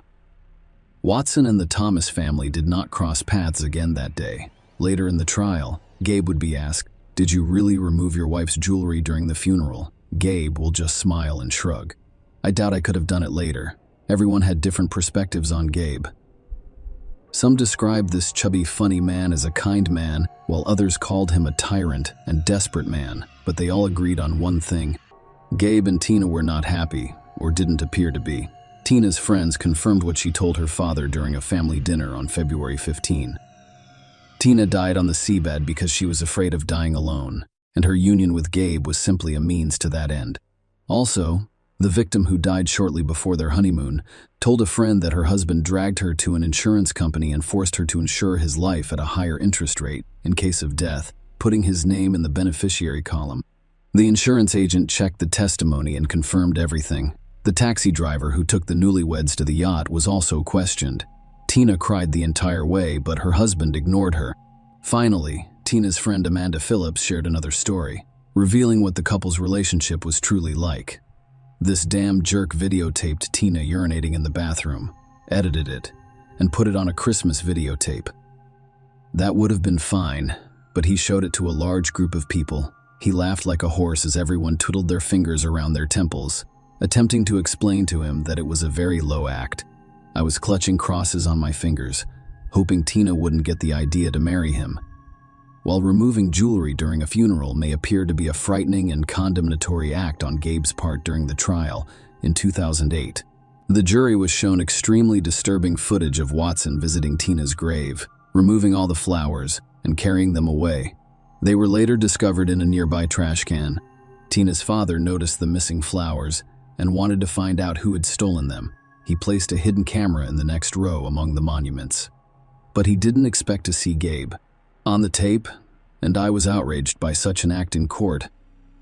Gabe's defense was that he and his wife had discussed the death of one of their own during an extreme honeymoon. Her request for no flowers on the grave sounded strange and unlikely. There's no telling how long the search for evidence would have lasted. If the cops had worn the same gear as the newlyweds and not attempted to stage the incident, Gabe claims Tina drowned while he was attempting to put a mask on her face. It turned out that you couldn't put on the mask underwater without using another source of air. Tina received oxygen in late November 2008. Gabe was arrested by Australian police, and his trial began on June 5, 2009, with him pleading guilty, but only to failing to save his wife. So he was charged with negligent homicide and sentenced to 18 months in prison. After serving his sentence, Gabe returned to the United States. However, a year later, the now US court charged him with first-degree murder, with the motive being to receive insurance payments following his wife's death.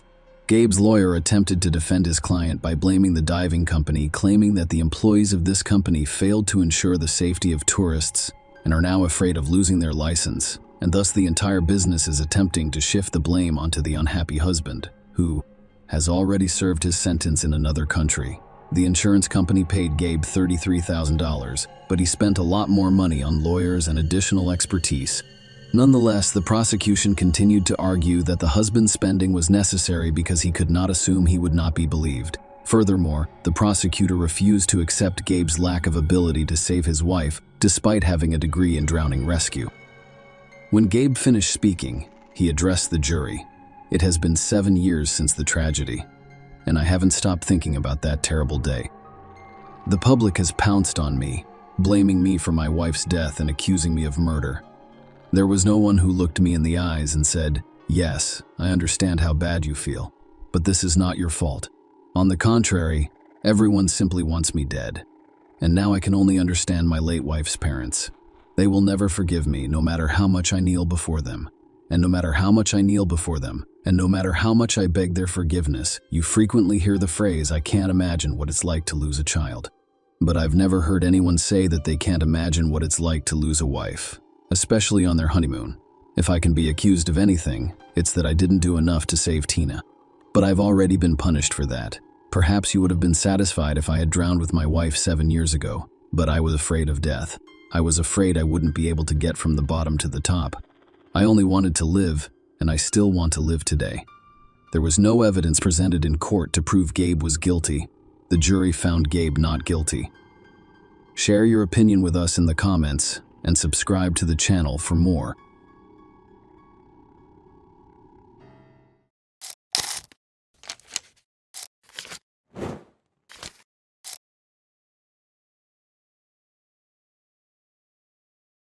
Hey guys, welcome to my channel, and today we're going to take a look at another horrible case with you. In this video, we will talk about a story that happened in Pennsylvania in 2014. Jessica Paget, 33, left work to send a fax but never returned. Her family filed a missing person report. CCTV footage helped to solve this case. What happened to the woman was so shocking that the jury refused to watch the video evidence presented by the prosecutor during the trial. Jessica was born on December 15, 1980. The woman has lived her entire life in Pennsylvania. She was a very energetic and cheerful child, and her parents, Thomas and Danielle, divorced when she was still a child. Jessica's mother soon married another man, and she considered him her second father. After graduating from high school in 1998, she attended college to study preschool education. Jessica met Michael Paget during her college studies. They began dating and eventually lived together. During their 8-year relationship, the couple had 2 children. However, they decided to marry only in August 2014. Some sources also claimed that they had another child, Michael's son, from a previous relationship. Michael was a caring father and husband. However, as with any other family, the couple's relationship had its ups and downs. Nonetheless, Jessica was pleased with Michael. And then, 4 months after the wedding, she went missing. She spent 2 years working at a kindergarten in Northampton. She enjoyed this job because she loved children and knew how to quickly establish a common language with them. The children liked Jessica and enjoyed spending time with her. On November 21, 2014, she took her older children to school before heading to work with her younger son. The latter led to the same kindergarten where Jessica worked. It was a normal day, with no signs of trouble. Jessica approached the administrator at lunchtime and requested permission to leave work for a short time in order to send a fax from her mother and stepfather's home in a rural area near Northampton. The administrator allowed her to leave. Jessica traveled by car, leaving her son in kindergarten. She was supposed to return within half an hour. However, an hour passed and Jessica did not return. Her coworkers became concerned and began calling her, but she did not respond. An hour later, the kindergarten administrator contacted Michael and asked if he knew where Jessica was, stating that she had left work for a while but never returned. Michael said he was at work and had no idea where his wife was. He also stated that he would try to contact her himself. Michael immediately began calling Jessica, but every call went to voicemail. It wasn't like Jessica, who never missed a call from her family. Michael decided to call his wife's mother, Danelle Bittner, who was in Florida, and see if Jessica had contacted her. But Danielle made no contact with her daughter that day. As a result, she became very concerned. She was also aware that not answering the phone was unusual for Jessica. Danielle told Michael to call her husband and Jessica's stepfather, Greg, and speak with him. But, as it turned out, Greg did not see or speak with Jessica that day. The relatives became increasingly worried with each passing minute. After hundreds of unsuccessful attempts to reach her daughter, Danielle went to the airport and purchased a ticket for the next flight to Pennsylvania. Michael called the police 4 hours after Jessica left work to report his wife missing. He stated that Jessica would never have abandoned the children voluntarily. As a result, he was concerned that she had suffered a terrible fate. The police immediately launched an investigation, sending Jessica's description to every station in the surrounding cities. Jessica was approximately 5 feet, 4 inches tall and weighed 130 pounds. She had brown hair, hazel eyes, and a tattoo of a footprint on her shoulder. The last time someone saw her, she was dressed in gray sweatpants and a black hoodie with the words duck, duck, goose on the front and staff on the back. They checked all local hospitals and morgues, but no one fit the description. Detectives were trying to figure out where the mother of 3 children might have gone. They questioned her co-workers, but everyone agreed that Jessica had no enemies. Both the children and their parents adored her. They also mentioned that Jessica seemed fine when she left work for lunch.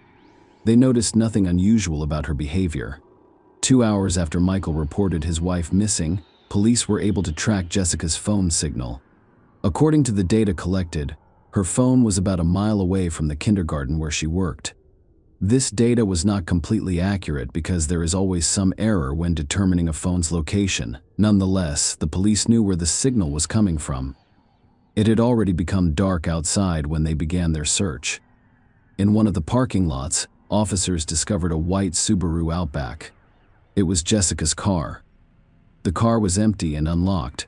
Her purse contained documents and bank cards.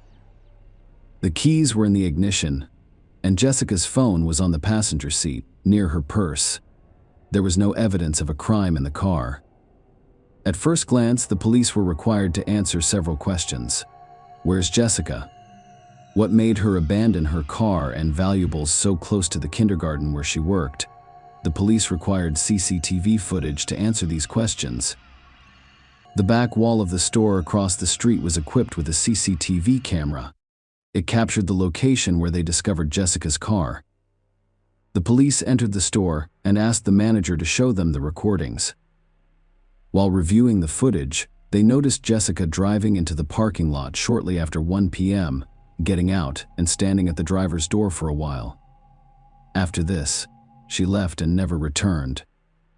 The investigators couldn't figure out why Jessica left her documents, phone, and keys and vanished. Could she have gone into hiding voluntarily? Jessica left her car and walked between these 2 buildings to another parking lot. She then vanished, as there were no cameras present. The investigators watched the recording on a small OLED monitor in the store. As a result, they created a copy of the video to show at the station on a modern, large screen. The Northampton Police Department was small, so they had to enlist the assistance of the Pennsylvania State Police to organize the search. They distributed flyers featuring Jessica's image throughout Northampton and surrounding cities, as well as via the media and social networks. State police detectives began retracing the events that led up to Jessica's disappearance. The first thing they did was talk to the kindergarten staff once more. After learning that Jessica had left work to send a fax from her mother's house, the detectives went there to find answers to their questions. This house was about 4 miles from the kindergarten, so the journey took about 10 minutes. Upon arrival, the detectives spoke with Danielle and her husband Greg, who informed them that Jessica had the keys to the house and could come at any time. Danielle was in Florida on the day she went missing, and Greg was also away. Every sent fax is recorded in the device's usage history. However, Greg's fax machine turned out to be faulty, so it was unclear if Jessica was at her mother's house that day. Perhaps she chose to use another fax machine. However, this does not explain why she left her belongings in the car. Next, the detectives decided to speak with Jessica's husband, Michael. He claimed that on the day his wife vanished, he was the first to leave the house. A friend picked him up and they went to work together. They checked Michael's statement because it is common for a husband to be involved in his wife's disappearance or death. Meanwhile, they formed a search party. The media reported Jessica's disappearance and asked anyone with information to contact the police. 2 days have passed since the woman's disappearance, and the police have no new leads. To find out if Jessica had arrived at her mother's house, the detective began looking for surveillance cameras along the way. There was only one road that led to her mother's house. Next to this road, there was an Exxon gasoline station. It of course had security cameras. If Jessica was going where she said she was going, she should have been captured on this camera's recording. Watching the video, the detective spotted Jessica's car. She drove there around 12:56 p.m. It was only a few minutes from the gas station to her mother's home. She had to drive back quickly because the fax machine was not working. I checked the recording to see if her car drove in the opposite direction. The officer noticed something strange. Just 14 minutes later, the car reappeared in the video. Her white car drove through the gas station at high speed, eventually leading the police to her car. And Jessica's driving style was unusual. She could have driven straight, but instead she turned towards the gas station and drove onto the other side of the road without stopping. She then drove to the city center and parked her car there. The only plausible explanation was that Jessica was in a hurry and there was a red traffic light at the intersection, so she drove through the gas station and ended up on another road with a green light. After that, she abandoned the car in the parking lot, where a police officer later discovered it. The investigators discovered something new while reviewing the footage of Jessica leaving her car. Jessica's height was 5 feet and 4 inches, and she weighed 130 pounds.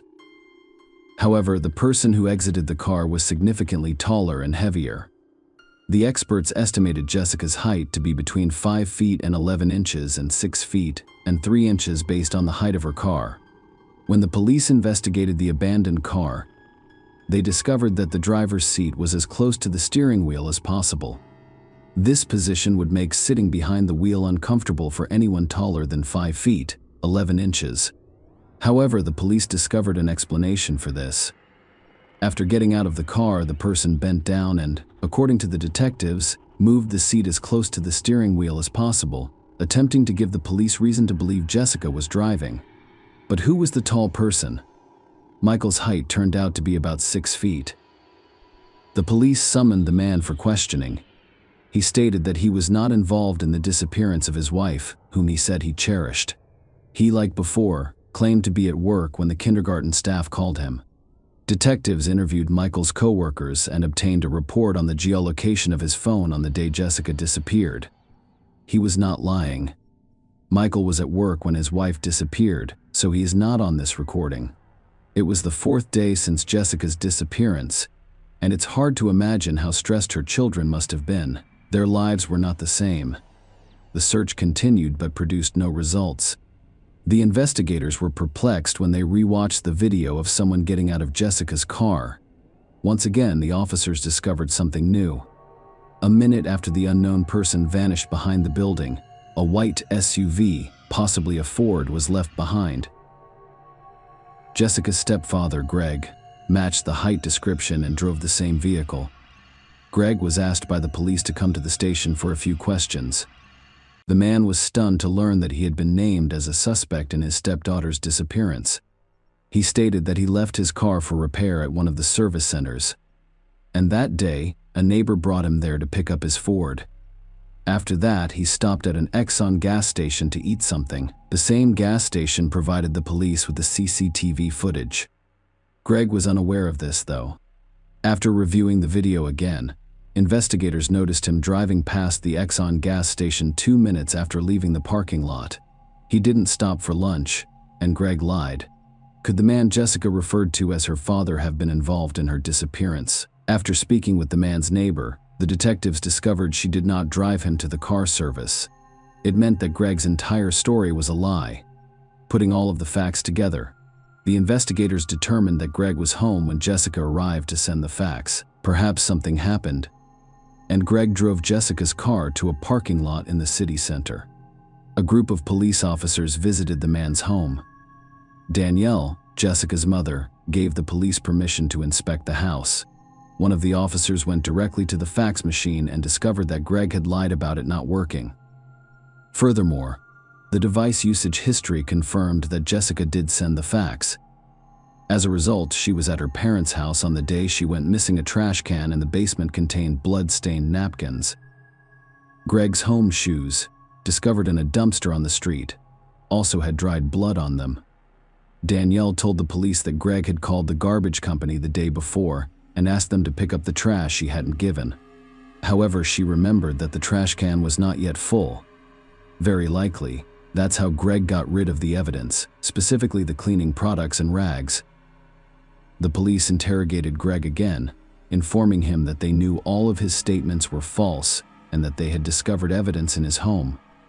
They also stated that they knew Jessica was in his home on the day of her disappearance. Following that, the man began talking. Gregory Graff, or simply Greg, told investigators that when he arrived home on the afternoon of November 21st, he discovered Jessica's car in the driveway and bloodstains on the carpet. He claims she was already dead when he returned home. He stated that he panicked and was afraid to call the police because he knew no one would believe him.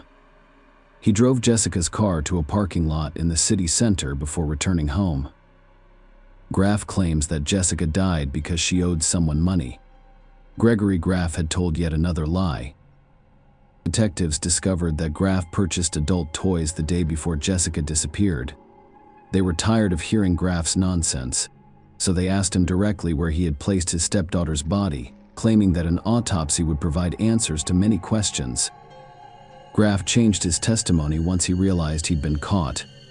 He explained that he was at home watching adult videos when Jessica arrived and asked if she could send a fax. Graff stood behind her as she used the computer. He said he was aroused and desired his stepdaughter. Without saying anything, he took out a gun and shot her in the back of the head. Then he moved Jessica's body into her bedroom and drove her car to a city center parking lot. His Ford was standing near the car service, where he had previously left it for minor repairs. That is why he went there. After getting out of Jessica's car, he adjusted the seat so that everyone assumed she was driving. His next words shocked the investigators. When he got home, he turned on the video camera and placed it next to the bed. Then you'll understand what I mean, even if the phrase sounds strange. He recorded a video of his interactions with his stepdaughter. Jessica, as you are aware, is no longer alive. The police later discovered the video on Greg's computer. He then claimed to have wrapped her body in a blanket and hidden it in a ravine near his home. After that, he returned home and started cleaning. Graff stated during the interview that he wished he could get help. "I'm not actually a bad guy," Graff told Pennsylvania State Police Corporal Jeffrey Smith. "I just lost my mind following the confession." He discussed how his life had changed since the crime. "I lost everything." Graff stated that my business was my home in Florida, my dogs were my wife, and he then mentioned his family and parents, but he never mentioned Jessica's death. As a result, Danielle discovered both that her daughter had died and that her husband was responsible. But what Greg had done to the body went beyond the woman's imagination. Following Graff's arrest, authorities released an official statement. "Unfortunately, we have some sad news to share today. Jessica Paget died. She is a victim of homicide." Northampton County District Attorney John M. Morganell stated, "We are still a little hesitant to believe the defendant's version of events. However, we have reason to believe that there was a will motive in this whole situation. Unfortunately," he said. According to Morganell, the prosecutor's office reviewed all of the evidence to determine whether Graff planned the attack. Through a statement issued by the Pennsylvania State Police, Paget thanked law enforcement, the media, and the public for their efforts. "The loss of Jessica has left us devastated. She was a stunning, vibrant young woman who was adored by her family and friends. The world is less bright today." According to the statement, Gregory Graff, 53, was charged with taking Jessica Paget's life. At this stage of the investigation, some speculated that when Jessica arrived, Greg attempted to persuade her into intimacy, but when she refused, he was afraid of exposure and killed her. But there was no way to prove this because Jessica had no defensive wounds on her body. She died of a single wound to the back of the head, which supported Greg's testimony. According to Pennsylvania law, the man could face the death penalty. However, because Jessica was dead when he committed the second part of his heinous crime, the prosecutor's office had no authority to seek the death penalty for him. After examining Greg and Jessica's computers and phones, the police discovered no evidence of a connection between them other than the stepfather-stepdaughter relationship. The trial started in 2015. District Attorney John Morganelli stated that Philadelphia Attorney John McMahon, Jr., never filed the results of Gregory Graff's mental health evaluation. McMahon claimed he had Graff evaluated for an insanity defense, but Graff did not have diminished mental capacity, so McMahon did not use the evaluation. Danelle Bittner said she learned about her daughter's disappearance on November 21st, while in Florida shopping for carpets for her new home. When Graff picked her up at Lehigh Valley International Airport on November 22nd, he said everything would be fine. They would find her. At one of the court sessions, the jury was required to watch a 6-minute video of Greg's heinous crimes. He used adult toys that he'd purchased the day before. The jury did not want to watch the video, but the judge insisted they do so before making a decision. Graff's lawyer attempted to prove that it was not a planned crime and that his client committed a third-degree crime rather than a first-degree crime. As a result, Northampton County District Attorney John M. Morganell made the difficult decision to show the jury a 6-minute video recording captured by Graff. Morganell stated that Graff pleaded not guilty to both charges.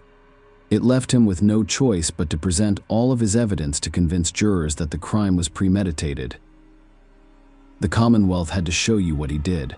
Morganell said in his closing argument that it wasn't pleasant. "It wasn't tasteful, but we had to show you what he did.